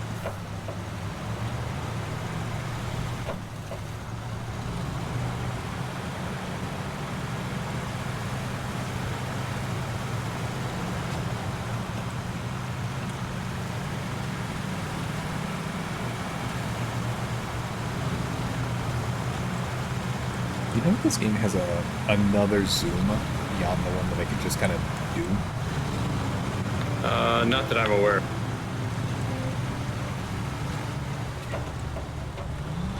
Low haul wheel. Get me through this mud, please. Okay. I mean, I've got a pretty good amount of zoom out, but I always feel like I could use a little tiny bit more. You went the smart way. This is definitely not the smart path that I took.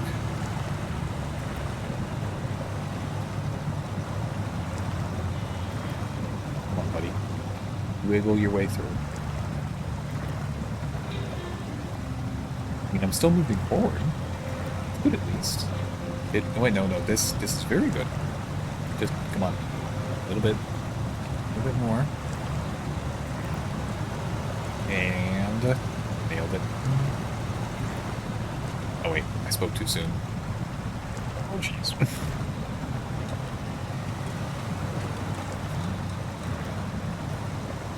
Thank you.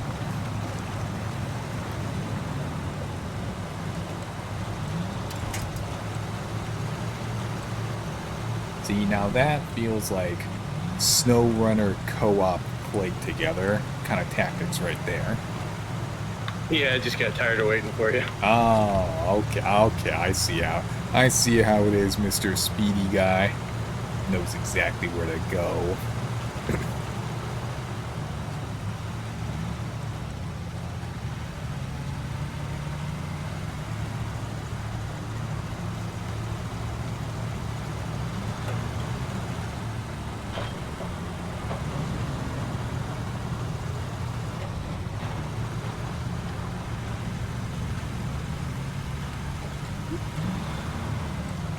You know, I seem to be able to do that kind of swervy driving a little bit decently. I really haven't slammed into anything yet. That's good, because hitting stuff causes a lot of damage sometimes.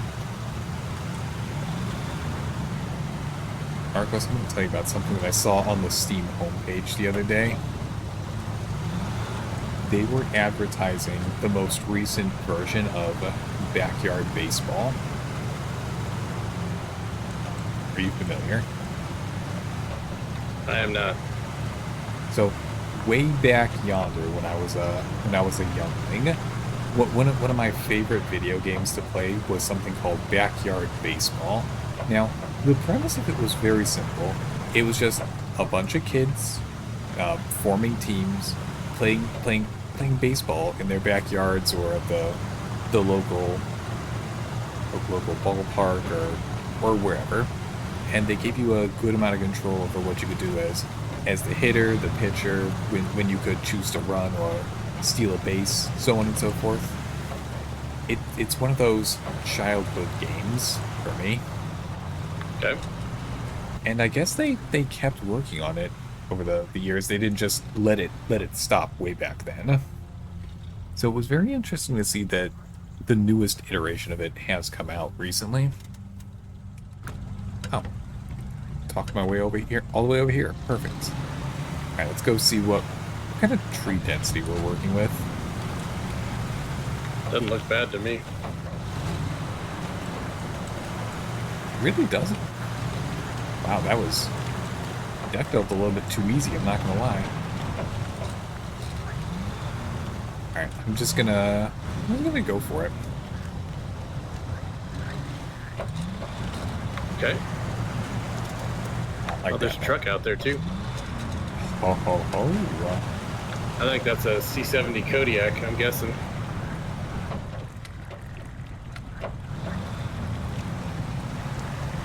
Well, as soon as I get over there in a second, I'll tell you exactly what kind of truck it is. I'm guessing we don't have that mission, so you can accept it. Come on, baby. Just get back onto the safe spot. There we go.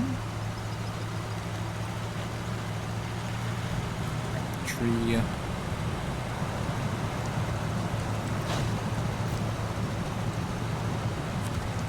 Okay. Show task. I'll accept it, but I will not track it because I just need to get a few more meters straight over here to where the... Ah, okay. Hello. Welcome in, Global. How you doing today? We have just completed another task. Drainage complete. Okay, so this drowned highway truck right next to me is the GMC MH9500. Oh yeah, it's one of the ones we've got.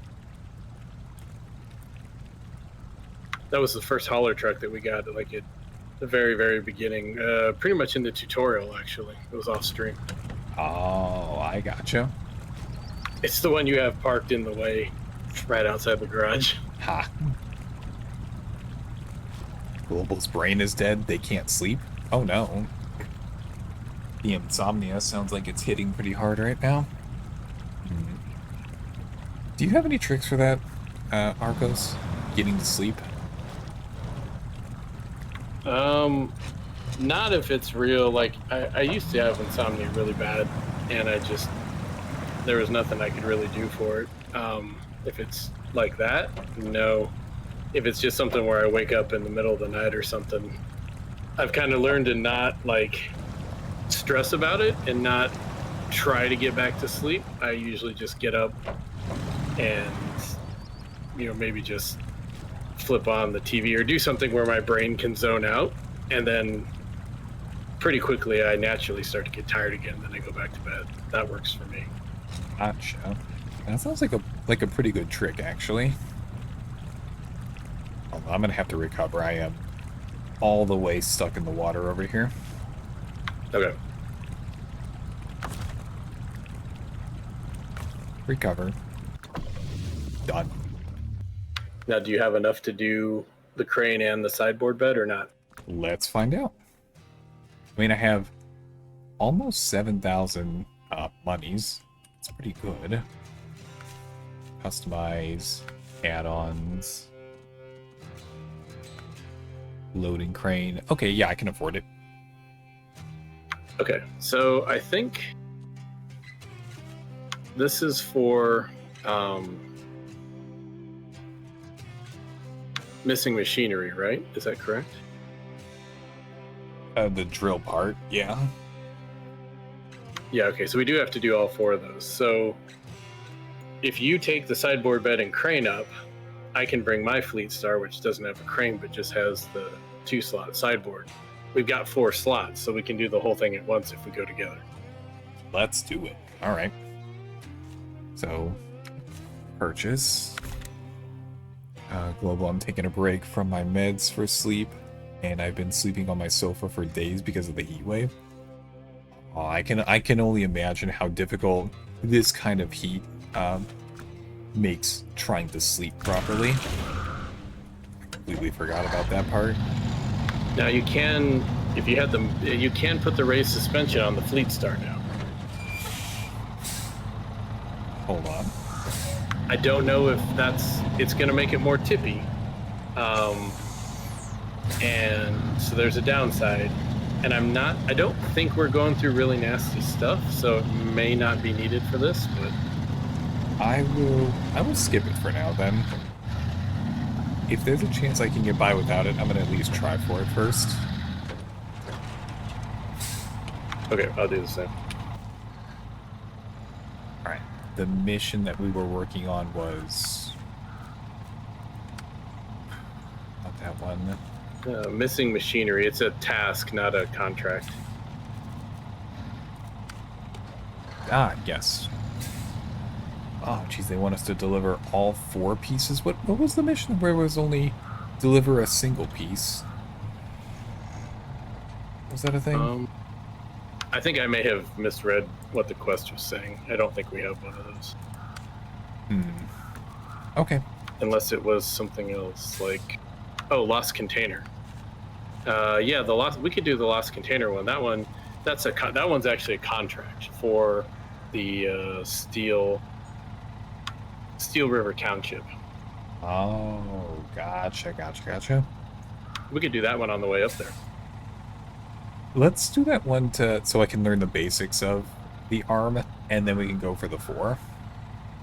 Okay. All right, I'm swapping this one is much to easier. Lost Container. I just checked. The bedroom is finally cool enough so that I can sleep. Hooray! I'm excited. I'm happy for you, Global. Oh, let's see. So we are in the middle of Steel Township, Lost Container, and they want me to deliver to the warehouse. And there's the spare drilling part right outside. Okay, perfect. Yep.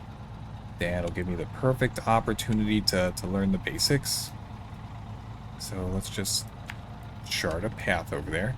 Do you think going on that short drive north or all the way south below the trees like we just did would be the better option? Neither of them are good. Fair enough. I'm not sure which is better. Well, I'm going to opt for the short path if we're able to. Okay. That'll be drier. So that might be better since we don't have the raised suspension and we have shitty tires. Works for me. Okay. Are you ready? Yep.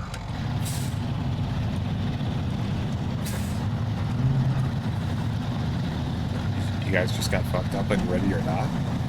What kind of scenario did you guys do? That's the SWAT one, right? I do make an effort to remember the things that you guys tell me. But just checking, just making sure.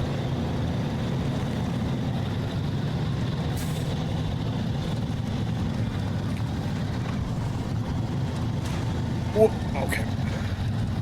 Took the mud a little bit too fast.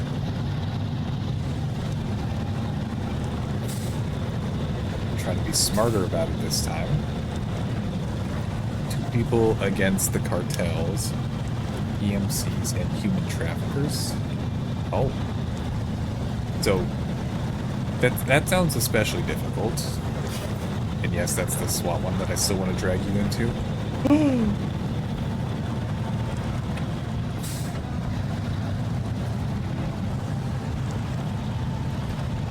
Baby. Get out of this little puddle. We're just gonna follow Arkos. He knows what he's doing.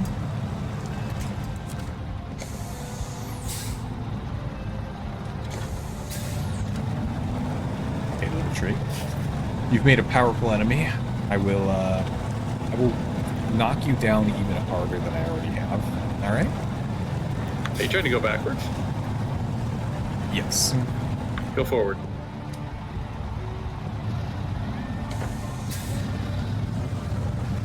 Forwarding.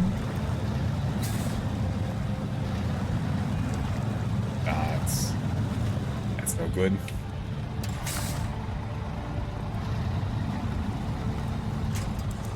Just digging into the ground. A little bit. All right. Ow. I released too quickly.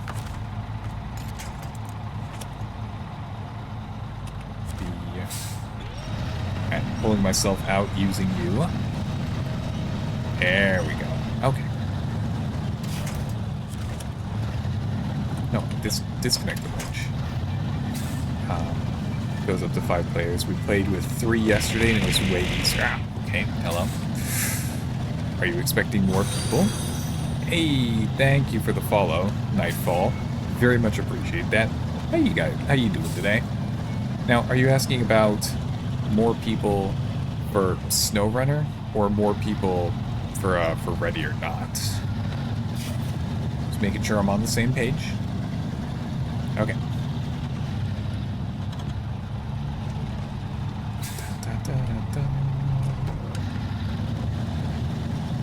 Oh, I see why that path's gonna be. Why that path's not gonna be good.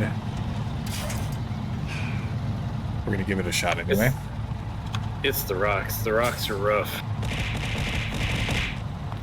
Oh, you were asking if you could join in Snowrunner?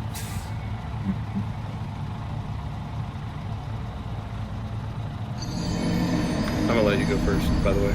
Okay. I'm thinking. What do you think, Arkos?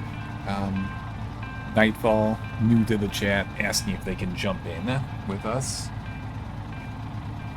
I don't know. It doesn't matter to me, but we're not using. I mean, we're not using mods. We're not using DLC stuff. Like, I mean, I've got the Jet DLC, but I'm not using the tires. We're just using the trucks that we've got here, essentially. Yes. I'm still very early game, and only have the base game. I have over 680 hours. Holy. Wait, not sure that's what he said, but okay. What are you talking about, Hobby? Yeah, okay. Everyone's throwing stuff at me right now. Why do you guys love throwing things at me? Okay. Alright. Alright, Nightfall. We're going to see if we can figure stuff out as is. But if we need another person, then we will look into it. I think that's fair.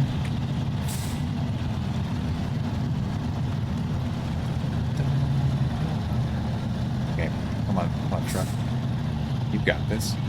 Just sway it back and forth a little bit. Just a little tiny itty bitty serpentine there. Yes. Baby serpentine. Thank you for the stretch. Nightfall, as soon as I am up this hill, I will take you up on that. Pause a second. You were back there. Arkos, my bad. Fair enough, actually. Oh, and thank you for the hydrate.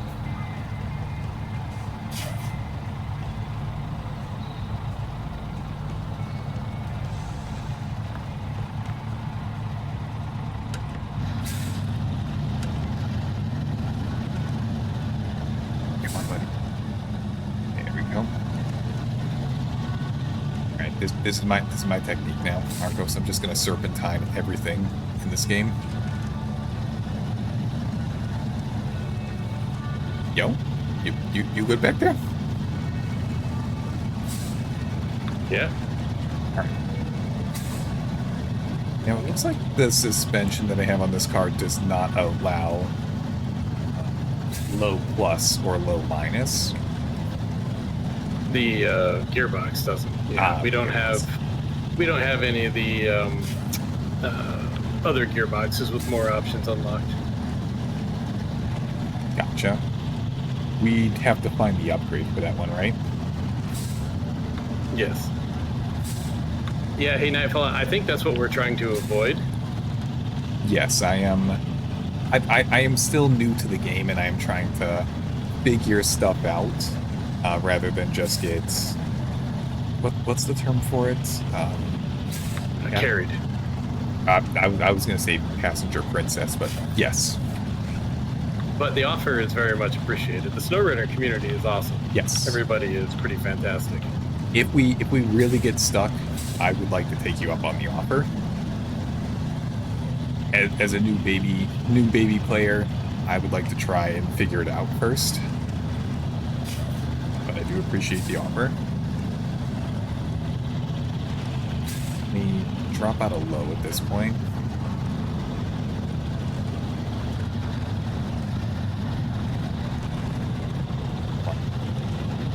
Buddy. Still good. Okay, that was not very good, but we did manage to get through it, at least. We did manage to get through it, right? Yep, not bad. Okay, thanks.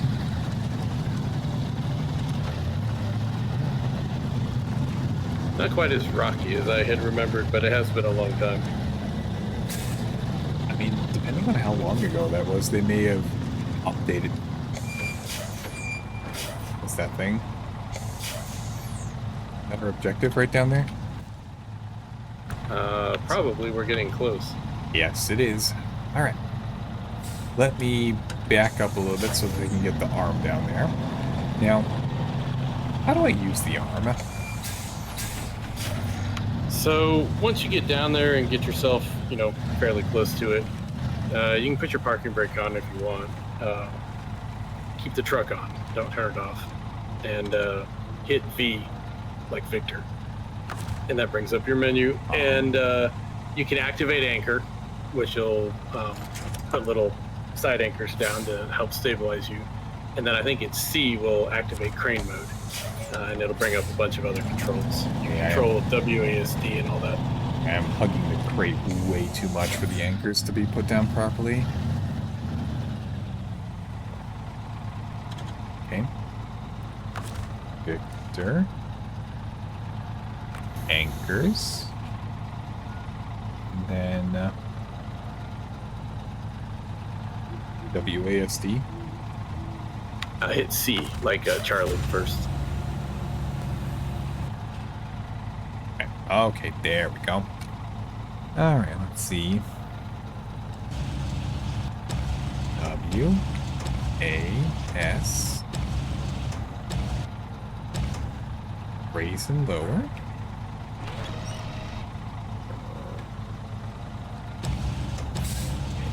And let's get down. Okay, I am touching the box. Now to actually anchor onto it.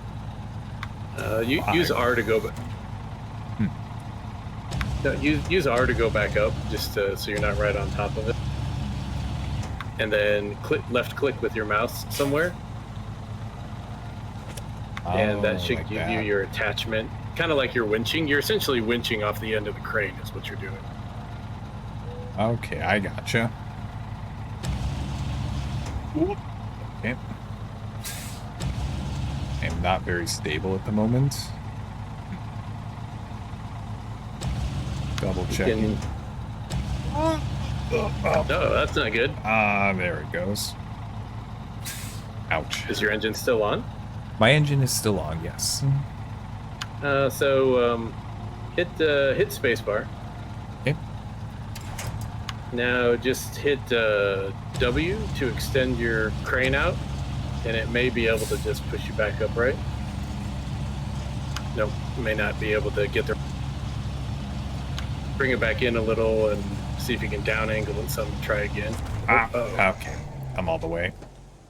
Okay, I'll get you unstuck. Okay, thank you.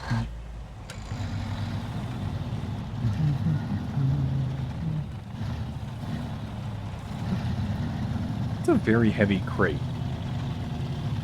Yeah, I'm wondering, did your anchors actually activate? I couldn't tell. Yeah, I can see them extended right there. Okay.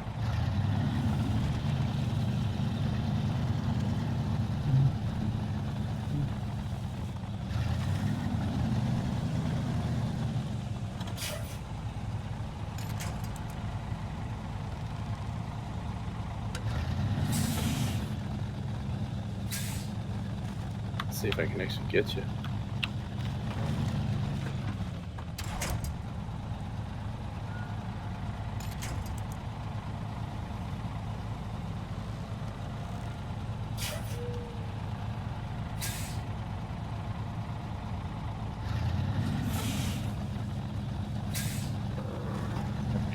What do you want me doing?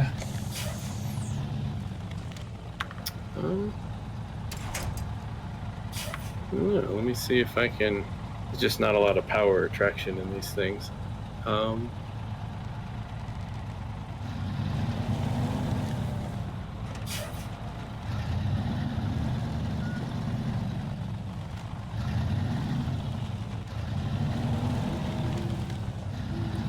Because of the highway tires? yeah, and then we just don't have the strongest engine or the strongest winches or, you know. So here. Oh, I don't have a crane. That's right. Crap, I'm used to driving around with a crane. Let's see. Unfortunately, yeah, so I think part of the issue is, yeah, it looks like you're kind of angled downhill to the right, and trying to pick up something heavy to your right, you know, which is tough. Okay.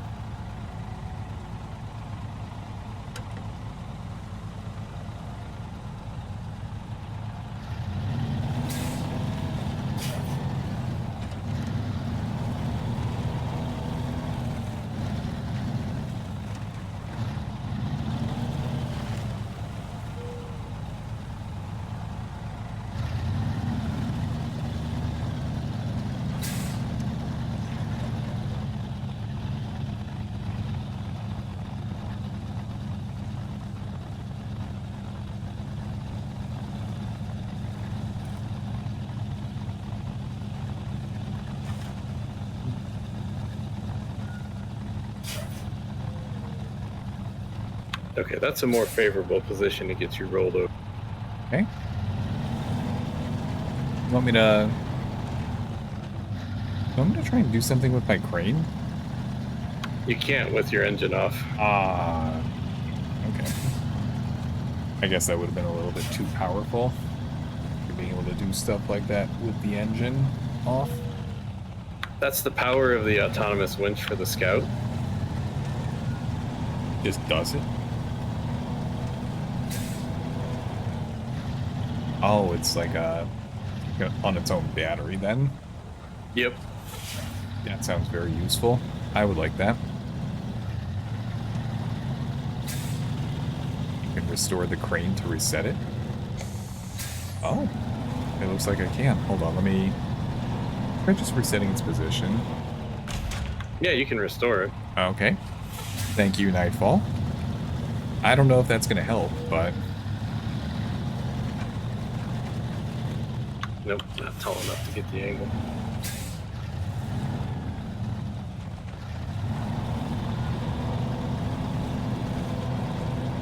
Let's see if I can pull you from the other side. Okay. Now that I got you rotated around.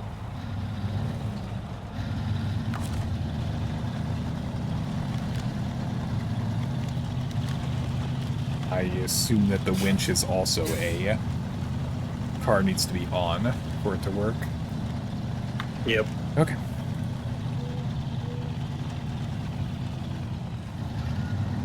Oh, that's what your 700 hours does. It gives you all the nice tips and the tricks. I do like the tips and the tricks. Thank you for that again.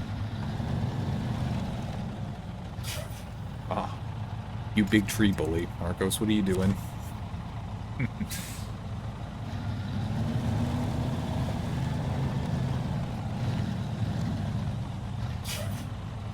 All right.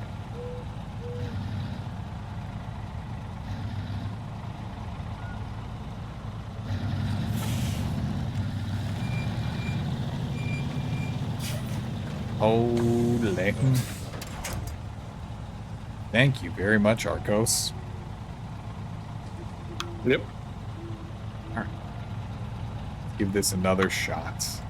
Now, I should probably position my truck a little bit better this time. Yeah, if you just move forward a little bit, it looks like a pretty good flat spot right in front of you.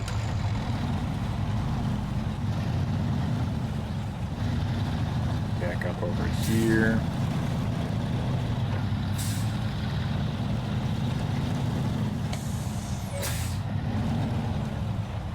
Whoop. Okay.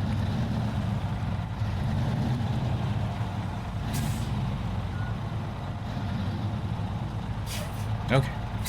Attempt number 2. Activate anchor. Anchor deployed. Activate crane mode. Okay.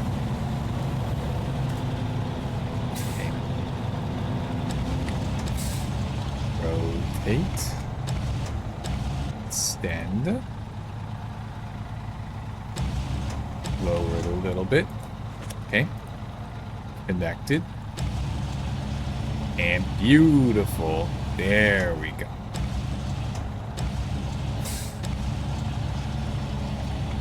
And this part actually does remind me a little bit of Construction Simulator. I'm gonna do a fair amount of this in that as well.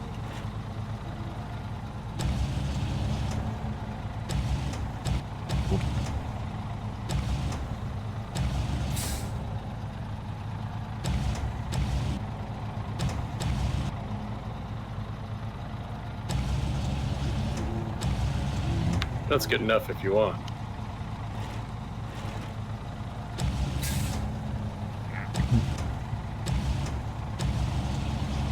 Okay, perfect. Now I can... Damn it. How do I disconnect that? Spacebar. Oh, okay.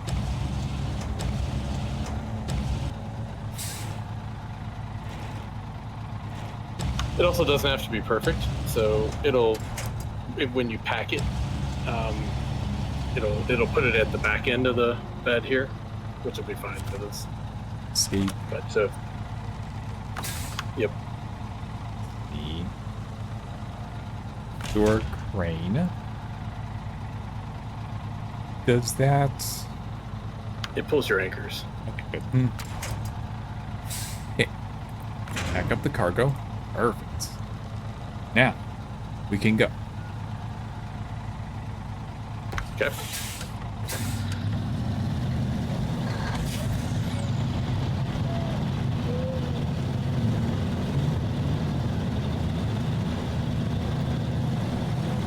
Get up there. Get up there. Come on. Ah, there we go.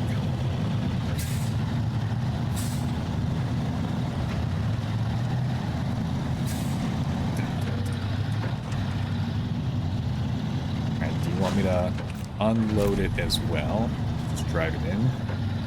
Yeah, just drive it in.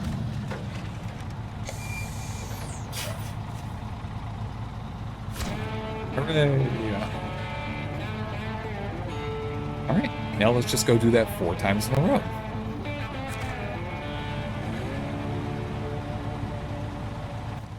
Is there a gas station between here and there? No, there may be a fuel trailer up there somewhere. I don't recall. It's been so long. We can always go hit the gas station off to the west. I'm at roughly 3/4, maybe 70% of a tank. Yeah, that's about where I am. You think that's enough for the job?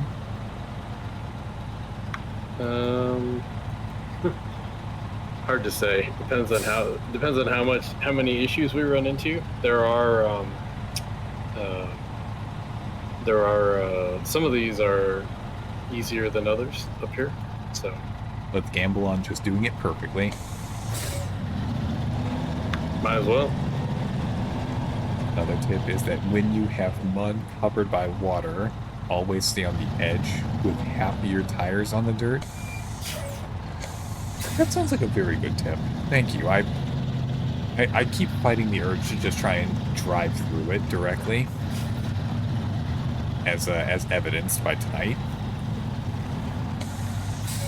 Let me chart a little bit of a path over there.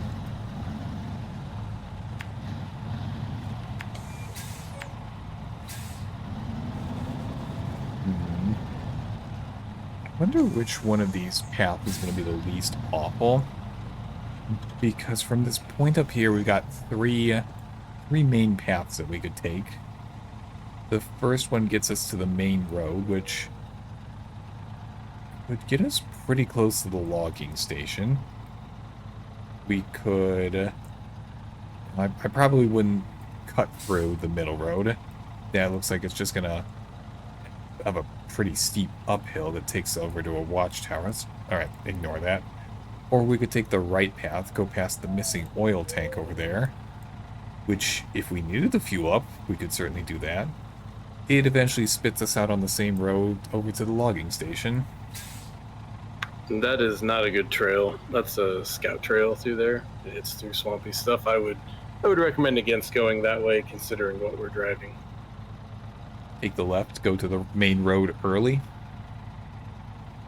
Yep. Oh. I would take you see the larger one that cuts more or less straight west, maybe a tiny bit north? Yes.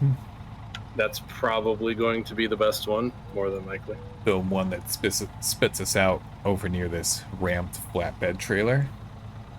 Yep. Yeah, just remember in many places what looks like a shorter path in a way, like just going up to the north, often tends to be not an actual shortcut unless you're driving absolute beast trucks. Oh, I'm certainly not at the moment.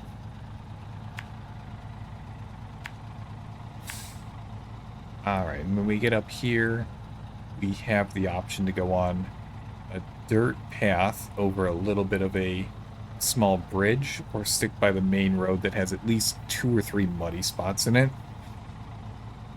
I think tackling the mud would probably be less painful, because if we fall off that little wooden bridge over the puddle there, that could be pretty bad. But there are 2 of us here, so rescuing is very doable as well.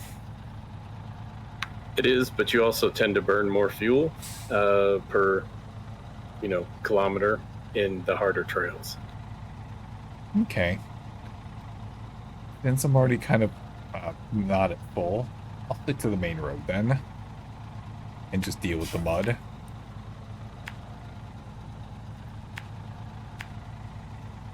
Okay, I'm gonna get us up to the logging station, then we'll figure it out from there. Okay. Okay. Ready? Yep. Let's roll.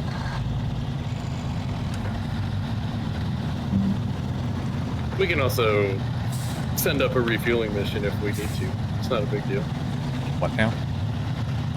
We can bring up scouts with refueling trailers or something like that. It's normal mode, so, like I said, it's a no net loss for buying and selling trailers or whatever.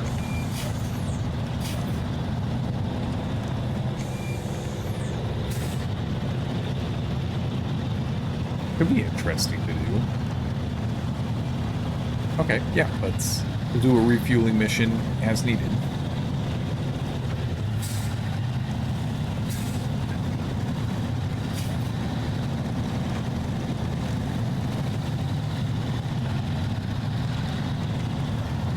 Serpentine. Activate the serpentine.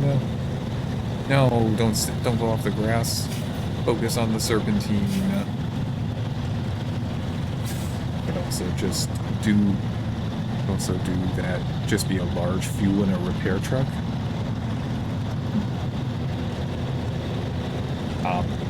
Again, Nightfall, we're gonna try and work with what we got right now, but I do appreciate the offer and the help and the tips.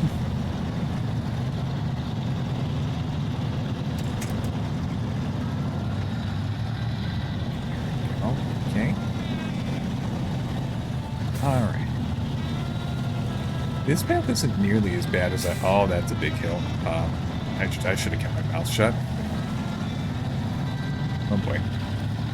Did you find something fun? We might have different definitions of the word fun.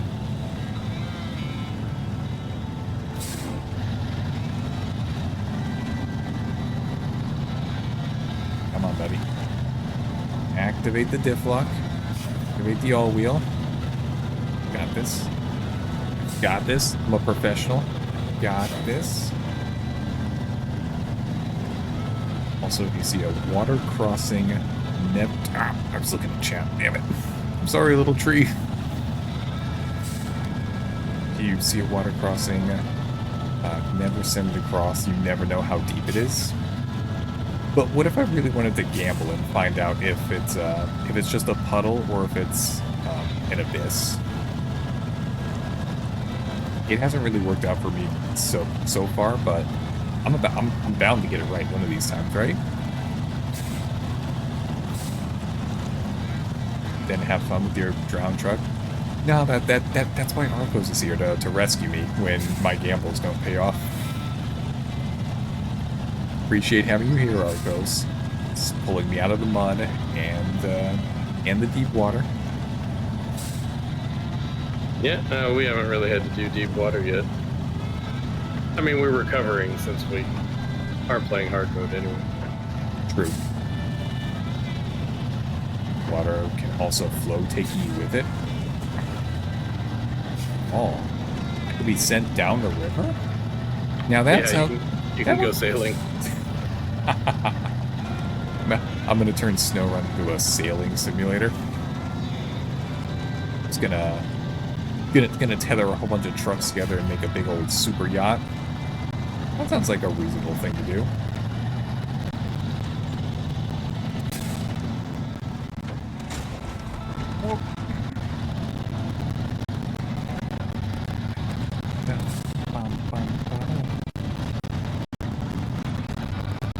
Come on, at the corner.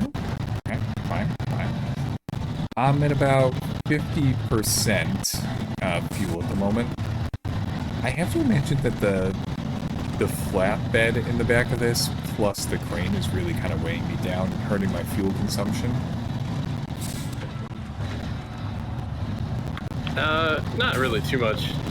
Your engine might have to pull a little harder in some instances than it normally would, but it's not going to hurt your fuel consumption too much.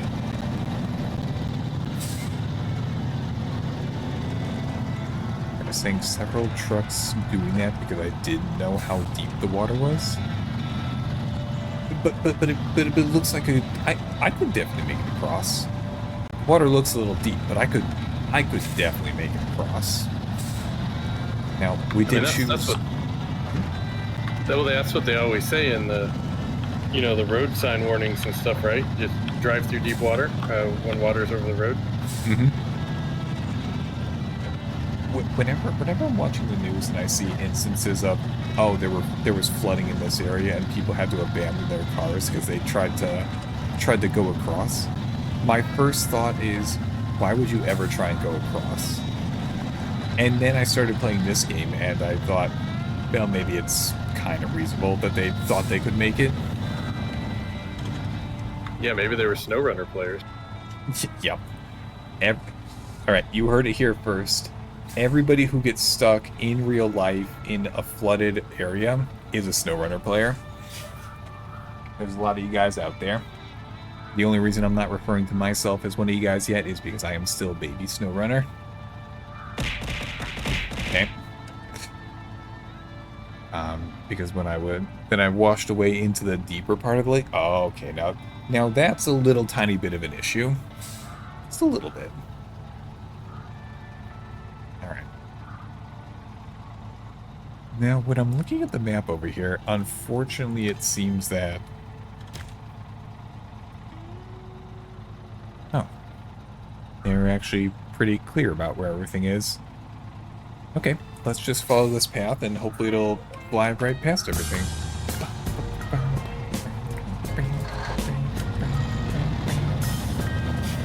Did I immediately go the wrong way? No, you're good. Okay. Then we're just gonna head right over this way.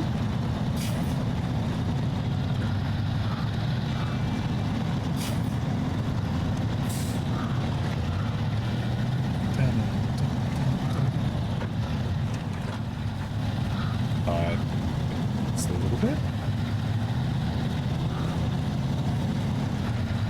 I got a question for you, Arkos.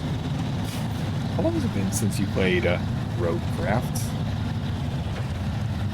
I almost played it today, but it's probably been a couple months. I haven't played since the new update. What did they introduce?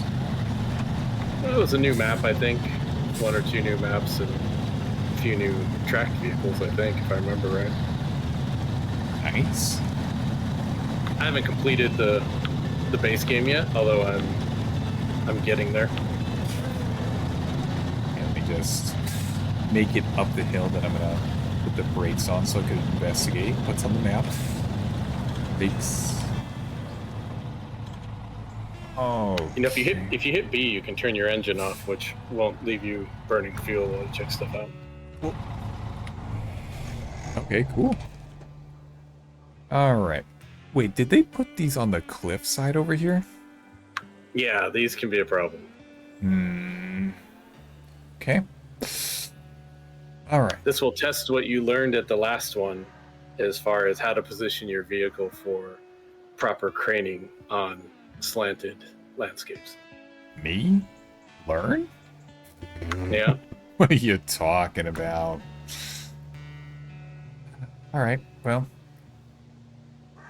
I have to imagine that driving sideways along the cliff is probably the worst thing that I could do.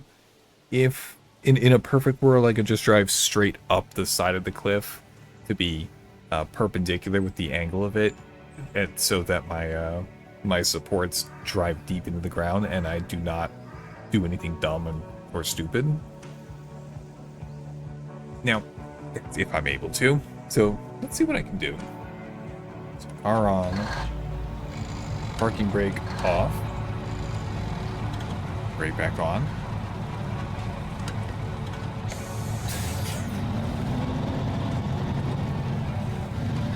Alright.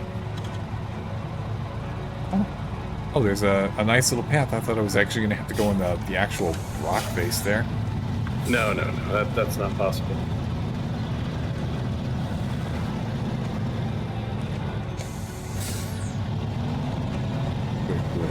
Turn. Okay. Now, which vehicle do you want to load these into first? Realistically, we should load it into mine first because then you can deal with loading your own without already. You can deal with loading then without already having weight sitting on top and making you more tippy to begin with. Okay. Activate the anchors. Activate the crane. Camera. Point. Move up. Down. Next. Raise it up a little bit. There we go. Okay. Now we're getting somewhere. Fortunately, it looks like I can't raise it up any.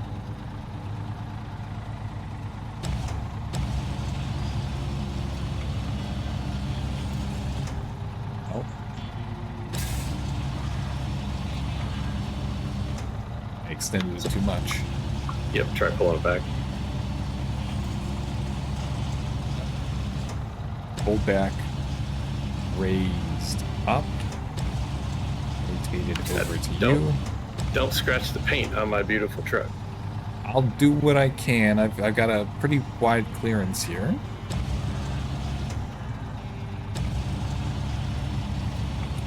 I'm just getting pretty close to the back spot for you.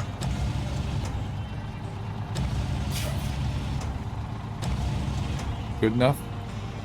Yep.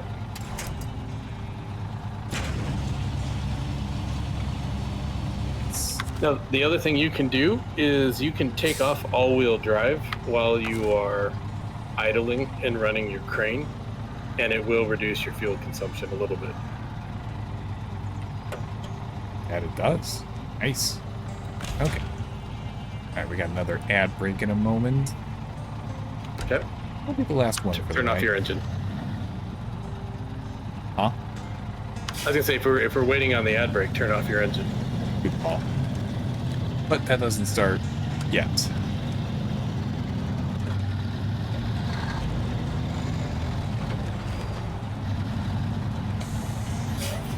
Oh, that's not a good position. Actually, hold on back there for a sec.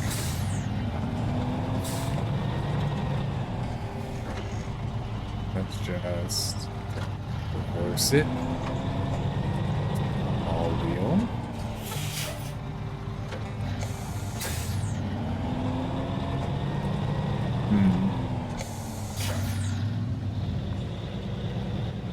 stuck. Okay. Low gear?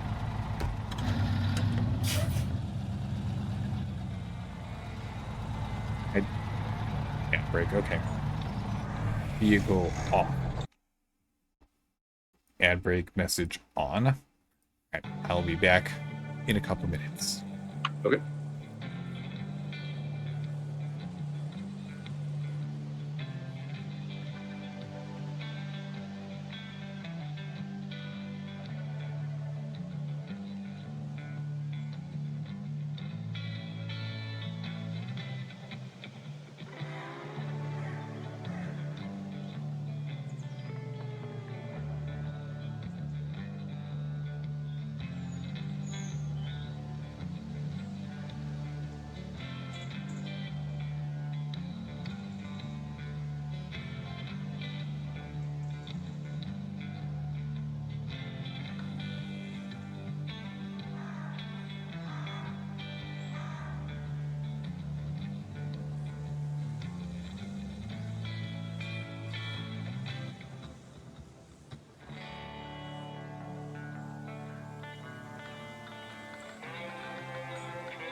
Hey, welcome back from ad jail, everybody. All right, we are entering the final part of today. Got a little bit more to go. Now, do you want to try to winch yourself out of there, or do you want me to winch you? I'm gonna try and winch myself out with these good trees up here. Okay, so no, not crane mode. It was F to winch. Yeah. You probably have to close the menu there, hit escape or whatever. Oh, jeez, I really got myself stuck in. What the hell?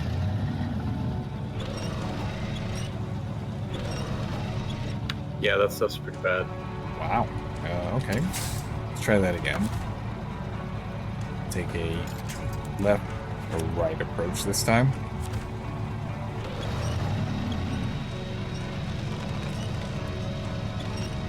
Turn your wheel towards it.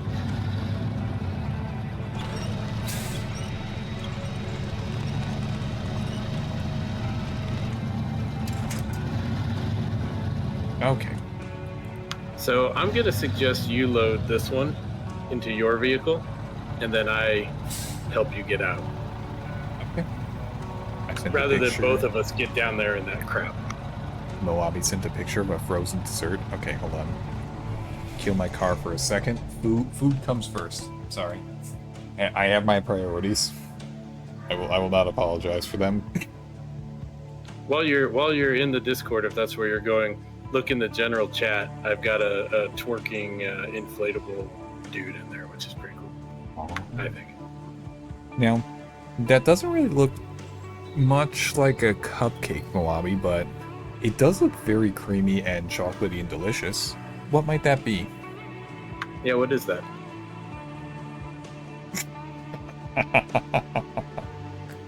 Oh, that's very funny, Arkos. I love it. I was like, oh, that's fantastic. I have to post it. I kind of want to make that a go-to now. Regardless of what I'm replying to, just have that. Yep. Love it. Okay. On the topic, what is your favorite reaction GIF? Well, okay, so it's not a GIF. It's from quite a while ago. It's a cartoon drawing of a guy. I think he's in a, kind of a shirt and tie or something like that, on his knees with his head on fire, the top of his head with flames, and it says, "The stupid, it burns." That's what runs through my head most of the time. I'm interacting with most people on a day-to-day basis, so. Dumb, stupid people.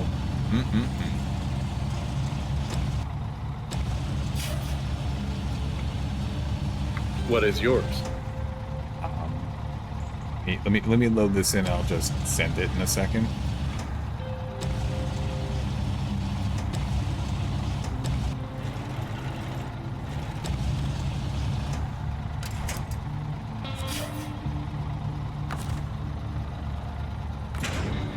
Up. Store. Turn off the car for a second. Swap to my cellular telephone.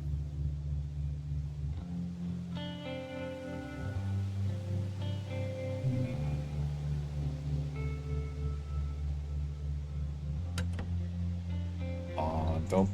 No. No, where is it? It was my go-to. Oh, no. It was always like the first thing that... Okay. I know that one of the major providers of that kind of thing, if it was either Tenor or Giphy, had a change recently. Yeah, I noticed that too. There we go. That's probably my favorite go-to. Oh, yeah, that's a good one. To those of you out there who didn't see it, it's the gasp in Spanish soap opera one. There was just something about having the subtitle gasping in Spanish that I find hilarious. Yep. Okay. That is a good one. I'm gonna give it one quick attempt to see if I can get myself out of this mud. And if that doesn't work, then I would... I'm gonna start the truck. Yeah, of course.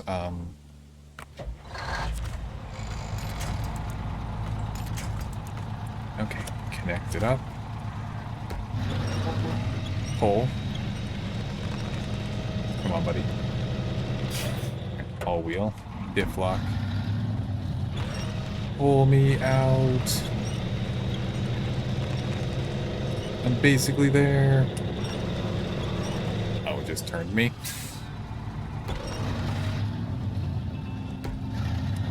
Oh, turning off the park. God. Yeah, the parking brake on the whole time? Parking brake on the whole time. Yeah, well, that'll do it too. Yeah. I didn't think it looked that bad. I knew it was a little quaggy down there, but I was like, well, okay, whatever. Maybe I just don't remember right. Ah. Alright, let's check the map. Oh, It's we've got Tortoni. Tortoni? tortoni. Whipped cream, egg whites, coconut, chocolate powder from the 19th century pairs what became popular by Italian Americans. Moapi, would you be able to put the name of that in the food channel? I would like to try making one of those as well. That sounds very doable. Sounds good. It does. Okay. So You know, I do think this game is harder if you try to play it with the parking brake on all the time. just, you know, a real Snowrunner would be able to have done this with the parking brake on. That's Moabi, I meant, would you put the name Tortoni in the food channel as well? Because I'm gonna forget about that probably in the next 15 to 20 minutes. Alright, so we need to backtrack. Oh, it's in there? Am I just blind? Oh, I am blind. Okay, thank you. Just all over the place. Your truck okay? I just saw it have a pretty big jump just now. Me? Yeah. Yeah. Okay. Just turning around. I'm attempting the same. I'm getting pretty low on fuel. Might be a little bit of an issue.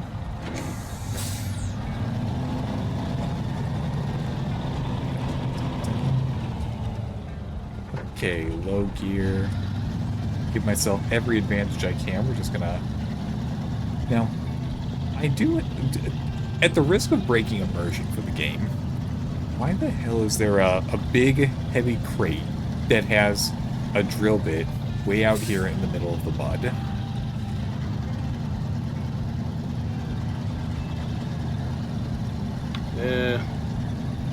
I'm gonna guess somebody was trying to come through here, thought it was the actual road, had stuff roll off their trailer, like a flatbed trailer or something.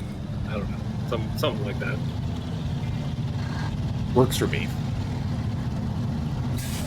Abandoned the cargo, decided, yeah, we'll hire somebody to come get it. Yeah, we'll just say that we lost it, but we're gonna keep the pay for it because, you know, our policy allows us to do that. Okay. Now, depending on how the fuel in my truck behaves, we might be able to complete this mission tonight, and then that would be a pretty good stopping point. But we'll have to see. So I am at 58 liters, and we still have to manage to get up over there. It can have other mixes, and then the coconut is... Oh, yes. Oh, I'm definitely a fan of coconut. You a coconut person, Arkos? I do like coconut.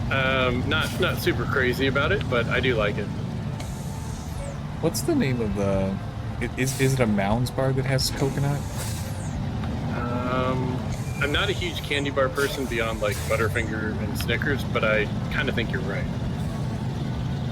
I'm pretty sure I'm right on that one. I mean, if you hand me a Mounds bar, I'll say thank you, I'll eat it, and I'll be happy with it, but I have tons of other choices for candy bars before then. Something that you don't see too often, $100,000 bar, or is it $100,000 bar? 100 grand, yeah. Those I'm a fan of. Those are good. Those have, they kind of have Rice Krispie in them. Mm-hmm. So here's the downside of, you got through pretty well. I picked a harder path. The downside of not having raised suspension and larger tires, it's easier to get hung up on rocks like that. Easier to what? Get hung up on rocks. Oh, yeah. You made it through pretty good, but I had issues. It's all about the sway, yeah? Just a little bit of back and forth. Yep. Oh, geez, how are we going to manage those? Okay. This one's not bad, even though it's kind of partially off the ground. But the one up further, I think, is worse. I've seen fewer chocolate ones, but I like the Mexican coconut. What is a Mexican coconut bar? I am unfamiliar with this. Sounds pretty good.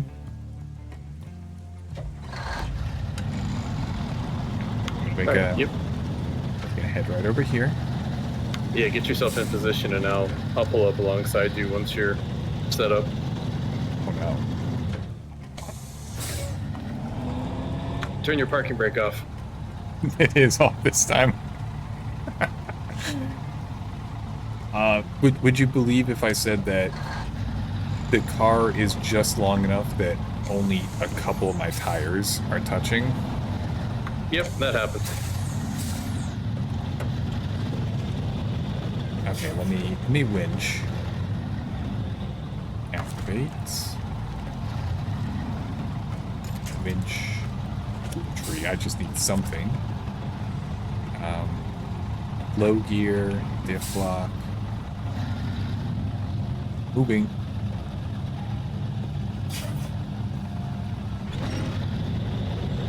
Come on, buddy. How do we drop out of low gear?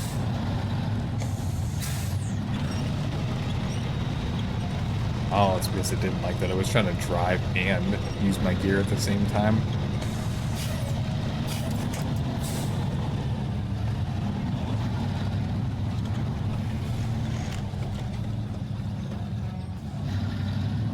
Oh boy. Oh no. I've got too much junk in the trunk. Parking brake. Winch connected. Pull me. Take off the parking brake. Oh, that's not working. You might actually be able to grab that one from there, too. Yeah, get off the little tiny baby rock. That's what was doing it.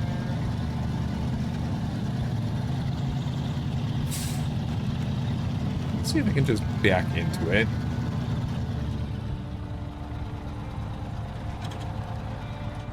Okay. My truck is off. When you are ready, come get into position. Because I have 30 liters of fuel, so I gotta make this count.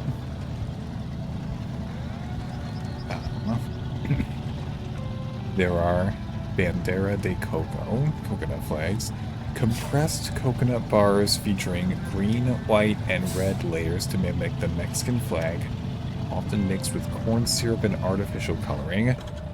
Baked cocadas, chewy caramelized cookies or bars made by baking, shredding coconut or egg whites, sugar, and condensed milk with dulce de leche until golden.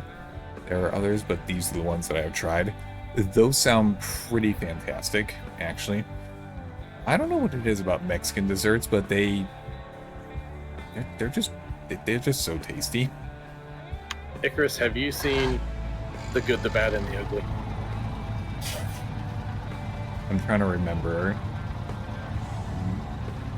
If I have seen it, it was long enough ago that I don't remember much of it. Okay.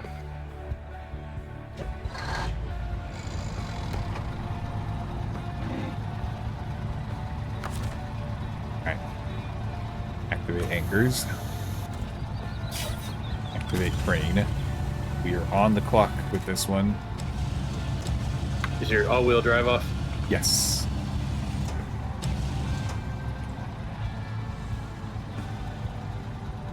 Excuse me. Oh, of course I can't hook my own. Nope, you didn't see that.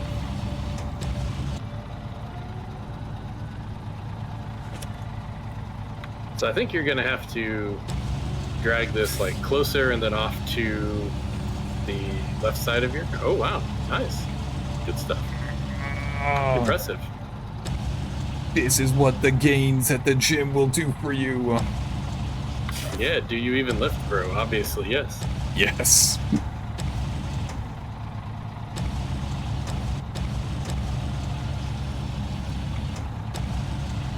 we'll just kind of angle this right down into you. Careful.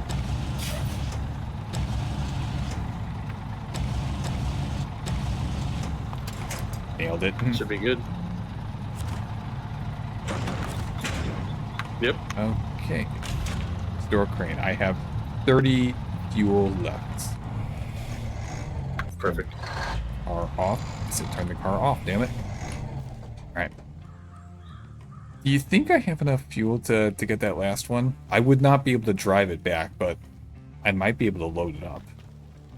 I think you can get it loaded. Yeah, we may have to do a refueling mission then next time or something like that, but you should be able to get it done here to get it situated. Yeah.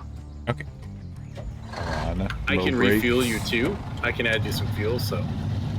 Alright. Hold on. Let me lock in. Gotta make this count. No more screwing around. 3-liter counts.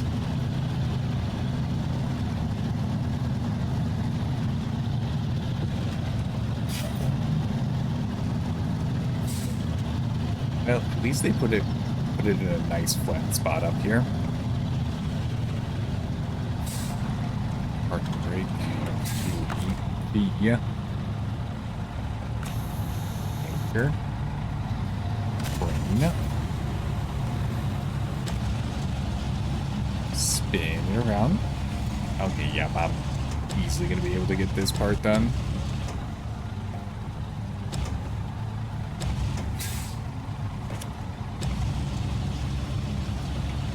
We might, if I can refuel you some, we might be able to get the whole thing done. Are you able to fuel like that? Yeah. Yeah, you can go from truck to truck. Oh, I didn't know that. Yep.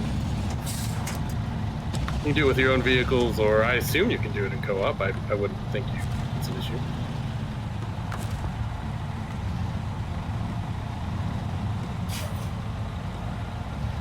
Is that not good enough? Oh, that one might not be good enough. I don't know.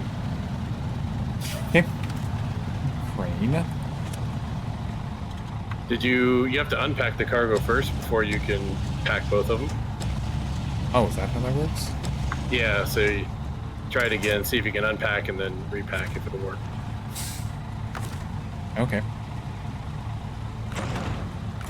Nailed it. There you go. And we'll just start the crane while we're at it. Okay. I got 20 fuel units. What do you got? I've got 25 gallons, which is probably it's 2 point something per. I've probably got at least 50 or 60 liters. Ah, that's right. I never changed it back to freedom units. Damn it. Okay, where do we have to deliver? Come to me, and we're gonna head right. Alright, I'll do what I can. Just be careful about flipping. I would try to kind of back straight down that hill into that little nook there, and then turn right. Or that, whatever works, just don't flip. Brake. Gear. Hit block. Okay, following. I'll make every liter count. Let's see.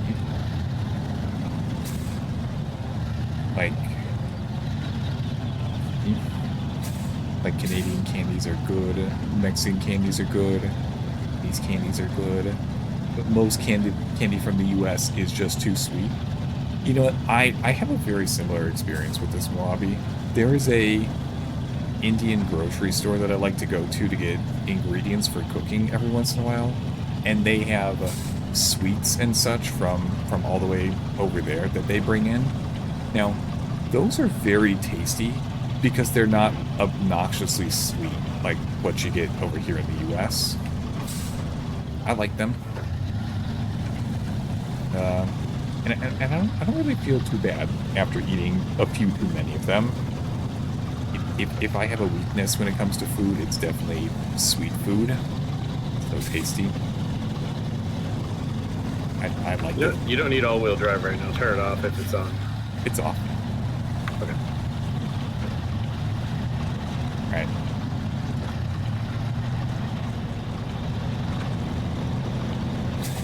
$10 liters. Yeah, I'll have to refuel Still you. That's going. okay. I'm back. Welcome back, Nightfall. We have loaded up our trucks. We are just trying to finish this mission before I run out of fuel. Very close to running out, but... Oh, jeez.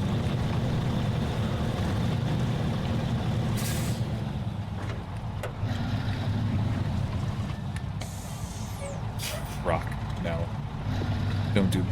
Don't do me like this, Rock. I'm so close. No. Oh, you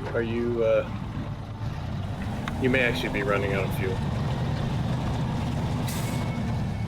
Yeah, you're running out of fuel. Well, I'm definitely running out, but that was also just a bad rock. Okay, now I'm dying. Okay. Wow. The truck, when it's low fuel, it loses power too. Oh, okay. Yep. Truck off. We are so close. Okay, yeah. If you're able to transfer some in, we'll wrap up this mission, and that would be a pretty good stopping point for today.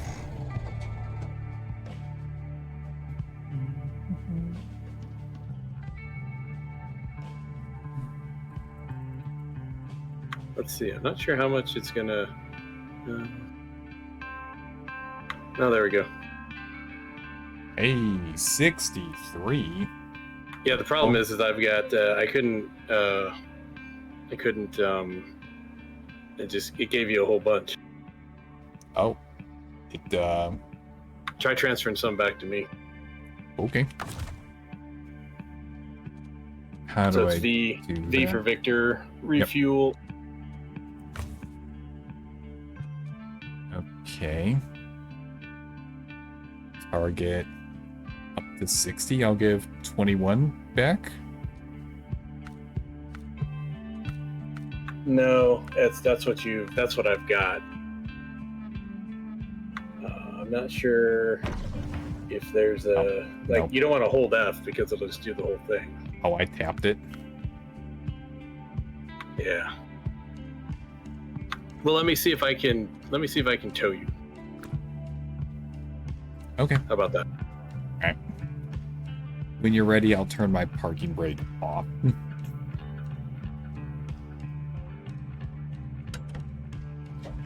Checked, and I have exactly 690. Nice. Okay, ready? Parking brake off. All right, let's go. Ready.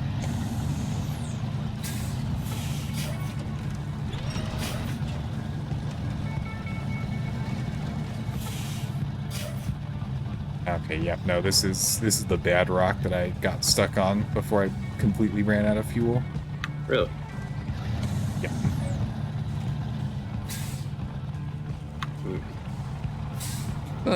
Just a little tiny vertical that my wheels can't quite get over.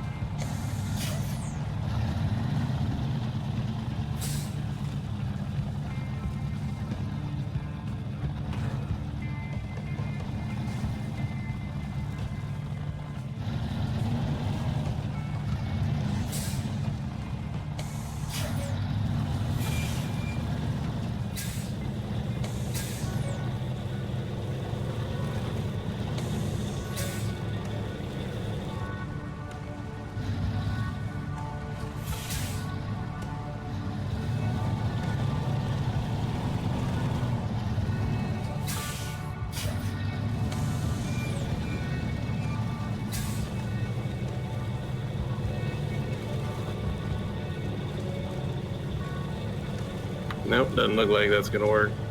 Huh.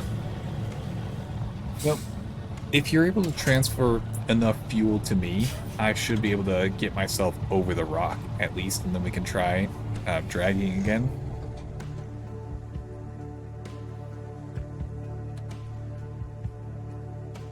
Okay.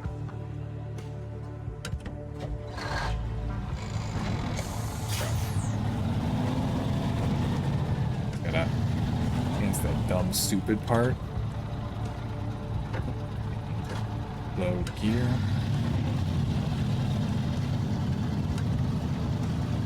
There we go. As long as I can hug that side, then we're good. Parking brake. Just do a full transfer then.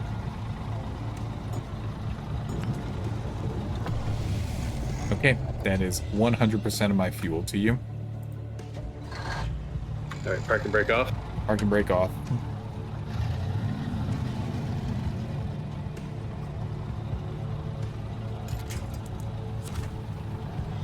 Got to do that.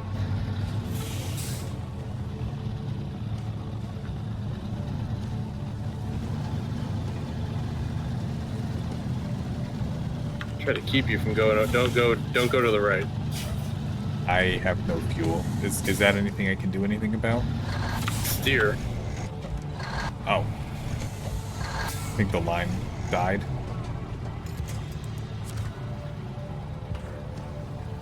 Okay, I can steer now.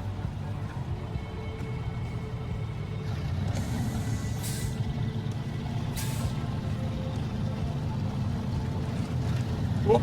Oh, shit. Yeah, that was my word. Okay. Well, that's unfortunate. Yeah, we can solve that, just probably not tonight. Works for me. Okay. I will find somebody that we can raid out to then. A lot of choices. Okay. But I'm always going to start with... Actually, yeah. I'm going to go deliver this really quick because when you end, yep, my truck will basically retain, which will leave the cargo. So I'm just going to go drop this off real quick. Oh, I see. All right. And then we'll pick up next time. Gotcha. Okay.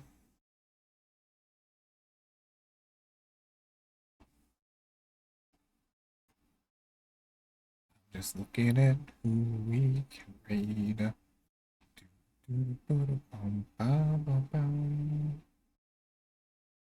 This could be a good person. We're also playing Snowrunner. That's a good start. We get a preview of their stream. Come on now, Twitch.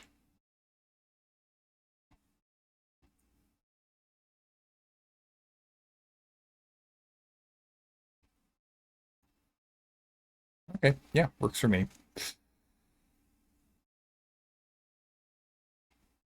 Okay, it's unloaded. Okay. Well, we'll deal with this next time. I have a name. Person's only been going for an hour, so they're probably not going to wrap up immediately. Raid name. All right. Good on your side? Yep, I am good. Okay. Starting. They have disabled raids. Okay. Well, I tried. I really did, but if they've disabled raids, nothing I can do about that. Okay. Let's see if there's anybody else I could raid.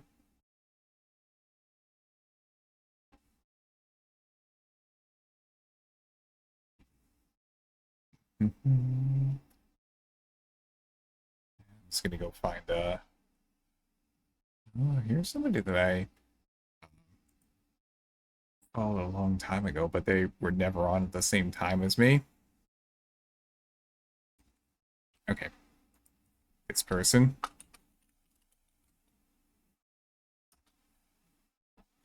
There we go. Okie dokie. So, I would say that today's stream was very successful. We had a pretty good cooking session that tasted good. Solid 7 out of 10 in my opinion. We had a pretty nice Snowrunner session. I fell over a few times, but I think that's okay. I'm not really too concerned about that. How was it for you, Arkos? Yep, very good. Like I said, the cooking session made me hungry, which is fantastic, and we got some good co-op stuff done in Snowrunner. So yeah, excellent. Nice. All right. Then, what do we have going on for the next few days? Honestly, I'm still trying to figure out my schedule for the next few days. We got a few things that I want to do, but we'll have a schedule out tomorrow morning in the Discord and on Twitter. And I'm trying to update Twitch with my schedule as well, because they have a countdown to the next. Rating in right during ads for me. No, that's unfortunate. I'm just getting unlucky with the timing.